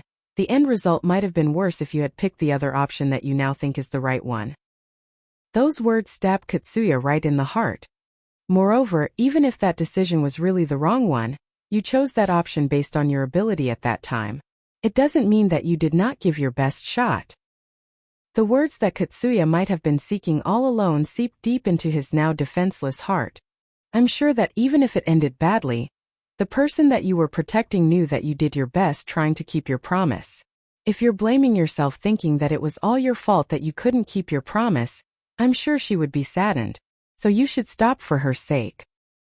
For the finishing touch, Cheryl brought up that it was for someone else's sake too. Katsuya then mumbled. He felt as if he should have noticed it all this time since it was right in front of his eyes. I see. It seems that I'm using her as a reason to bring myself down again, huh? Katsuya remembered what Alna said during her last moments. He could not do that up until now since he was busy fighting back against the sadness and the desperation that had been terrorizing him. But now that he had the leeway to look back, he remembered vividly that Alna was smiling right until the end. There was no trace of blame that might haunt him for the rest of his life at all. Katsuya raised both of his hands up and slapped them hard on his cheeks. He did that with such vigor that it caused a loud, painful sound. Once the sound faded and the pain was gone, he returned back to his usual confident smile. Cheryl, thank you. It did help me a lot. I'm sorry to have made you worry, but I'm all right now. Cheryl, who saw that, thought that it was a bit strange. Is there something wrong? It's nothing. It seems that you're really okay now. Yep, and it's thanks to you. I just simply said my thoughts. But you're welcome. Cheryl smiled teasingly. Now that Katsuya had regained his calm, her smile looked extremely charming to him. That was when Inabe approached them. When he noticed that the person Cheryl was talking with was Katsuya, he then mockingly said, Katsuya from Drankum, huh? Hitting on a girl even at a place like this. I see. You're indeed as fast as the rumor says. But aren't you mistaking the reason for this feast? Katsuya annoyedly replied. I'm just talking to a friend. I don't know who you are, but don't give Cheryl the wrong idea. I see. In that case, I'm sorry, but I'll have you leave her now. I have something that I want to discuss with her. Can't you see that I'm talking with her right now? You can talk with her later. Katsuya thought that Inabe was arrogant to say that. That was why he replied with a raised voice. But instead, Inabe scolded Katsuya for his ignorance. It's true that this feast is held for people to make connections, but it's for productive talks such as important negotiations and deals. I have business matters to discuss with her, and it's not something that a mere hunter like you can listen to. Moreover, if you insist on staying and cause her to lose a few billion orum worth in our deal, are you going to take responsibility for it? Of course, even Katsuya could not provide that much money. Although he significantly toned down his attitude, it was obvious that he was still not happy with it. Seeing that, Cheryl lightly bowed to Katsuya and apologetically said to him, Katsuya, I'm sorry, but can we continue this some other time? Now that Cheryl even asked him politely, he had no other choice but to pull back. So he then said regretfully, Of course, see you again then, Cheryl. Thank you. And let's meet again some other time.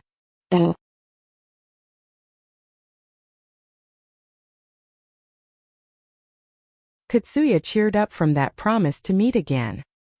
He then sent a glance at Inabe before leaving. Inabe looked at Katsuya as if he was looking at a poorly mannered child before turning to Cheryl. Before going on to the main subject, Is it okay if I ask you what is your relation with him? Just an acquaintance that I've met a few times in the past. Inabe was a bit surprised by that rather cold reply from Cheryl. It doesn't seem like he would agree with that though. I'm not that nice to the point that I would straighten up a misunderstanding when I have no reason to do so. Hearing Cheryl say it casually, Inabe could not hold back his chuckle. There were rumors saying that Yanagisawa had his eyes on Katsuya. So for those people who wanted to build a connection with Yanagisawa, Katsuya was an important person. Not only had Cheryl formed a connection, but it also seemed that she even had Katsuya in the palm of her hand. It greatly raised Inabe's evaluation of Cheryl. I see. No wonder you are working together with that woman. Cheryl sent an honest displeased glance at Inabe. Can you stop saying something like that? Judging from her reaction, Inabe then thought. It seems that although they're working together, they're not exactly on the same team. Getting close to Viola carries too much risk, so I guess I better approach Cheryl instead, huh? Viola was very skilled, but she could not be trusted. So instead it might be safer to do that via Cheryl. That was what Inabe thought of Cheryl right now. Now then, before we get to the main subject, how about we move somewhere else first? In order to deceive the people here into thinking that we know each other, we need to be deliberate about it. Be it a secret talk to bait their attention or a common discussion to show off, either would work just fine. Very well, I'll leave that decision to you. And also, is it okay to put my hopes up for that few billion orm deal that you mentioned? It depends on your effort and skill. In that case, I shall give my best effort. In response to that light challenge from Inabe, Cheryl gave a confident and charming smile. After they changed places, they then had a rather light-hearted talk. During their conversation, Cheryl was able to extract some information about Katsuya too. As she remembered that she felt something was weird before Katsuya left them. The fact that Katsuya could not keep his promise left a deep wound in his heart, as if it was a ball and chain which chained him down. But after that exchange with Cheryl, it was as if he was finally released from that chain. But of course Cheryl did not notice it. Asterisk, asterisk, asterisk. Yanagisawa was reading the documents in the holographic display in front of him. It was not the right person, huh? The documents that he was reading mainly focused on the investigation reports regarding Katsuya.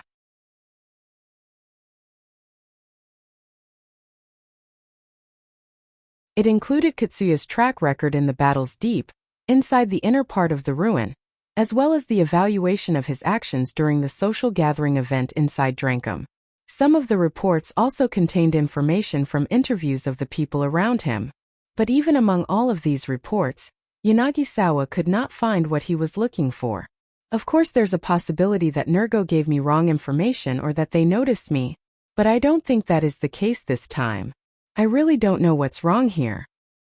Since he heard from Nergo that Katsuya might be someone who could connect to the old world domain, Yanagisawa used all kinds of methods to keep Katsuya under his command in order to ascertain that. It was an easy thing for Yanagisawa to make the city management hire Drankum, and to get them dispatched for expanding the supply route in Kazusuhara Ruin. But the reports that he received from his men did not support that claim. The reports could not confirm that Katsuya was able to connect to the old world domain. They did not even hint at that possibility. They were relatively normal reports for a young talented hunter. Yanagisawa started to get suspicious whether Nergo gave him the wrong information, or the ruin managers did something to hide their existence from Katsuya's track record. Among the reports that he was reading, some of them mentioned Katsuya attending social gatherings. That was when Yanagisawa remembered that the feast in the Kagama building should be underway right now. So he then decided to check it out. As he operated the terminal in front of him, a display showed a video from the ongoing feast. Then, in one of the videos from the security cameras in that feast, Yanagisawa finally found Katsuya. After keeping his eyes on that video for some time, Yanagisawa suddenly noticed something. Chem? This is... Wait. Yanagisawa opened up other records from the feast Katsuya was attending. He then compared all of those images and smiled. There was an obvious difference between the current image and the past image. It was the way people around him looked at him. It was what Nergo said as one of the unique features of someone who could connect to the old world when Yanagisawa asked him for proof that Katsuya was indeed able to connect to the old world domain. This is Did they finally show themselves? They might have noticed that I'm looking for them and told Katsuya to be careful, but now are they thinking that it was nothing but their needless worry and there was no need to do that anymore? Either that or Katsuya suddenly decided not to follow their orders. Well, it doesn't really matter. I bet he's the one. Yanagisawa inferred the existence of a certain entity behind Katsuya from the difference of these images. Of course, he did not know that it was because Akira had left a trauma on him and Cheryl helped to heal that trauma.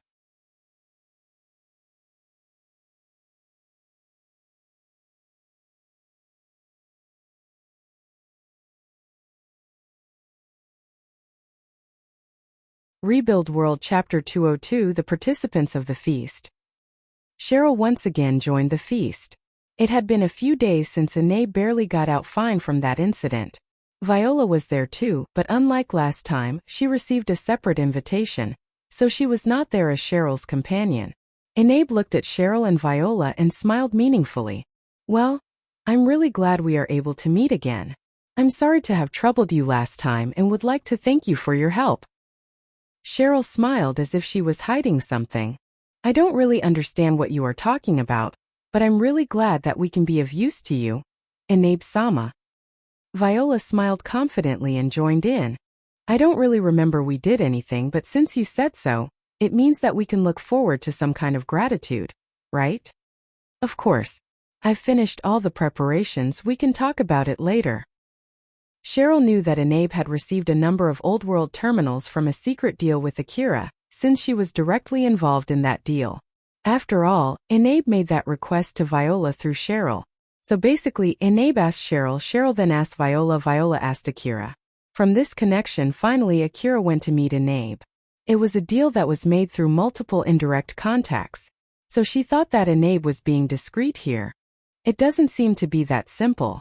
But if that misunderstanding is a good thing for us, there is no need to go out of my own way just to fix it. I guess I'll go along with this flow. While Viola was handling the deal with Inabe, she also sent incomplete information to Udajima. She knew that Udajima and Inabe were not on good terms, so she was selling information to both of them, making them believe that they were the winner. The reason why Udajima saw through Inabe's trickery back then was mostly thanks to the information that he had received from Viola. There was nothing to be gained from dealing with a fool. And if he was that incompetent, then Viola might as well use him to get another customer. She thought so, and when Udajima brought those relics to the appraisal company's union for an investigation, she thought that would be the end for Inabe. That was when something completely unexpected happened. Not only this time but also that time with the incident in the slum city too. I wonder why Akira always throws a wrench in my perfect plan. Well, it seems that Inabe thought that it was all according to my plan, so I guess I'll act as if that is really the case. And judging from his attitude, it seems that he's not doing it as a grudge for giving that information to Udajima either. So I guess this should be fine. Inabe believed that what happened back then with Udajima was the result of his insurance working as intended. It was true that Inabe brought relics from somewhere in order to increase the value of the area that he was assigned to. If Udajima, who had such a piece of information, used another route to prove it instead of taking it to the appraisal company's union, there was a good chance that Inabe would have lost during their argument. But result-wise, Udajima was the one who lost. Moreover, it looked like he had lost the argument by his own mistake. That had given Inabe a good momentum to go forward now that one of his competitors just basically self-destructed. Inabe could not discard the possibility that Viola deliberately manipulated the information in order to make Cheryl look good, which might allow the girl to earn more profits. While at the same time, Cheryl was also indirectly telling him that if she wanted to, she could cut off Inabe anytime. That incident with the Udajima might actually be a bribe as well as a warning for him, or at least that was what Inabe thought. Cheryl basically has Akira and Viola with her, according to some of the reports that I've received.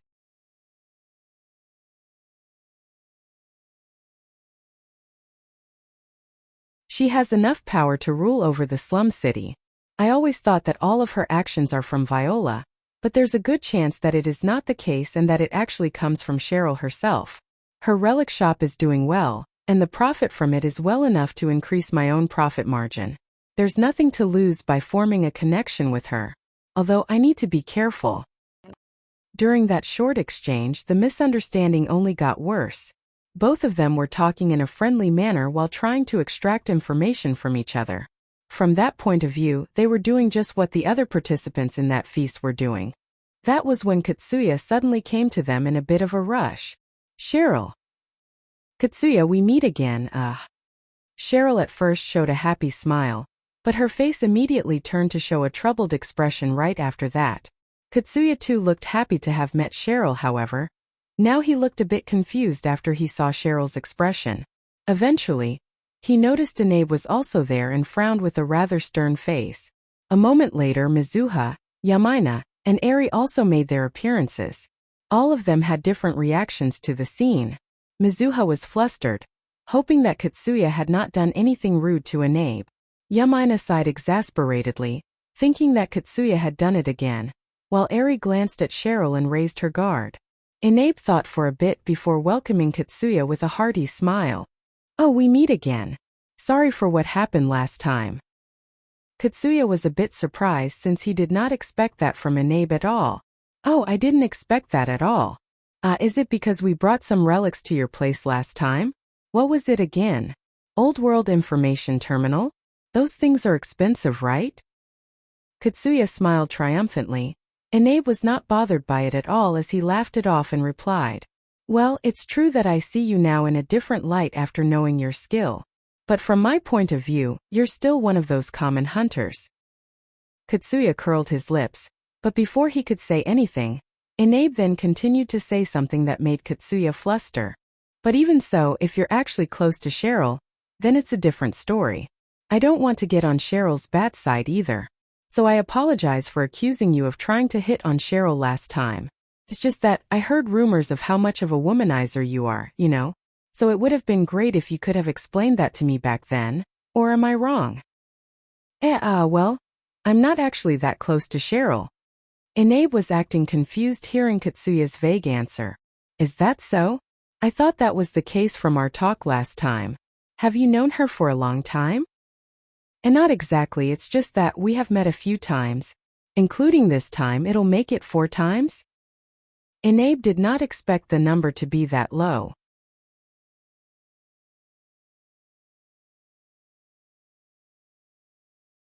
Even Katsuya, who said so himself, seemed a bit surprised.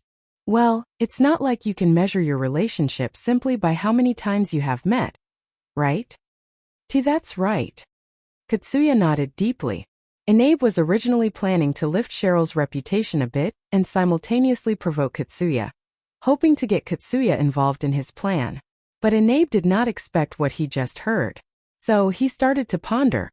So, in short, the previous one was only the 3rd time, huh?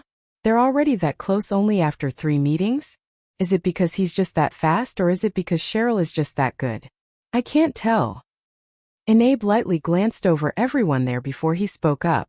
Well, what can I say? It's not right to get in the way between the next generation of leaders. Should I leave you guys alone then? Katsuya unconsciously nodded, but Mizuha, who was next to him, flusteredly interjected. No, exchange between generations is also equally important. Moreover, we are the ones barging into your conversation. So please don't mind us. We would be more than happy to join if we're allowed to.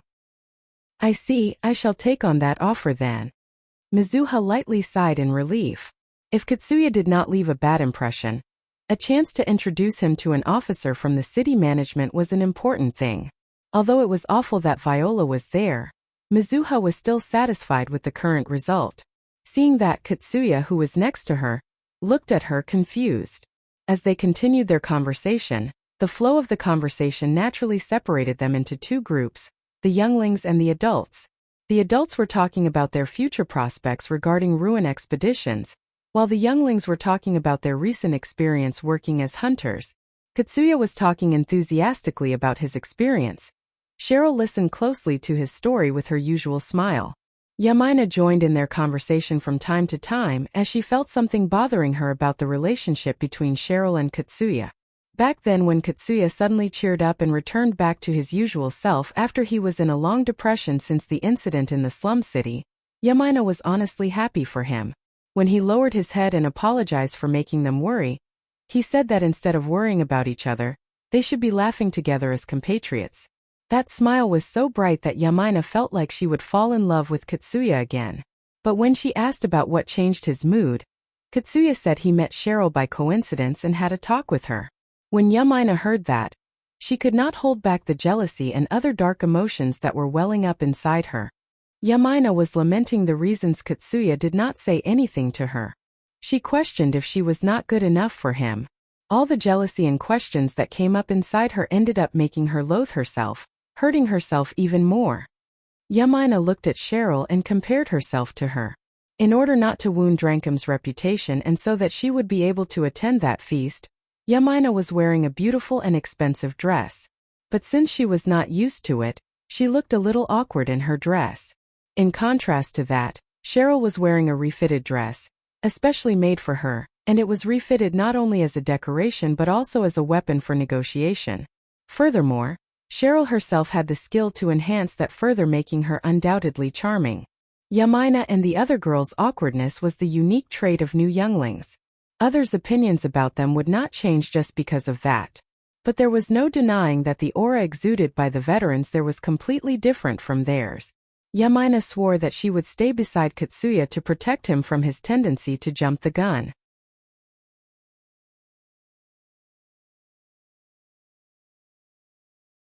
But Katsuya was able to solve his problems with his talent as a hunter as he continued climbing the ranks. Skill-wise, even as fellow hunters, Yamaina was hard-pressed to keep her place beside Katsuya. She was able to attend this feast not because people recognized her skill, but because Mizuha had listened to Katsuya's selfish request. Yamaina was pulled by her emotion and asked Cheryl a question. "By the way, is there any particular reason you are attending this feast?" "We're here because of Drankum's connection." Or more like, "We came here as Katsuya's companions." Inabe, who heard that, immediately interjected. About that, I was the one who invited her. So, I guess you can say that she's here because of her connection to me." "Indeed. I understand that I don't have the influence to attend this feast, so I'm here because of Inabe-sama's kindness." Katsuya and his group were surprised. According to what they had learned before attending the feast, the position of the participants in that feast was decided by who invited them, and an invitation from someone in the city management signified a rather high position. Inabe continued by praising Cheryl in order to pull in Katsuya. Cheryl might one day join this side to be the one sending out invitations, you know. But a hunter can only be a hunter. A hunter will never be the one sending out invitations. That's the reason why I call you a mere hunter. I didn't do that to discredit you or anything. If you wish to change your profession from scouring for relics and selling them to us, to becoming a hunter who is more actively involved in this kind of thing, you can call me anytime." Mizuha lightly laughed and said with a smile, "Inabe-sama, I'm really happy that you find Drankum hunters reliable, but it would be troublesome if you snatched them from us." "Oh, sorry about that. We are in a perpetual lack of skilled people in the city management, you see, so I just could not help it. Well, competing for a skilled hunter is not that rare anyway. If you guys from Drankum don't want to lose your exceptional hunters, I suggest you offer them something special." "Of course we do." Both Katsuya and Cheryl were growing up in their respective fields. Yamaina wondered if she would appear to suit that position and have such achievements. She knew that she would not be able to win against Cheryl in that matter. Although she was talking happily like usual, that thought on the back of her mind was dragging her down. After a short idle talk, Mizuha thought that it was about time they took their leave. Since they were there to represent Drankum, they still had to meet others in that feast too.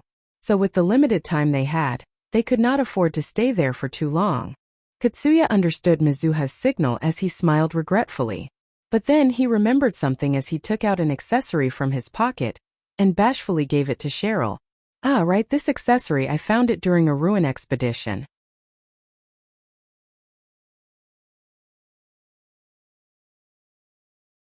It's like a souvenir, so if you're okay with it, will you please accept it? It's also my thanks for listening to my problem last time." The Old World Relics accessory still retained its shine as if the long years did not wither it at all. But making such an accessory was actually possible with the current era's technology. As a matter of fact, such an accessory was not that rare. So judging from that point of view, it was not that expensive of a relic. Cheryl stared at that accessory and shook her head. Thank you, but I have to refuse it. Katsuya was flustered. He did not expect Cheryl to not take it. Do you find it unpleasant perhaps? Cheryl once again shook her head and said with a smile and a serious face. You can just laugh at me if I'm overly self-conscious about this, but if I accept it, I believe that you would try to look for a better thing to give me next time. Which means that you would push yourself to face needless danger for it. As such, I can't accept it. Cheryl's serious face relaxed for a bit. In contrast to that, her smile grew fonder as she continued. You should put that effort into your own safety, to make sure that you can return back alive. For me, the best souvenir will be for you to return back alive, bringing back more stories with you. Since all the girls around him simply accepted any gifts that he gave, the fact that Cheryl refused his gift left an impression on him. In order to match that strong impression, Katsuya smiled and said firmly, I see, I will bring more stories with me next time then. I'll be looking forward to it. They then said their goodbyes before leaving, but Mizuha stayed behind for a bit after Katsuya and the girls left. She then nervously asked Cheryl a question. Cheryl-san, was it again? So, if I may, what is your relation with Viola? Actually I've been working with Viola for a bit in the past, but it is the first time I heard about you, so.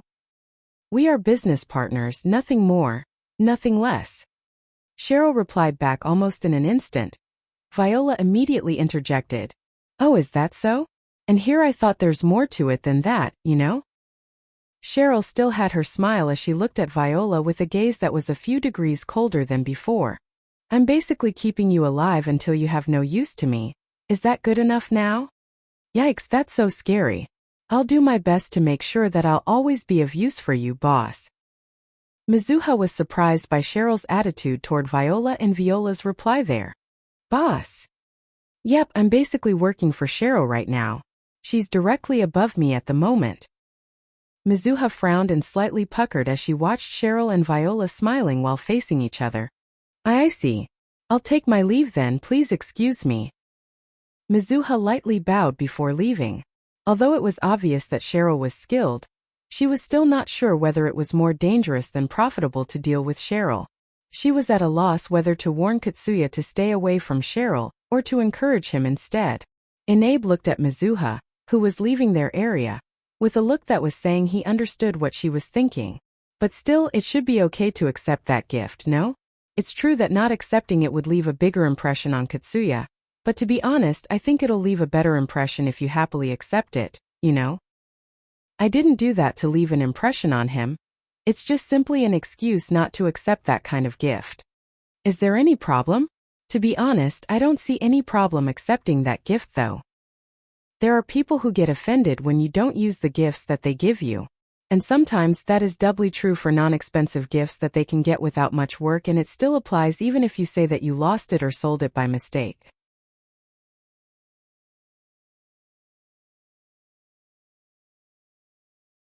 So in the end, if I accept that, I will have to keep using it regardless of whether I actually want to or not.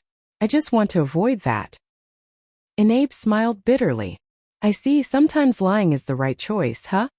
There was a slightly ominous feeling from Cheryl's smile as she said, I didn't lie. Rather than a relic, I'm happier to receive stories and information instead. So it's the truth. By the way, judging from what he said, it seems that all the credits for bringing the Old World terminals were given to him, huh? Are you really okay with that, Inabe-sama? Inabe smiled wryly as he felt Cheryl reproached his decision. Oof, that's pretty strict of you. I'm sure no one would dare to question the relics that were brought back by a hunter who even Yanagisawa is interested in. If you say that it was not a good choice, I have no argument to deny it. But result-wise, we are getting better results without causing any problems. Or am I wrong? Inabe, who misunderstood a few things there, was indirectly saying with a smile that even if that mistake came from Viola, or in effect to that from Cheryl herself, no one would dare to criticize them. Cheryl replied with a smile and an agreement. Well, it's true that we didn't face any troubles at all. To be honest, Cheryl was only asking if Inabe was okay giving that credit to someone else when he was the one who bought those expensive relics with his own money through a secret deal. But from Enabe's reply, she was able to gain more information which she did not know, and it allowed her to notice that Enabe was misunderstanding something. So she had no reason to straighten that up. Viola more or less understood what was going on in Cheryl and Enabe's minds as she smiled. Enabe suddenly remembered something regarding their secret deal, and asked Cheryl a question. By the way, about the hunter who came to the meeting place, Akira, was it again? I heard that you have him as your support too. For a young hunter like him, he's more or less as strong as Katsuya, you know. So what is your relationship with that Akira? We're a couple. I see. Cheryl was trying to answer that as casually as possible, but as a city management staff who had gone through a lot of negotiations, Enabe did not miss the slight change in Cheryl's attitude. It was nothing but a brave front, hoping that it was not wrong. Enabe was surprised when he noticed that from Cheryl, as he thought, she's like that with Katsuya, whom she had only met a few times, so I thought that is the case for Akira too, but is she having trouble trying to get Akira? I thought that Cheryl could easily manipulate someone like Akira, but I guess that's not the case, huh? During that feast where the participants schemed and conspired, Enabe, Cheryl, and Viola were perfectly blending in with the rest of the participants. You're tuning in to the Li Mei's Wuxia Whispers YouTube channel. We're so grateful for your support, and don't forget to subscribe to join us on this incredible journey through captivating stories. Your generosity through donations truly makes a world of difference, as it's the primary source of revenue that allows me to expand and enhance this channel for you. Thank you from the bottom of my heart for being a part of this adventure.